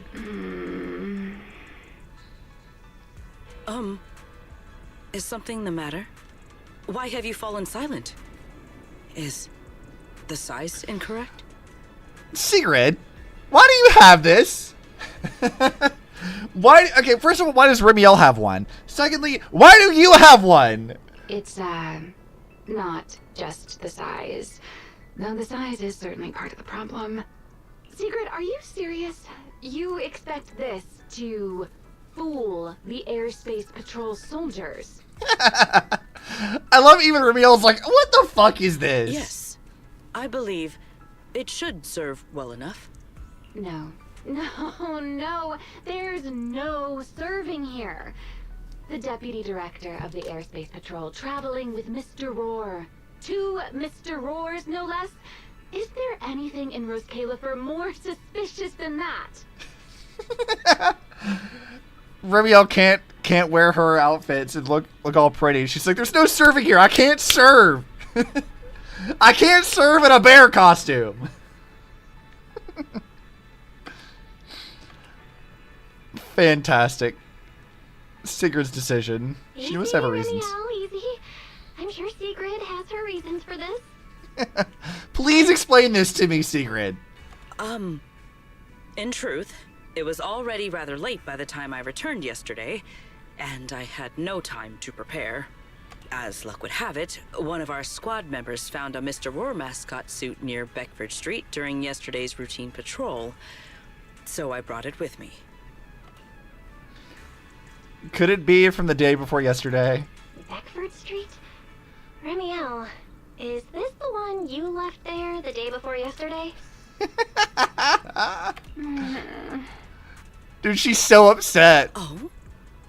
So you are fond of Mr. Roar too, Remielle? Oh, Sigrid's like, yo, are you one of my people?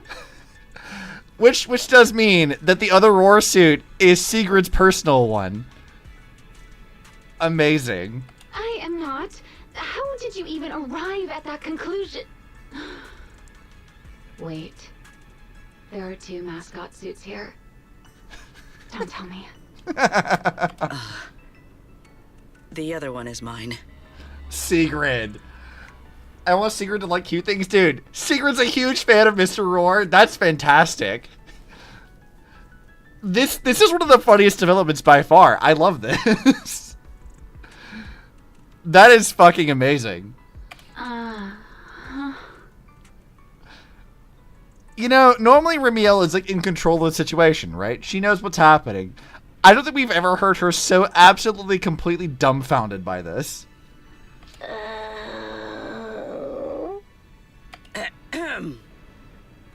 In any case, once we enter the outpost, I ask that you both cooperate and play your parts as Mr. Roar properly.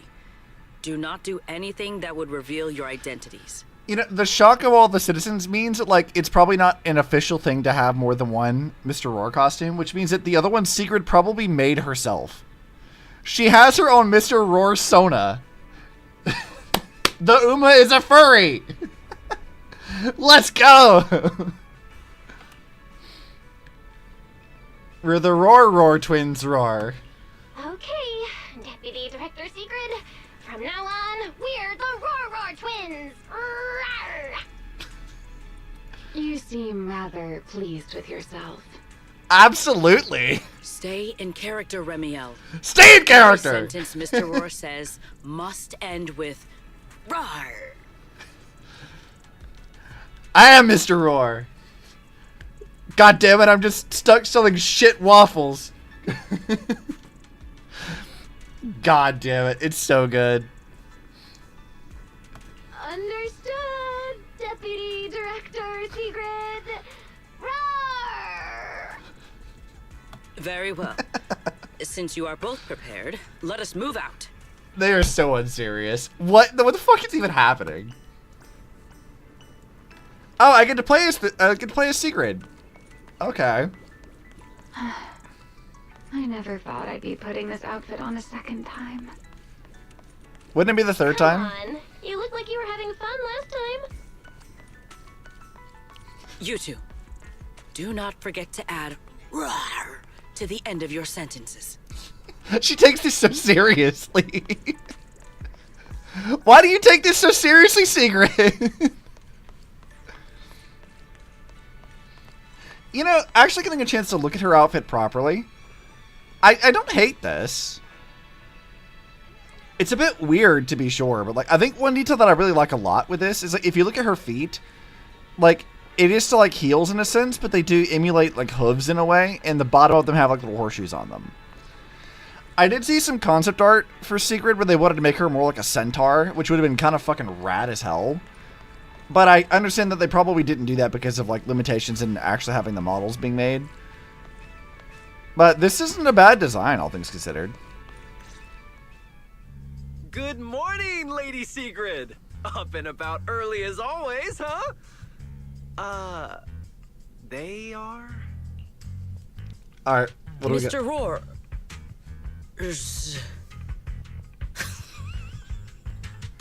They kept her VAs giggling here. She can't even keep it together. Hold on, I gotta hear that again. Mr. Roar.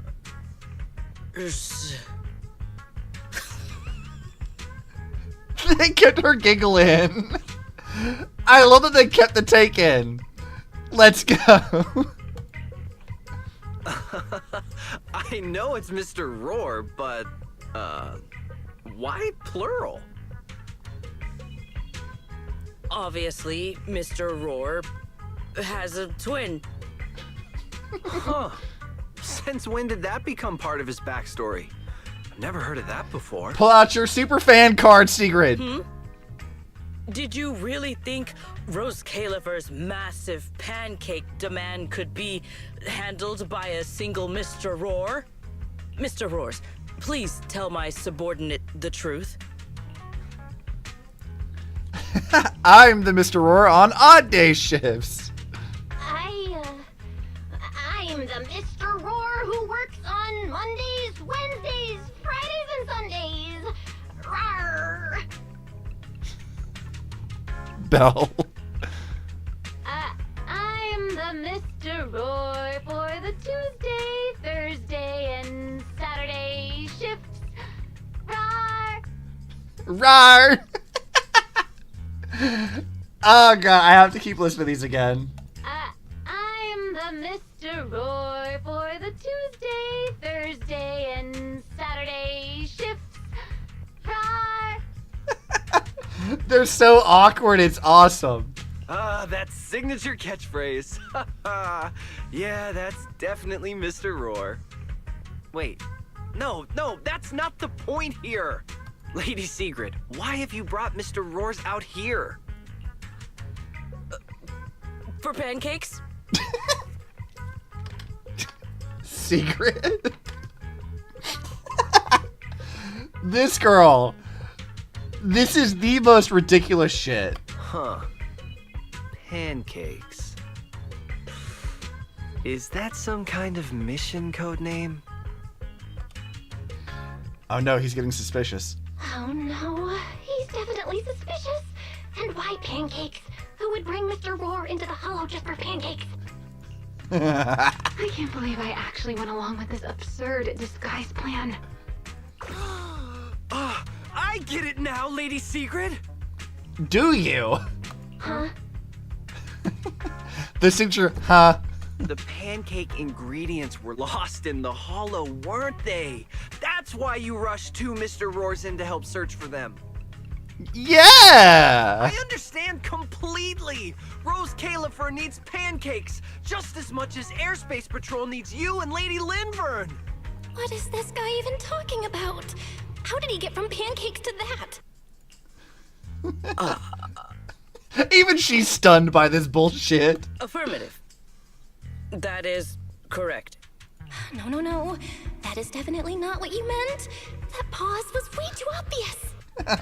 Oh, I understand everything now. Lady Sigrid, please, wait a moment. I'll let you and the two Mr. Roars through right away. There's no fucking shot this works. I don't want to think about how any of this makes sense anymore. Rawr! I got it one more time. One more time, please. I don't want to think about how any of this makes sense anymore. Rawr! Same here. My head hurts so much it feels like my brain is trying to grow back. Rawr! The route is ready. We may depart whenever you are prepared. Oh god, I can't believe that shit actually fucking worked. Lady Sigrid, we're ready. We can let you and the two Mr. Roars through whenever you give the word. Well, off we go then. I guess it works. I can't believe that Sigrid's, like, Mr. Roar Sona actually works for this. That's fantastic. Together, the three of you enter the Scommel Hollow. After a long journey, you finally reach your destination, Rosewick. All right. From here on, there is no need to worry about being spotted by my subordinates. There are no scheduled patrols in Rosewick today. What are you two doing? Finally got this headpiece off. Oh, I was about to suffocate in there. See? I told you. This costume is way too tight and stuffy. Getting stuck in it the other day was definitely not my fault. It's not very polite to stare, Miss Deputy Director. Or is there something on my face? No, nothing like that. I merely thought you seemed somewhat more lively than I had expected. You are quite different from the Remielle described in the records of the first-generation Void Hunters. She's a fucking menace to society. We love her for that. Let me guess. In those records, we all come across as rather stern and proper, don't we? Well, I suppose that can't be helped. We were void hunters, after all. We had to look the part, especially the sort of void hunter people expected to see. The head of the Hoshimi family gets lost at the drop of a hat. Sunbringer is a bit socially awkward. And Joyous spends every other day nursing a hangover. You wouldn't expect any of that to make it into the official records, would you? So, the autism runs in Miyabi's family, huh? Seems like it does. Indeed. But that was who they really were. Nothing like the people described in those records. What about you, Remielle? What about you, Remielle? What's the real you like? Girl, you act like you haven't already been very intimately close with her up to this point. The real me? Isn't she standing right in front of you already? Knew it. I figured you'd say that. Oh my, then we really are in sync. But let's save the gossip for later, shall we? Don't forget why we came here. Yes. The central district of Rosewick is just ahead. The device we are looking for should be there. Okay, let's keep moving. Hey, yo, okay, I gotta play as the this Uma. tunnel first. Rosewick should be just ahead. Ooh, I kind of really like this shield she's got for herself. Her spear's got an interesting design too. I'm kind of digging that. That's kind of nice. Alright, now how does she work? Okay, she's an ice character. Oh, it spins! Interesting.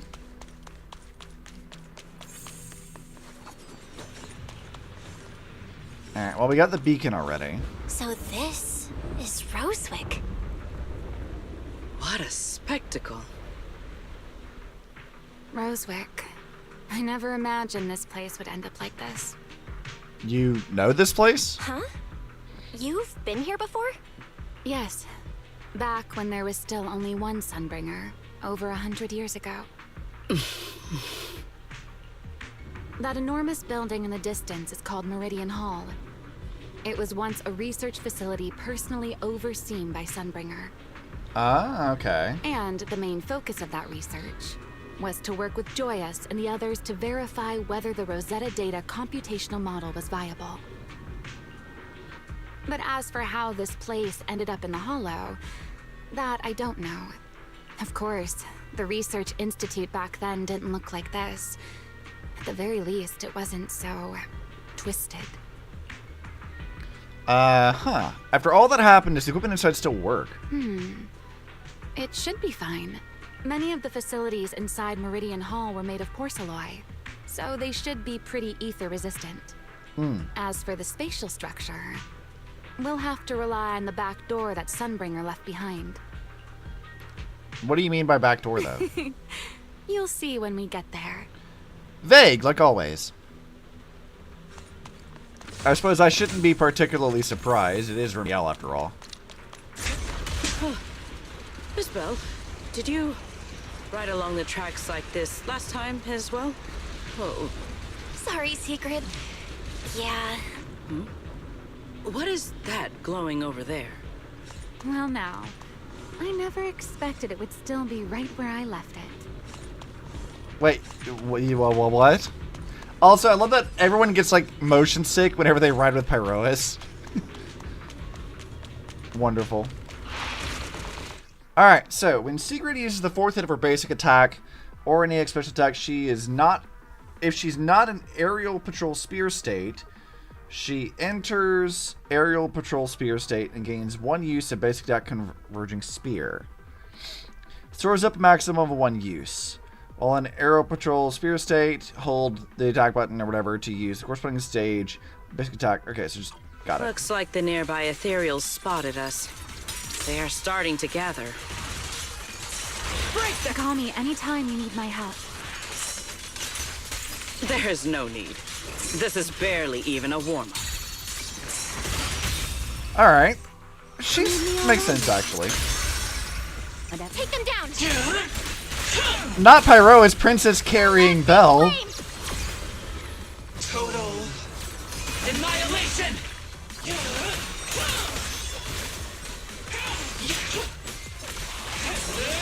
Here, spin. Yeah. Break through their ranks. Alright, so Remielle should be off field right now. Yeah. Doing all the damage for us. Shatter. Blitz. Hold the line. Okay, I feel like I get secret a lot Dealt easier with than I do for now. Remielle. Let us go see what that glowing object is. Yeah, what is this Tetris block? Key component? This object bears a strong resemblance to certain devices within the CCD. Yes, both are Sunbringer's creations after all. Mm-hmm. I'm surprised this key hasn't been affected by the spatial distortions. It remains intact. Guess we're pretty lucky. Remi, what is this? It's the key to Meridian Hall, the back door that Sunbringer left. This is a key, you say? But where is the door? For that, I'm afraid you'll have to ask Sunbringer herself. Okay, how very unhelpful.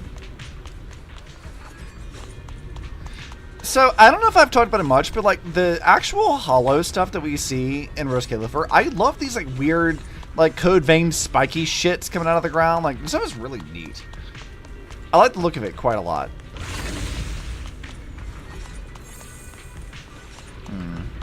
Doesn't like we can really progress much right now. Aside from Meridian Hall, most of the buildings here were residences and other facilities prepared for the researchers who worked here.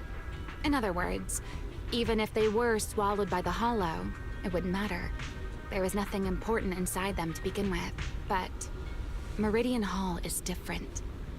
The prototype used to verify Rosetta data is stored inside.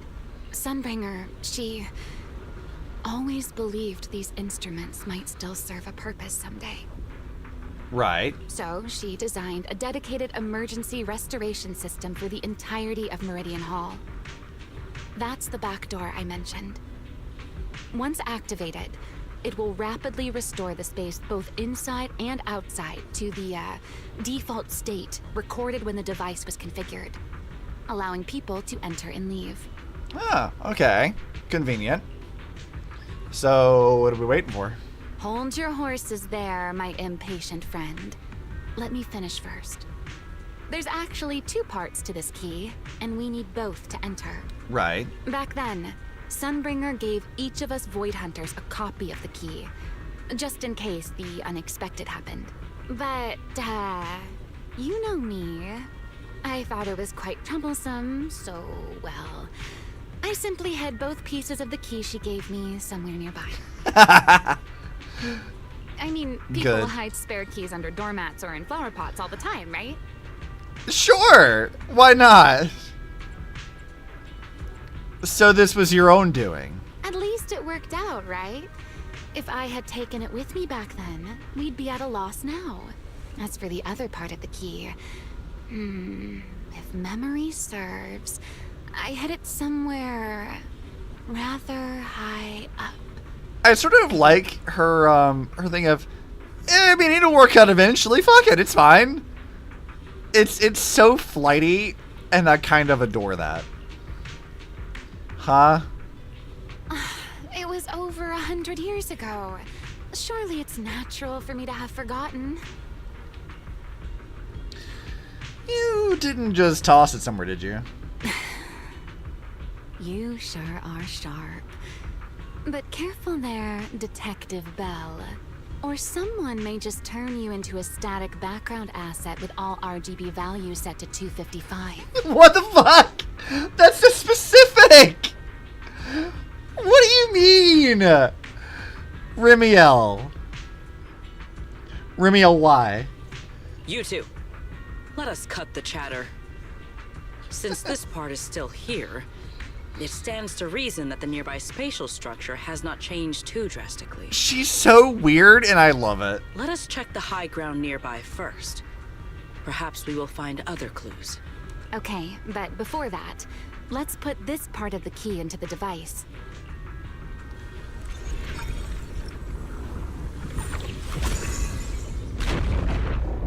Okay, that kind of helps then.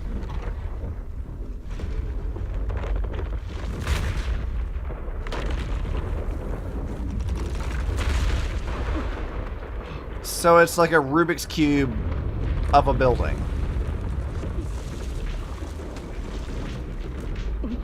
Weird.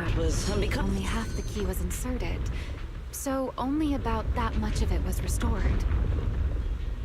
This way. It seems there is a path leading higher up. Interesting. Yeah, let's go check it out.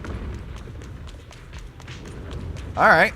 That's kind of neat, though. I like that. This sort of, like, does something that I feel like we haven't seen much in Zenless in a while, which is that holos are supposed to be weird as fuck, and we don't see that very often. So seeing, like, it change and warp in real time is kind of great. The sky shall not be defiled. What am I gonna do with you? Don't get scorched. That alone.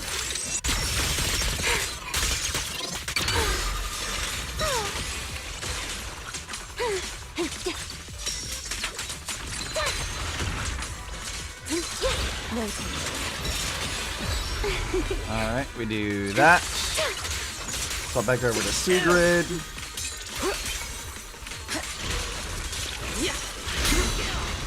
Over to Pyrois. So predictable.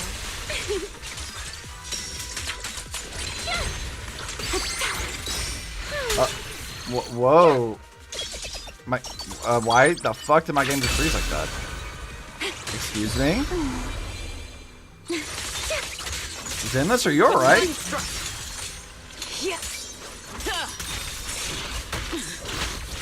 sun! Fired up!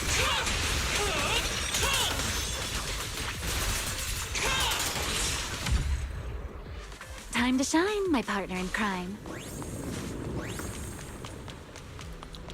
Okay, I don't dislike Sigrid. I feel like I understand her moveset already, like a lot better than I do Remielle's. I feel like Remielle I need like a lot more practice with.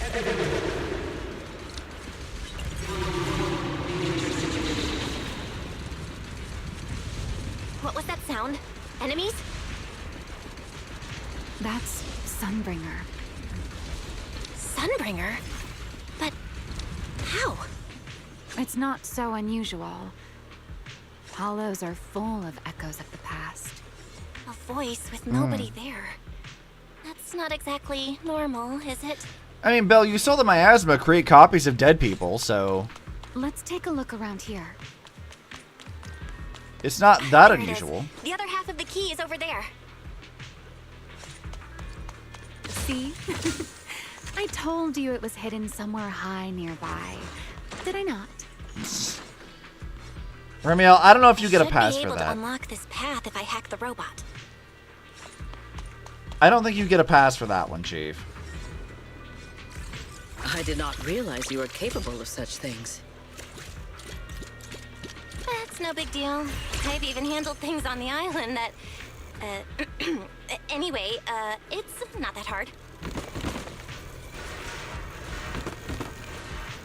Well, let's go through the pipe access point first. Give me whatever this is.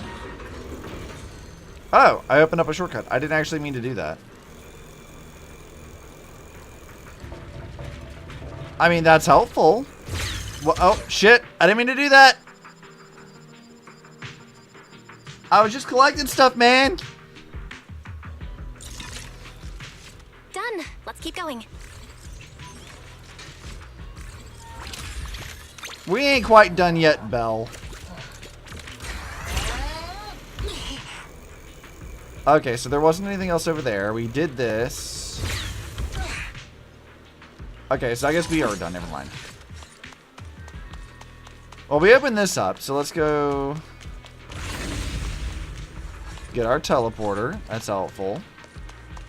Any other secrets or things around here? I mean, there's this, but it's not going to let me call it yet. Alright, we'll take that. Thank you.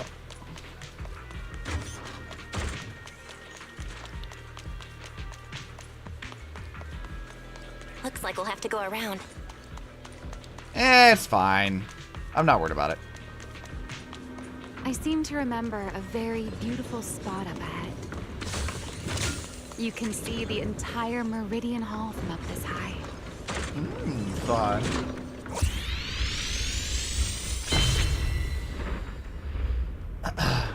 Yep, give me all the chest locations, please, so I know if I've missed anything.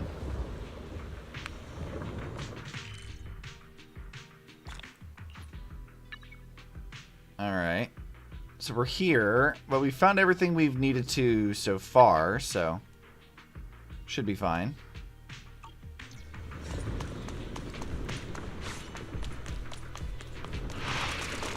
Oh no, more ethereals. Whatever will I do?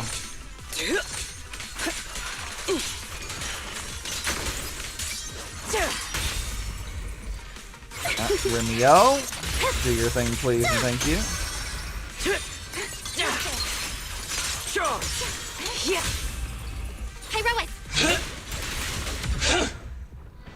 Nice.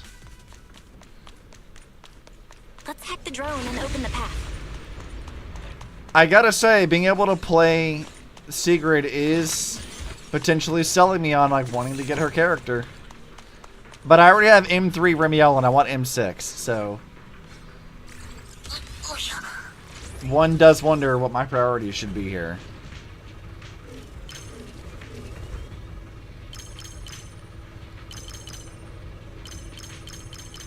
But of course, like the Green Goblin mask, it's just like, yeah, spend more money, Obsy.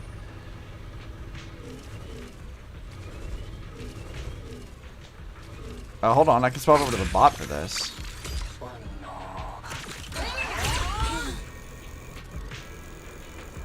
Let's see. What is this direction?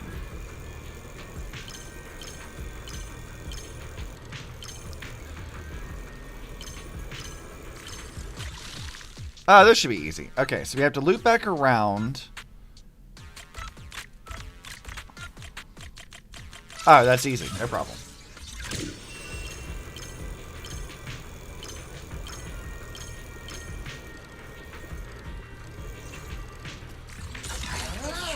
Alright, thanks for all the stuff. Can I go lower at all? We cannot. That was unbecoming of me.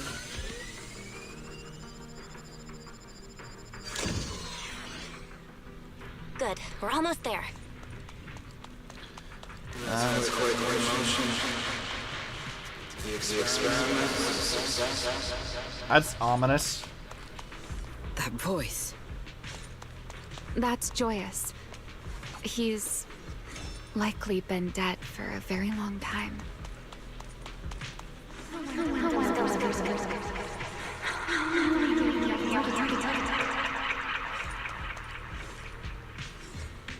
I truly do miss who I used to be.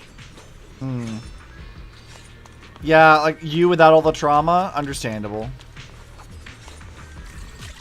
Can't really blame you for that one, Remi.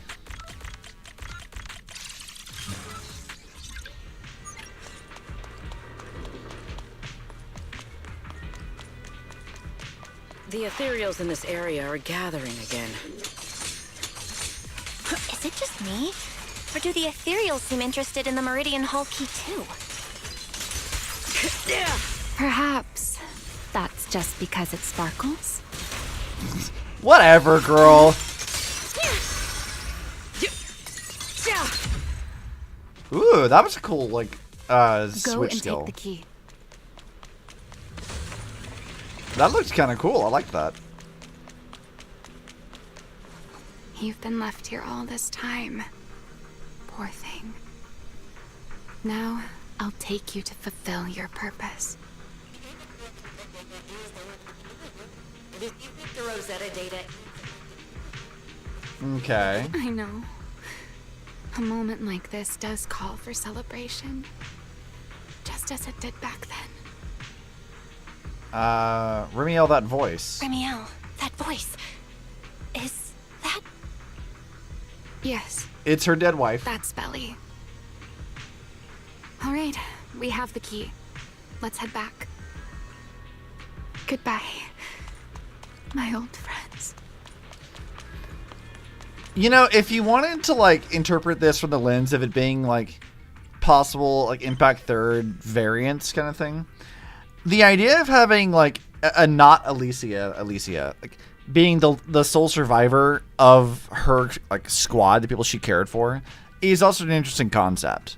Like, if Star Rail is like, what if Elysia was deprived of all contact is its own thing, and then Zenless, if it were a Hong Kong game, which it is not, again, need to stress this, was what if Elysia was in place of Kevin? Like, that's kind of an interesting, like, concept. That's not at all what Remielle's, like, thing is, but, like, it does seem like that's a cool, like, question to ask, even if that's not quite what they're doing here.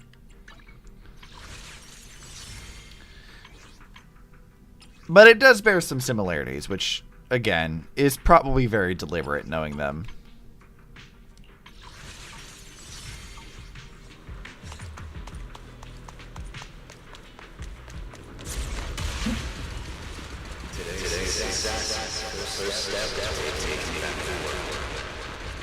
Thanks, Joyous. Celebrate.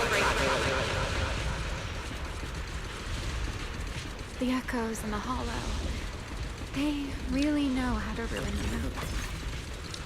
Are you okay? Yes. Bear stands ready.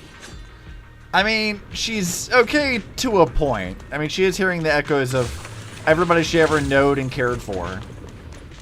So, you know, as okay as someone can be for that.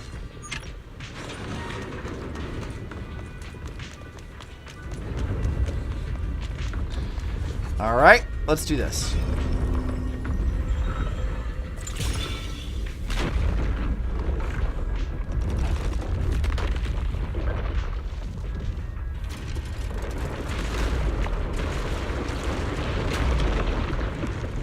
It worked. The Meridian Hall has been fully restored. Nice. Well, that went rather smoothly. Let's hope everything inside is fine as well. So this is where the Rosetta data was born. Alright, yeah, before I do that, yeah, remove the lock on that for me, please. I have some exploration to do first.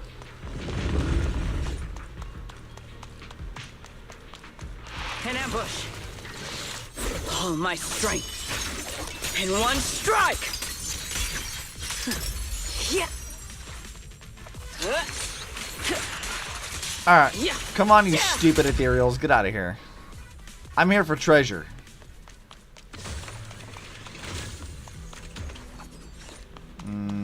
Let's go over here. Oh, it's a mimic! Come hither, mimic.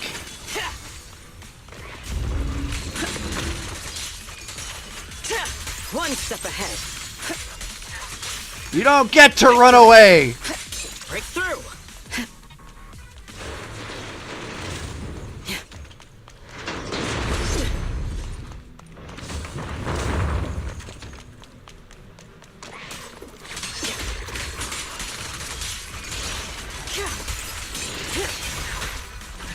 Shiver.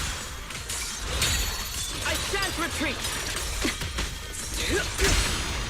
No, you don't get to do that either. You might lure me into a trap, but that does not matter. A dance. Watch out. A single moment can become eternity.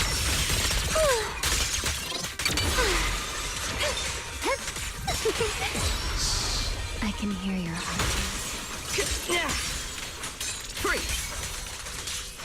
Alright, let's see what Sigrid can do.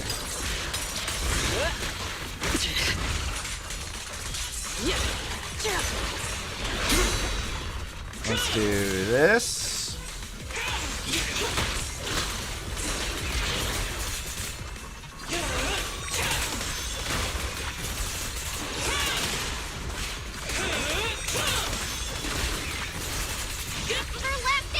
And let's try this one. Let's get a little closer. Shadow. Go, Remi. Kill some stuff for me. Nice. Alright, get back here! Stop running away, you little shit. That's right, you better give me my treasure.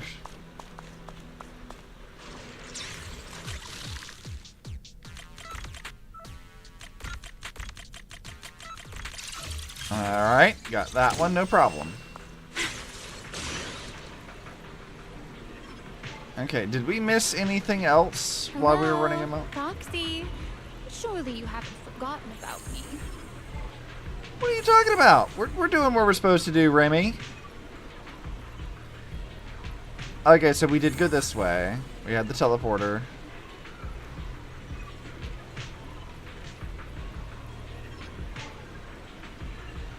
She truly did just become a jet, didn't she?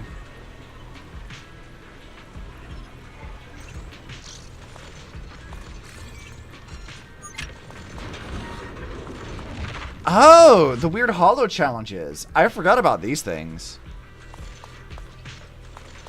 Oh, no, it's not a hollow challenge. Never mind. It's a different thing. Wait, it sent us back? Ta-da!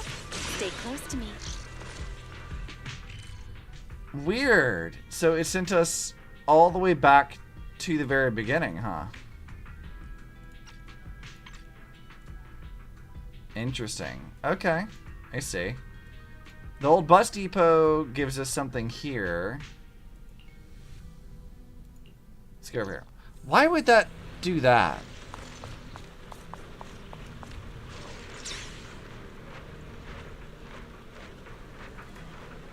Alright, so there's a treasure chest somewhere this direction we haven't gotten to yet.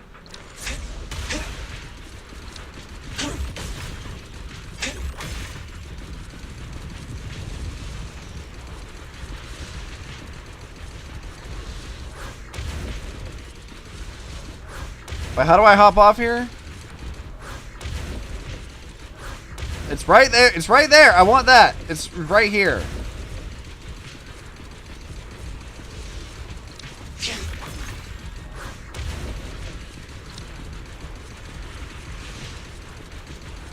Okay, here we go. Watch me closely. Thank you. That's what I wanted. I wanted the treasure. Let's see. Old tunnel area. Seems like we got that one. Bus depot. Okay, cool. So we have everything we needed to. We can just go back over here now. Progress the plot.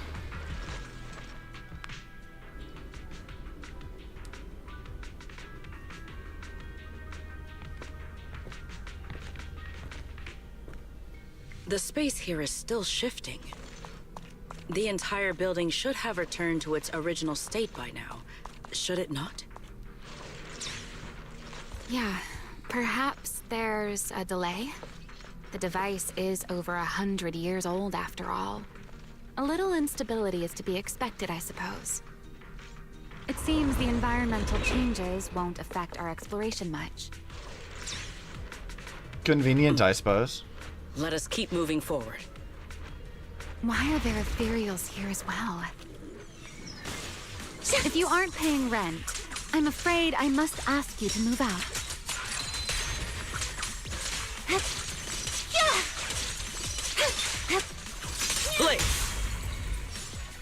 Alright, how do we build up Remielle's other Time thing? to shine, my partner in crime. Spin. I think he's doing her stance here.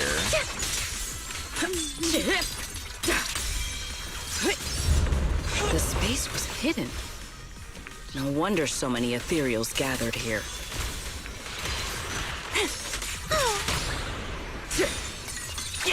I don't know why I'm not building up her thing. Guards the skies!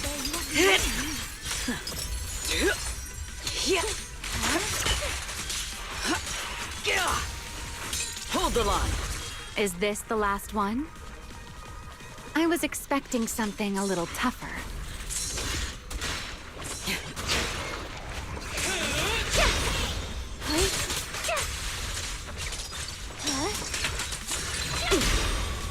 Alright, back over to Sigrid. Break them!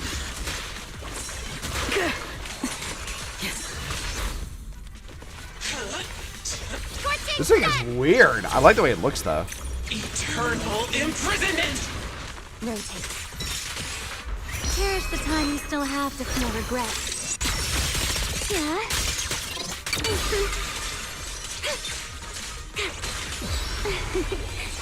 With one stroke. Know your place. Charge. Break through. Move out.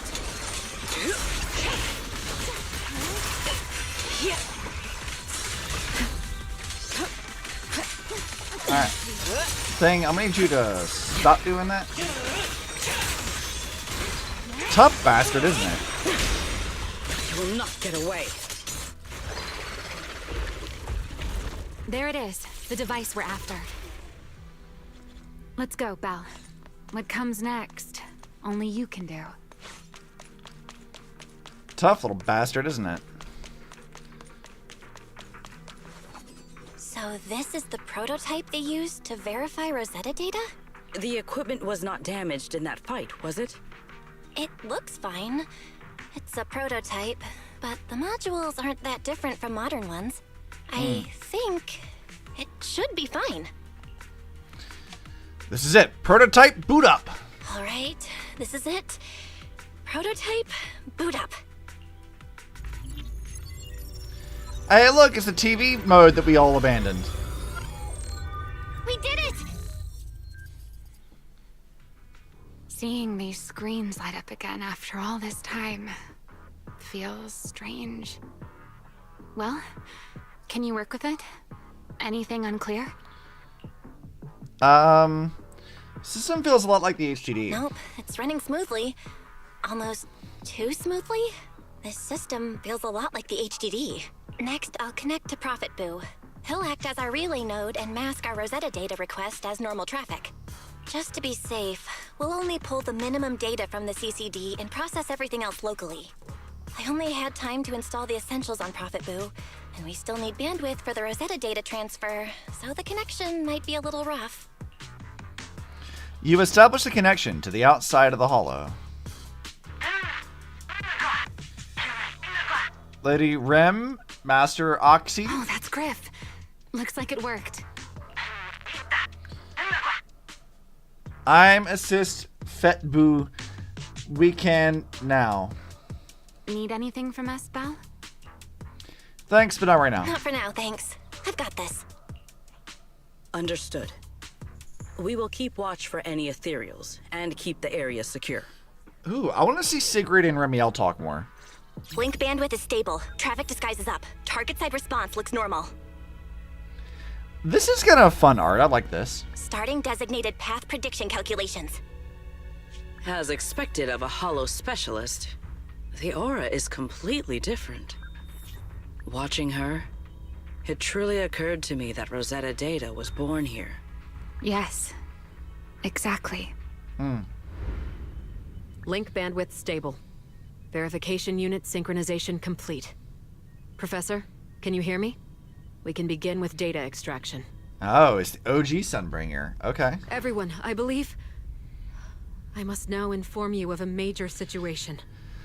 I gotta say, I do like this old Sunbringer design. What? Oh, look at... Hold on a second. I'm blocking this. You guys have to see this. Hold on. Let me hide this. Look at little baby, like, Miyabi ancestor. Look at her down there. Her ears are even longer than Miyabi's. Why does she look like that? I love her so much. The theoretical verification of Rosetta data is complete.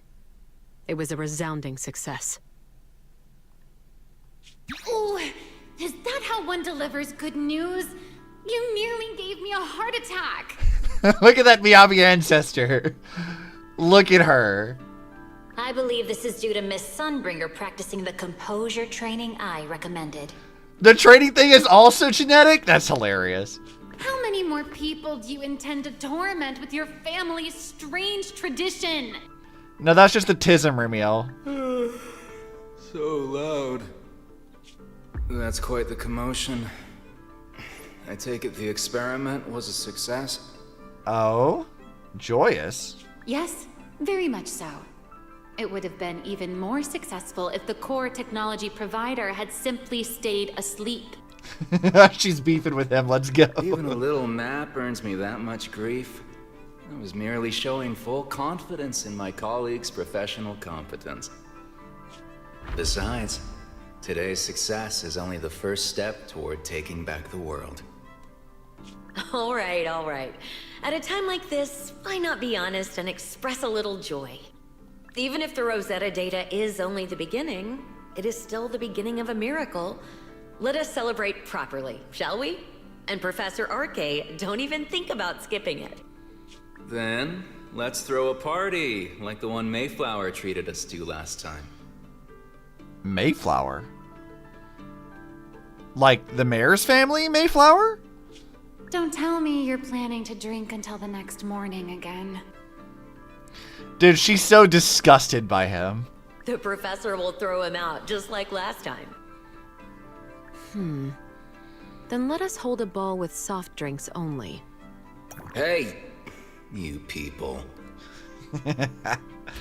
Back then, yeah, right, nerd. We thought taking back the world was only a matter of time. As long as our companions were by our side, there was nothing we couldn't do. We could even go anywhere. In the end, none of us reached the promised destination. Time passes. Finally. This should do the trick. So, I have a thing I'm wondering. It's sort of like a kind of meme in the Zenless community a bit, of like how they had the original Void Hunter like video, and the names of the Void Hunters keep shifting around because no one really knew which name was attached to whom. But the big guy, the big robot dude, who's been currently unnamed, do you think he's Professor Arke? Because that would be kind of interesting, the big robot guy being this professor that Remielle seems to have, like, beef with. I do wonder if, like, maybe that would be who that guy actually is. Miss Bell, how did it go? It would be a more interesting character design than having be, like, a regular NPC character model, though. It went perfectly. Now we just need to use this data to... Remielle? What's wrong? Are you okay? No, I'm all right. I simply, wanted a little more time to look around. This place brings back memories of some old friends. Are you sure you're okay? Are you sure you're okay, Remielle? I'm perfectly fine, really. Now that the calculations are done, let's head back. If we stay much longer, we'll miss tonight's banquet. You successfully upload the complete path data to the Prophet Boo. Afterward, you change back into the Mr. Roar costume and return together to the Yana Gang's hideout. Please tell me we can see more of the costume. I need this. Just a little bit, please.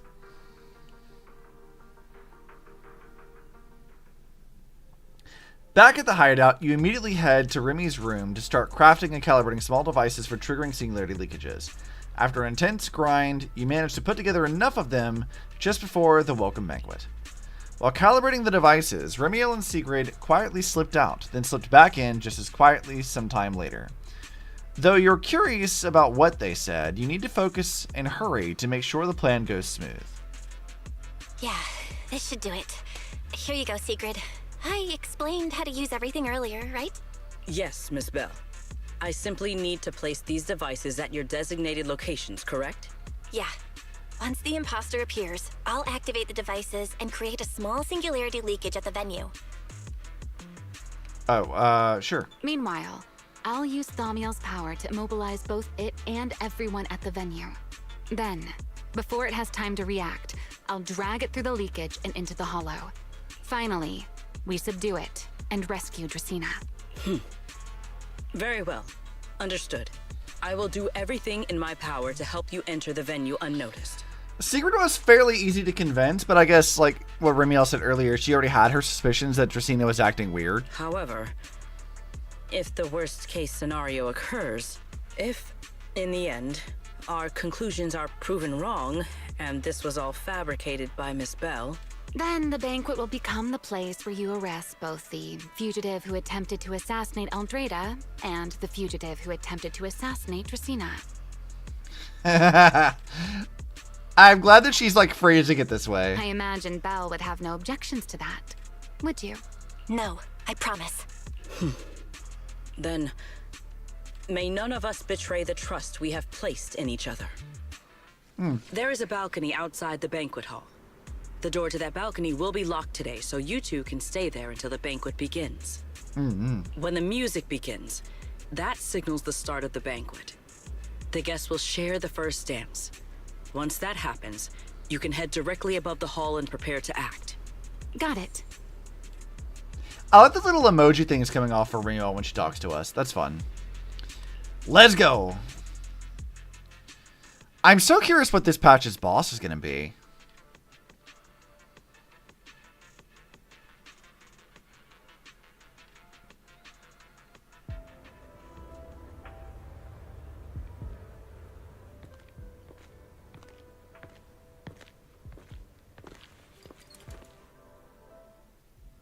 We are here. Next, I will head in and set up the device. There is surveillance cameras above the hall. Belle, you can connect to them from your end and confirm the situation. Got it. All right then. Please stay here and keep yourselves hidden. I will take my leave now. Let's use the camera to check on Secret. Can I talk to Remi first? Didn't expect it to be at a ball of all places. Something wrong with a ball? Nothing, just it's quite the coincidence. Reminds me of old memories. Back in the day, I mean way back, I actually loved to dance. I think I caught a glimpse of it in your memories. Yeah, none of the others are really into dancing or anything like that. But every time I ended up dragging someone down with me. Spinning and moving to the music on the dance floor. It's rather freeing, don't you think? Of course, that was ages ago. She's just sitting here with her, like, Yuri yearning. Just the whole time. Which I can't blame her for, but still. Let's see. Yep, more of this. And I'm not doing any pulls just yet. Keep transferring my steps, see how many pulls we get by the end of this. This is a pretty good spot. I'm in. Uh-oh, a soldier's coming this way. Oh, he has the porcelain helmet. What's going on? I mean, Secret is in charge of things. It's not like they're going to really be bothering her much. Can you two hear me fine? All devices are in position. Miss Bell, you have the exact locations in sight, yes? Correct. I see them. But what was that just now? Ah, you mean the soldier who came to speak to me? Yes. He asked me what was inside, and I said, this was specially prepared for Lady Dracaena. He then said, oh, I see. A heart-to-heart over dessert. On the floor, no doubt. I can hardly wait. And left. What? Can't believe I've grown used to the strange things that happen around her. The welcome banquet is about to begin, so I must take my leave now. I wish you two luck. It's kind of amusing that both, like Sigrid can be a bit of a weirdo with bad intuition, but also everyone underneath her also is kind of a weirdo with bad intuition. Honored guests who have traveled all this way from the surface of New Eridu, welcome to Rose Caliber. Oh, it's starting. Come on. We should make our way up, too. All right. I'll take the side fire escape. Why go through all that trouble? Whoa, wait! Oh no, we're getting Princess carried again. Now let us follow the music and dance with our partners. May we all have a wonderful evening. Everyone down there is dancing. Once the music ends, Gerta Blulu will show up. Okay, I'm ready. Are you ready, though? Hey, what's on your mind? Remielle, stay down. What if someone sees you from down there? Why would they? On such a beautiful night with lovely music. Surely everyone's eyes are on their dance partner. I really like how they did Remielle's, like, And pupils. you? You were so calm a moment ago. I know I said Why this so earlier, but I do nervous really like now, it. Miss Honor Student. No matter how we frame it, what we're about to do could be considered an assassination. To the unsuspecting crowd below, we must look like a pair of unforgivable criminals. Relax. I've witnessed spectacles far grander than this. Oh, right. The music won't end for a while yet. So, to settle those nerves, shall we share a dance of our own? Sure. Let's go. Dancing? Right now? Right here? Yeah, girl, embrace it. Isn't this kind of a bad time? Never. You're already my partner in crime. It's a little late to worry about propriety. Just so we're clear, I've never really danced before. If I step on your foot, don't blame me. Something tells me she's used to it.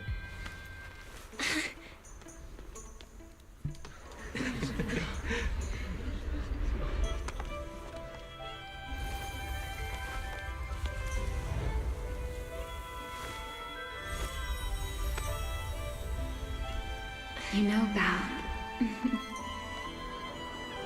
I've actually been keeping something from you. I mean, you've kept a few things And from you're us. definitely gonna be mad once you know the truth. Oh? But what can you do when your partner turns out to be a liar? Lady Dracaena is here. Everyone stay right where you are. It's time for her speech. After you, Lady Dracaena.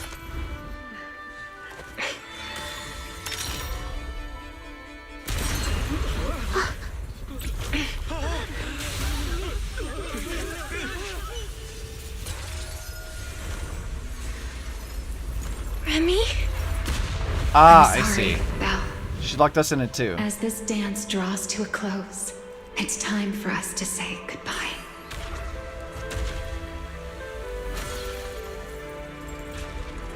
You know, Val, you almost made me forget that I no longer belong to this era. I almost forgot that I was meant to fly into the abyss alone. There's still a place for you to go back to. So from here on, let me handle this on my own. If you're that eager to die, then so be it! You're forcing the Enchainer transformation. Then bring it on. Remielle! Let's go, Belle. Let you shoulder this burden alone. Let's go. Belle broke free this time. She is getting stronger. Remi wasn't wrong. Remielle, if you ever freeze me with those feathers again, I'm plucking you like a chicken. What? Belle, why are you here? Didn't I... You're the one who said we were partners in crime. What kind of partner just ditches someone like that? Sorry. Good. I love she's just fully embraced that. She's like, nope, we're partners, god damn it. I will pluck you if you say otherwise. Save it for after this is over. What just happened? And what's that huge ether glow over there? That's Gerta-Blulu's cocoon. Since we ruined its plans, it's trying to absorb nearby ether to make up for the energy deficit and force its fusion with the Karma Core. And completely devour Dracaena.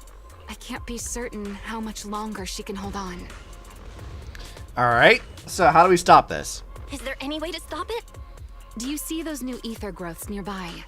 Gerta-Blulu created them. They're basically doing the equivalent of a blood transfusion, gathering ether from the air and feeding it into the rapidly growing cocoon. In other words, if we cut off those growths, we can stop the cocoon from growing any further. Are there any main arteries among the blood vessels? Are there any main arteries among those blood vessels? Sharp as ever. Good. I found 2 in total. Sever them both, and the energy supply across this entire area will fail. Then we can destroy the cocoon. Now that player 2 has joined the game, let's get ready to clear the stage at double speed. Hell yeah, hell yeah. But notice, I don't get to play as Remielle here. The space here is unstable. Watch your step. I'll keep an eye on the tracks. Wait for me at the end. Move. Belle, the cocoon's doing something. Watch out! The cocoon is sending out blasts at intervals.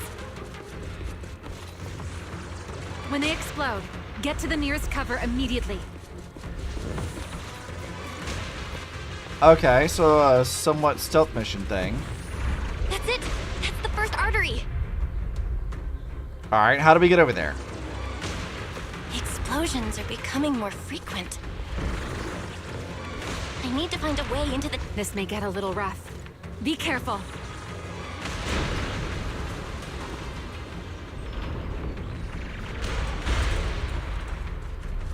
Its activity level is still going up. Yep, we got it. Don't panic. Whatever happens, stay clear of the blast. I got it. Remielle, how's it going on your end?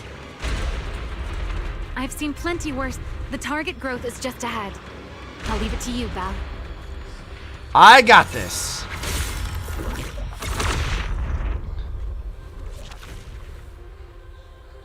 This route looks safer. Go this way. Remielle, how's the cocoon looking? Seems to be even more active than before. What a nuisance. We got Rest this. for a moment. Then we'll push through in one go. The blasts are getting stronger.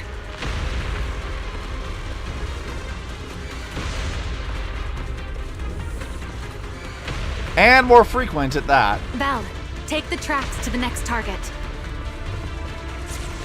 Alright, let's go. Dude, these track things are so cool. Like, I really like this a lot. I'll think of something. Using the rail car as cover. I'm impressed. We're getting closer to the second target growth. Destroy it, and the cocoon's growth should stop completely. Alright, let's get it.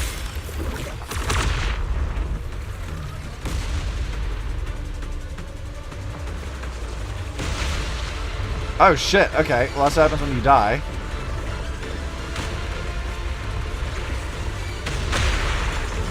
Oh shit. This way. We're nearly there. The closer I get to the cocoon, the worse its reaction gets. That only proves we've got it cornered. Okay, I gotta keep being more careful with this.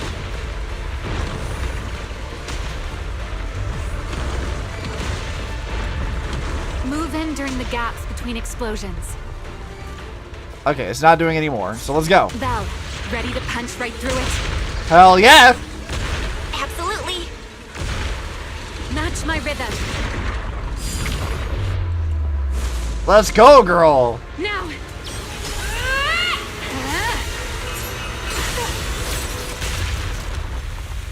Don't let your guard down. It's not over. No, I had assumed not.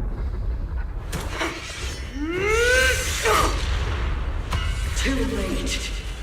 Evolution complete. Are we gonna fight an enchainer? Together!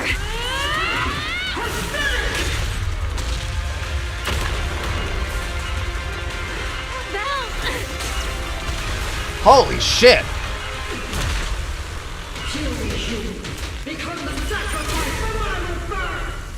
I think the fuck not. I think we ain't doing that nonsense. This is the power of the quantum form. This is my evolution. If I will not take to this power sooner, I never wasted my time attending to these humans. I had no idea ethereals could be so talkative. Right? Then let those be your final words in this world. You are nothing furious, you.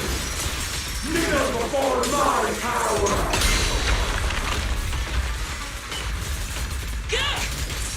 This is one of the first times we've also seen ethereals talk.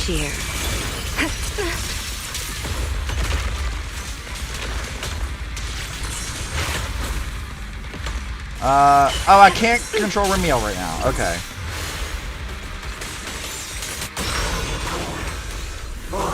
child of the Creator, answer my call. Taste my ether. And you'll be healed completely. It devoured half of itself just to keep fighting. Is this how a beast born from the hollow thinks? How tragic. Let's do this. Let's put it out of its misery.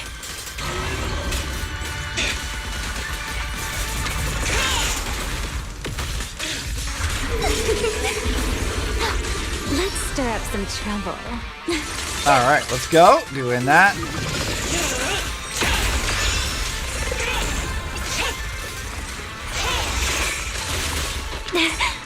Don't get ultimate. scorched by the light.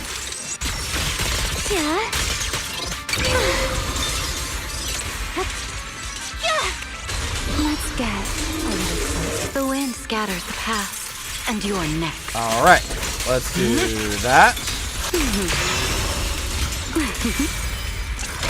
And then over to Pyroas. Invoke the stuff. Back to Luna. Pyroas again. Wield the blade with me! Let's do this one. My blade's unbound!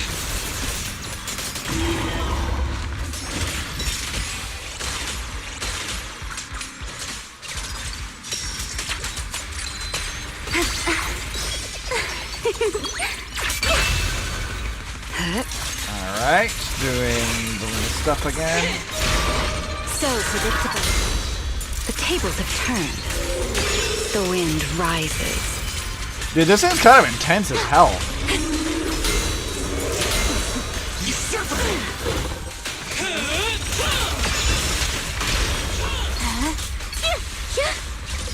This light is for you. The line shall be drawn by me. Alright, go, Luna. Here, And we do Remielle stuff. I can hear your heartbeat. Going back over to Luna. Here's the dawn. Is Cherish the time you Pyroas still dead? have to feel regret.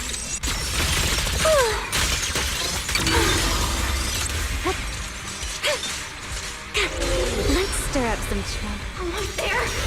We got this. We can just expose its core. Hang in there. Follow my lead. Let's fucking go, dude.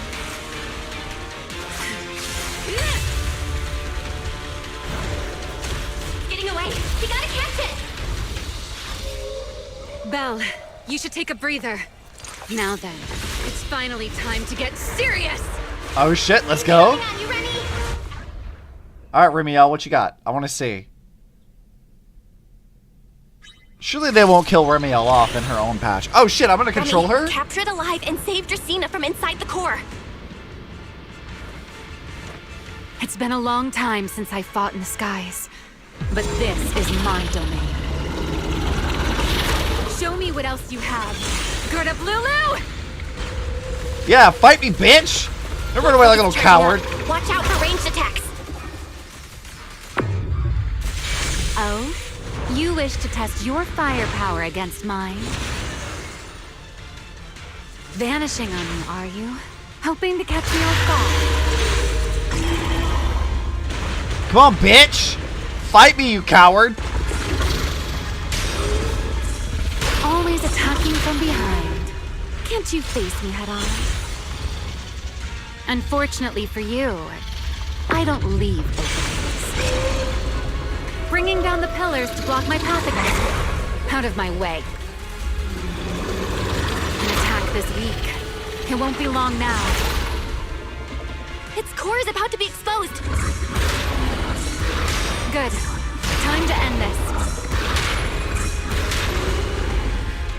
After 100 years of sleep, my body has grown rather sluggish. Forget it. Someone like you is hardly worth the effort. Let's go!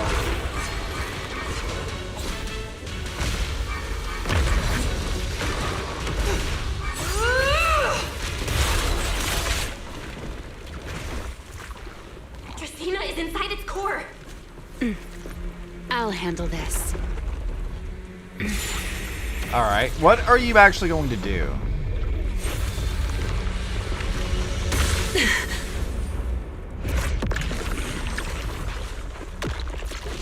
Oh, there she is. She's still alive, but fading quickly. I'll stabilize her ether activity. Oh shit. It's Shai Hulud.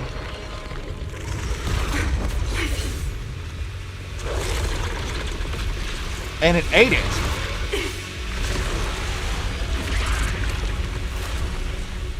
It just devoured Gertablulu and left.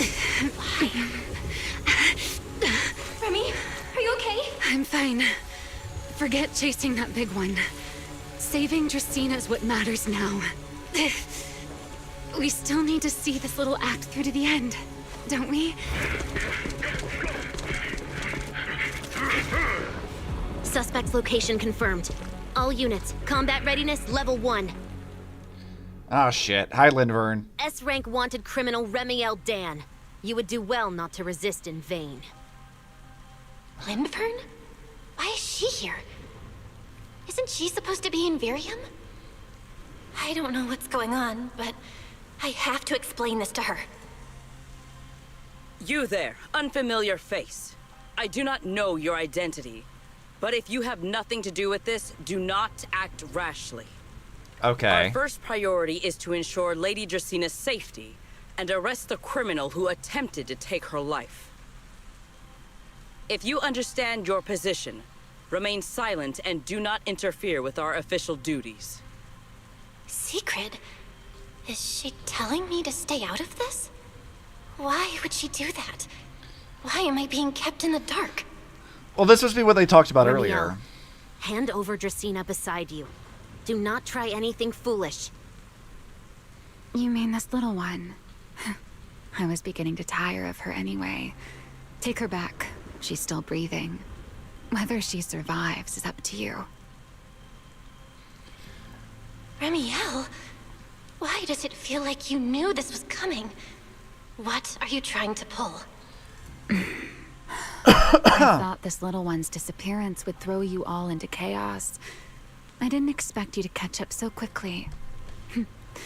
How dull. Time to bring this game to a close. Shit. The former Void Hunter Remielle Dan. I never imagined a legendary figure like her could still be alive. But why? Why would she be the one to attempt to assassinate Lady Sunbringer? If Lady Lindvern had not rushed back from Virium in time, who knows what would have... Lady Lindvern went out of her way to bring us here, so that we might witness the legendary Void Hunter's arrest alongside the soldiers. Quite a sight. But why? However, as a TOPS member, I am far more concerned with the truth behind another assault. Mr. Owen, I know what you mean, but I believe the answer lies with the very same person. Answer me, Remielle. Was it you who abducted Dracaena at the welcome banquet and left her gravely injured? Naturally. Were you also the one who infiltrated the computing center and attempted to murder Truvia, High Ambitions Corp's lead researcher? Yes, that was me. What? You... why? Huh? No, wait, that's not what happened. The one who hurt Truvia was... They're keeping it in wraps, obviously, as part of the cover-up. Right. No one would believe Lady Dracaena was nearly devoured and assimilated by Gertablulu unless they saw it themselves. Remielle, don't tell me this was all for... I did not expect you to admit it so readily. You understand what your actions mean, do you not?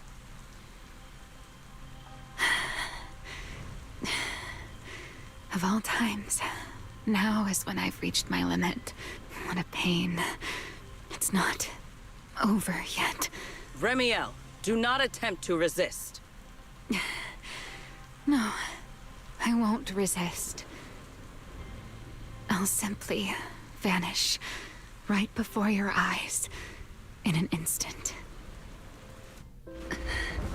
Alright, what is she doing? sorry, but I'm done being a spectator. Hell yeah, Belle. This performance of yours, you wouldn't mind one more joining, would you? You want to share the stage with someone like me? Let's finish this act together. What are you trying to do?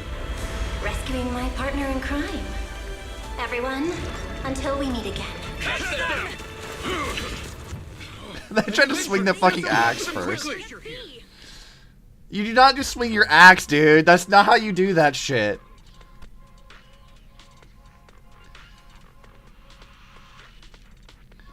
So, naturally, that was just the cover story, because obviously telling people a Grit Blue is not a good idea. With a weakened Remielle in tow, you flee to a hidden corner somewhere in Buastrum. No. Look away. It's okay now, Remielle. Please don't. Don't look at me. Okay. I promise. I won't look. Thank you. So, why didn't you tell me sooner? About your plan with Sigrid? And even Lindvern? Because you and I are different. You still have somewhere to return to. But I do not. The era I knew, the people I loved, those memories, they're all long gone. So, I can't drag you into this. You really are impossibly headstrong, Remielle. Yeah, a little bit. You're the one who called me your partner in crime. You're the one who held me together on that rainy night. And now you're leaving me behind? Did you forget you're over 100 years old already? How long are you gonna keep acting like a cranky kid? Valid point. I get it. Sometimes, someone's gotta step up and do the hard thing. What happened to Dracaena and to Truvia, someone has to answer for all of it. But that doesn't mean you have to shoulder all of it alone. Didn't you call me your partner in crime? Then act like it. Doing bad things together, running away together, getting ourselves wanted together. That's what partners do. Hell yeah, girl. What kind of partner takes all the heat alone? What kind of friend does that? You really are getting more silver-tongued by the day, Belle. I'm not trying to sweet-talk you. Can't you tell I'm really mad right now? I can hear it, Belle. I'm sorry. I shouldn't have done that, my dear partner in crime. I wonder if Remielle sees a little bit of Belly in Belle. So, what are you gonna do now? I think I'll return to my refuge and rest for a while. The signs of the Enchainer transformation seem stable for now. There shouldn't be any major issues. As for what comes next, I'll leave that to Lindvern and Sigrid. I'm a little tired. And I'm going with you. There's no need for that. I can walk on my own now. It's not the point, Remi. I know what you're thinking. I can't let Remielle out of my sight again, or who knows what outrageous thing she'll do on her own, right? I promise, this time I won't go anywhere. Really. I only want to rest by myself for a while. Once I've recovered a little more, I'll come see you again. I promise. Before you can answer, you hear the sound of wings beating behind you. You two will see each other again, right? Later, back at Amber Hall, you explain in detail to Wise and the others what happened. Perhaps because you were too exhausted, when you wake again, it's already early the next morning. Oh, Belle, over here! Have some bacon. Ketchup or mayo, manager? I've got motor oil on the table too, if that's more your thing. Billy, that's only for you, dumbass. Would you like an egg, Belle? Is it just me, or are you guys being overly friendly today? Is it just me? Or are you guys being overly friendly today?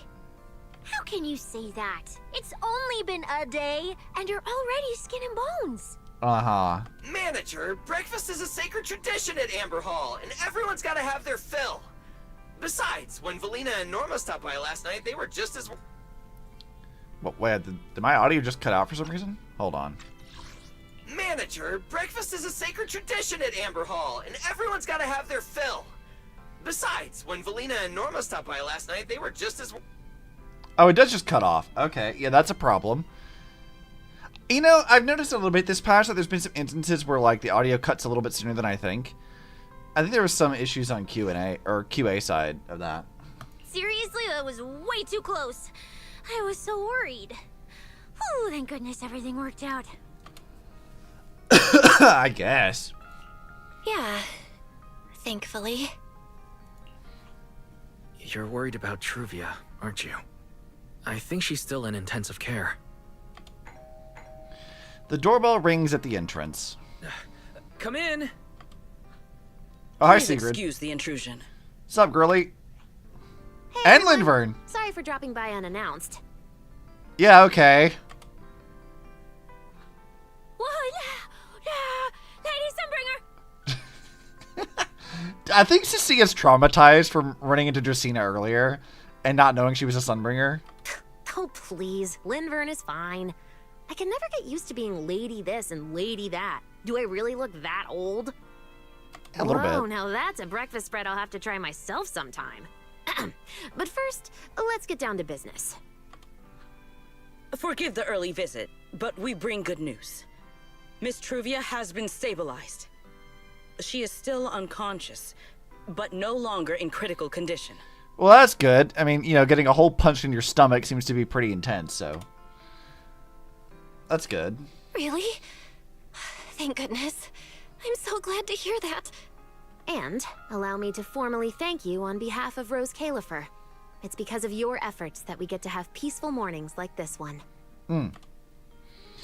I owe all of you too. I can't take all the credit. I only did what I had to do. And I owe all of you too. My bad for not thinking about what would happen after everything. Belle, I owe you an apology. Remielle and I kept our plan from you, but it was not because we doubted you. Rather... You were just worried about me. I know. You were just worried about me and didn't want anything bad to happen. But there's something I need to ask. Now that Remielle's cooperating with you, what's going to happen to her? Actually, we'll be taking her to Virium soon. Oh, relax. Not as a criminal, but as a friend who needs our protection. As for her ongoing Enchainer transformation, we can treat it with Porceloy. In return, she'll help us stabilize Dracena's condition with her unique ability. Yeah, that's helpful. How is Lady Dracena doing now? Why does this all sound so serious? Because it is. Her condition isn't great, but Flint Workshop is keeping things under control, for now. Oh, right. Remielle knew we were coming, so she asked me to pass along a message. She's already waiting for you at the usual spot. Really? I'll go see her right now, then. Really? Then I'll go see her right now. Hey, Belle? Aren't you going to see Remielle? Why are you going upstairs? Don't worry about it. Cecilia, curiosity isn't always a virtue, you know. The usual spot being our bedroom. Okay, sure. Is she okay now, too? Well, let's talk to everybody first, see what's going on, see what Weiss has to say. Bella, you full yet? How about getting a bit more food? You just went through a rough time. You've got to be exhausted. Do you want a shoulder massage? Whoa, whoa, whoa. Why are you being so weirdly caring? I'm always caring, you know that.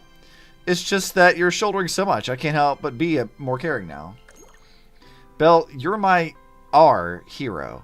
When we lost contact with you and were stuck at Amber Hall, Billy and Cecilia were freaking out, but I knew you'd turn things around and make it back safe. Because we're both Faithin, and I have faith in my family. I believe that no matter the crisis, you'll never be defeated. You'll just keep getting back up again and again. But I'm glad you made it home safe. I'm so glad. Head pat. Knock it off. It's kind of embarrassing in front of the others. Oh, and about Truvia. I hear she's still unconscious, but there's just a chance she pulls through. When she wakes up, let's go talk with her together.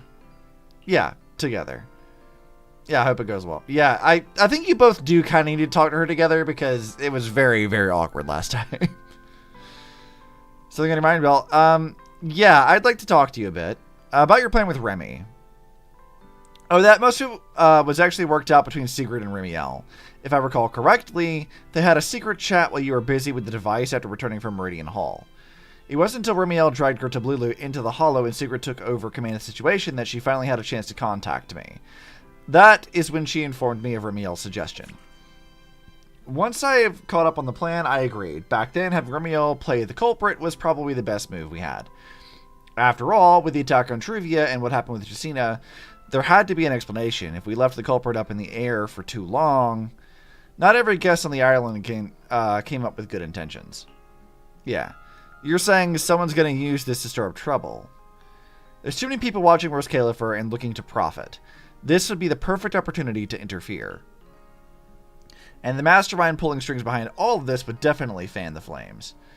To keep things from spiraling out of control, the only move was to go after Remielle as the culprit and stabilize the situation for now. However, we don't plan to actually do anything to her. This whole thing was really just a performance put on for those foreign guests. Of course, Remielle's abnormal physical condition and putting out a warrant for you, or rather for Pyrois, was an accident. We really didn't expect you to just charge in like that.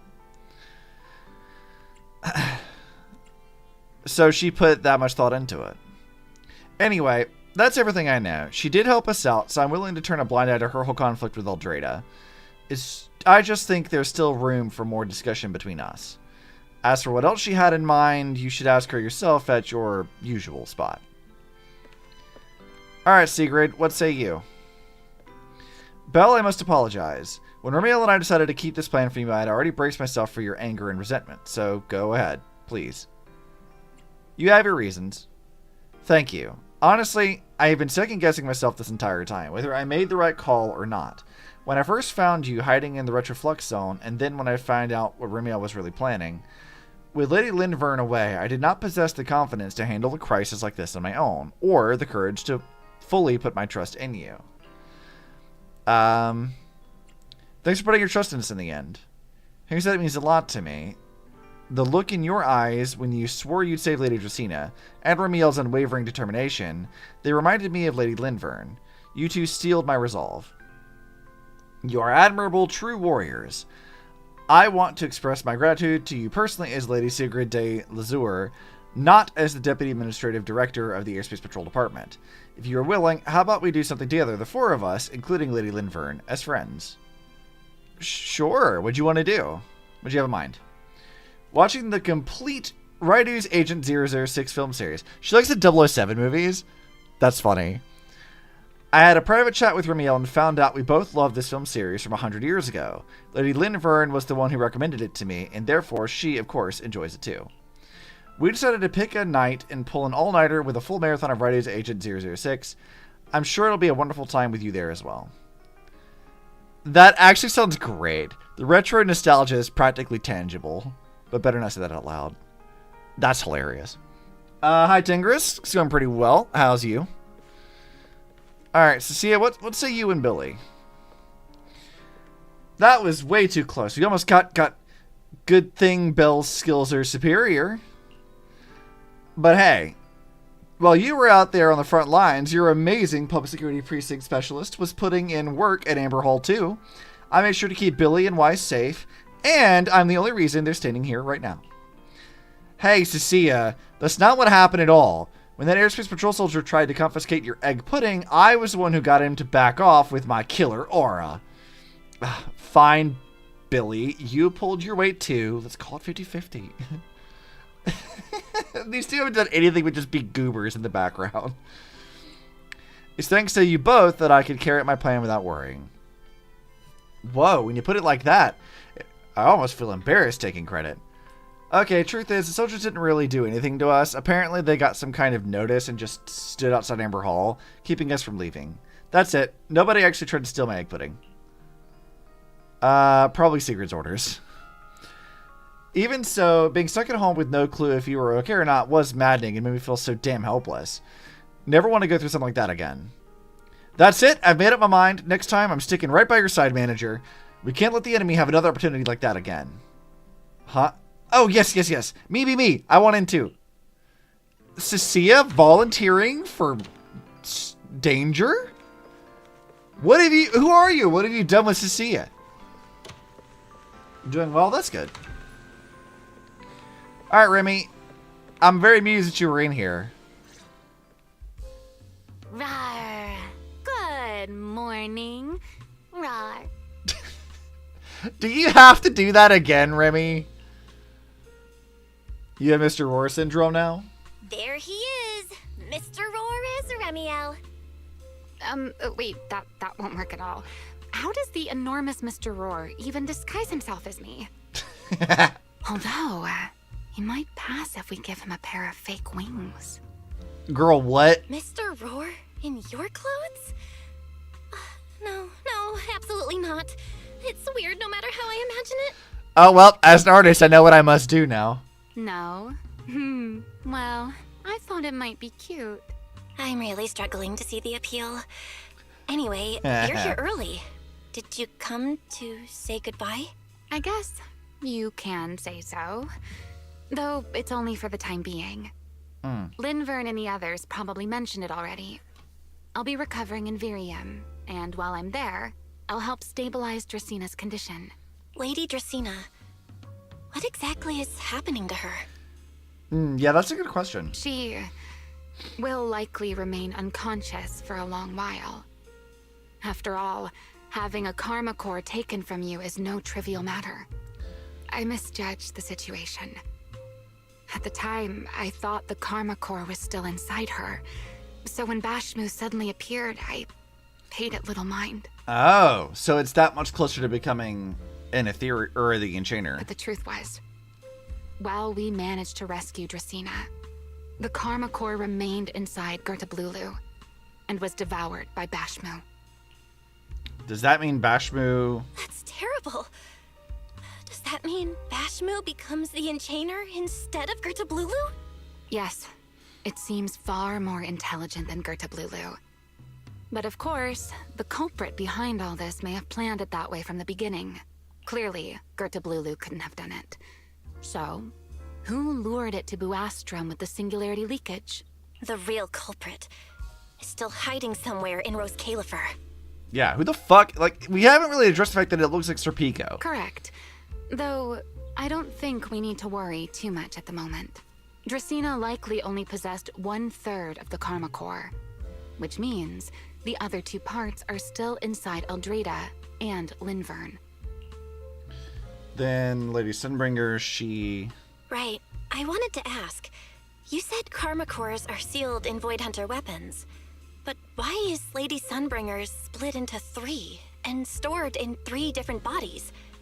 What's really going on with her? Yes. Void Hunter weapons. Perhaps. That's what the Sunbringers truly are. Huh? Oh, interesting. Come to think of it, I don't think I've told you yet. The truth behind the so-called attempted assassination of Lady Sunbringer. Oh yeah, I did want to know about this. The truth is, I really did come to Rose Califer in search of Sunbringer. Not the 3 who stand here today, but the one I once knew. And then I saw Eldreda. Do you know that strange feeling? How someone can look so much like her yet not be her. Yeah, Honkai games are pretty familiar with this concept. We've seen it a few times. Somehow, after reclaiming Thaumiel, the remnant inside it resonated with the karma core fragment in me, and suddenly I was able to sense the karma cores within the Sunbringers. Which is very strange. Sunbringer didn't fuse with the karma core and become an enchainer. Rather, the karma core was divided into 3 parts and stored within the 3 Sunbringers. So, if the Sunbringers are all, like, basically the Void Hunter weapon, then what happened to the real Sunbringer? Which is just like Void Hunter weapons. Okay. You mean the 3 Lady Sunbringers we've met are actually living Void Hunter weapons? So it would seem. No. There's no way that's true. What do you mean there's no way that's true, Belle? We've seen weirder shit at this point. Well, it's only a working theory. There are still plenty of gaps in it, but it does already answer a lot of questions. The most important question I have is, where is the Sunbringer I knew? I don't believe she would die so easily. Yet somehow, she just vanished from everyone's memories one day, and then she became the 3 Sunbringers we know. So until I find my answer, I suspect I'll be staying in Rose Califer for quite some time. Still, some proper rest is greatly appreciated. At least for the next few days. I'll go get you some breakfast. There should still be some breakfast downstairs. Wait here, I'll go bring some up for you. Ah, here it is. Who the fuck is this? How many times have I told you before? You really need to stop sneaking up on people like a ghost. You and that emotionless girl. Do you really have to show up every time someone's having a pleasant moment? That emotionless girl. I agreed to join this little covenant of yours, but I did not agree to being stalked all day and harassed whenever you feel like it. Remielle, do you truly believe the Sunbringers are Void Hunter weapons? Potentially. Of course not. Then why tell her something you know isn't true? What's the matter? I merely told a small lie. Hardly the first time. Why? Are you getting nervous? Don't answer my question with another question, Remielle. Oh, all right, fine. I'll explain. It's simple. Because sooner or later, she's going to uncover the truth behind the Sunbringers, whether I tell her or not. But now is not the time to reveal the answer yet. For her sake, for the 3 Sunbringers, and for Rose Califer. What does that fucking mean? So, you don't think the 3 of them know who they truly are, either? Perhaps. I can't say for certain myself. But you know the truth, and so do I. And what is that? There's only ever been one question of real importance to us. The Sunbringer I once knew, and the Sunbringer you've been searching for. Where is she? At the same time, somewhere in Buastrum. How pitiful. Oh shit! Okay, it's the Not Serpico, maybe. What did they call that monster again? Right, Gertablulu. To think it wounded you this badly. Its will to survive is truly frightening. It also got a lot smarter ever since it made contact with the Karma Core. Came embarrassingly close to actually pulling it off. How impressive. His eyes are weird too, aren't they? Why are you yokai? Do not worry. Our old classmate still handled everything. So you are Serpico. How are you alive? Come to think of it, I always did enjoy doing the unexpected. But you are terrible at adapting on the fly. That is why you keep losing to them. Again and again and again. Are you referring to Truvia or yourself? Why not? Simply admit that you are worthless. What the fuck? Why are you berating a woman in a coma?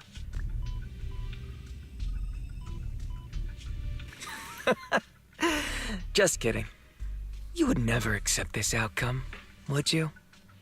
That's enough for an infirmary visit. I have something I must do.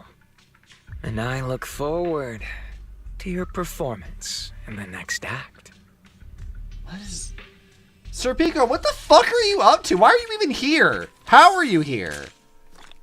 Excuse me? That's so wild. What the fuck is he here for?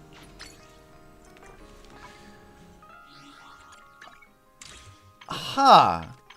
I mean, I didn't really, like, expect them to actually explain any of that to us at all.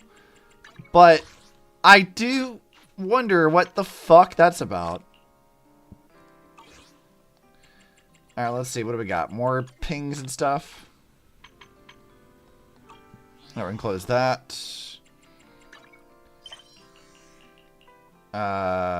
See notifications. Oh, we have more stuff over here, too. Mosent. Okay, this is Trivia's dad. Recently, Mosent, the head of High Ambitions Corps, attended a charity gala held in Jenna's Quarter. The event was organized by the Odium High Ambitions Entertainment, with the aim of rallying continued attention and support for families affected by the fall of the old capital. As the founder of High Ambitions, Mosent has been deeply rooted in the fields of finance, entertainment, and hollow science since the Eridu era, building High Ambitions from the ground up to a commercial empire of considerable scale, even by top science standards. Notably, he always kept a low profile and rarely attended events of this nature.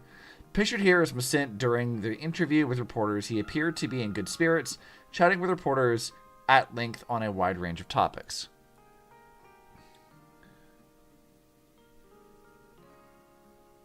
Okay, and they're all just talking about a few different things here.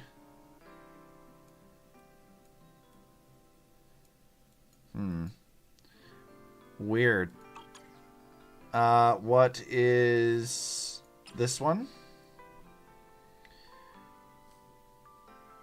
Why is everyone else's boss out on a business trip but mine? Friends have been outside of okay. I don't know who this actually is. I'll read that later. Okay, what is this one? Okay, there's trivia. Top secret info, deleting this later. Just got some first-hand intel through a few back channels. Looks like our boss is done for good. The scene was brutal. Killer's still on the loose. Word's gonna get buried real fast, but it already went down. New Eridu's about to change forever. Attaching a photo in case you don't believe me.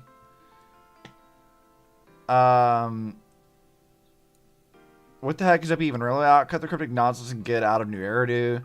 That all the pictures doesn't exactly look trustworthy. Quit posting stuff like this. Get through and tell me everything about the long-haired beauty in the photo. OP's post is pretty boring, but this girl's gorgeous, even if you can't see her face. She's some celebrity. I've seen this old guy on TV before. Isn't that Mosent, the head of High Ambitions? Did OP take this photo? This is some fancy gala for high society. Wait a second. OP said the boss's bloodline would end. If the boss is Mosent, does that mean something happened to this kid? Who's the beauty, OP? Can you give us more details about what actually went down? Is High Ambitions about to have a major meltdown? They said, looked into Mosent really does have an adoptive son and daughter. He confirmed it himself in an interview years ago. According to him, his adoptive son died in an accident, while his adoptive daughter has been working as a researcher at one of the company's research institutes. She's barely seen in the public all these years, so she's pretty mysterious. As for the photo OP posted, took a closer look. It was probably taken at some high-study gala a year or two ago. I recognized the ballroom. My uncle used to work there as a waiter. Couldn't find the same photo anywhere online, so I think OP's story might actually be true. The commenter above, are you a detective or something? Anyway, I just saw news posts about Mosent. If something really happened to his daughter, do you think there'd be some sign of it right away by the way he's been editing? Also, notice that when we had our Season 3 trailer, Mosent was the guy who was talking to Yokai. If Yokai and Serpico have some kind of, like, connection as well, like, say, this Serpico who's not... You know what it could be, actually? Here's what I think might actually... I bet it's not actually Serpico. I bet it's a intelligent construct, like how Sunbringers are, that they put Yokai into. I bet you that's what it is. Because Serpico is almost certainly still dead. But I bet you Mosent created a body based off his adoptive dead son and put Yokai into it. I bet you that's what it is. Which would mean that the real Serpico's voice doesn't sound like Yokai at all. Yokai just takes that body anyway. Because, like, Yokai has to show up inevitably, right? Like, he is supposed to be a major force in this. But we haven't seen him in a while. So, I'm going to go off on a limb here and say that's what it is. Because that makes the most sense to me. We still don't know what he really wants, though. and why he wants to team up with Tops and Mulson specifically. Oh, look, I got Nicole again, because I definitely needed Nicole. Come on, give me a Remielle. I don't need Ben. I don't need Anby either. Alright, let's get 3 more of these. I probably only use 2 of these, though.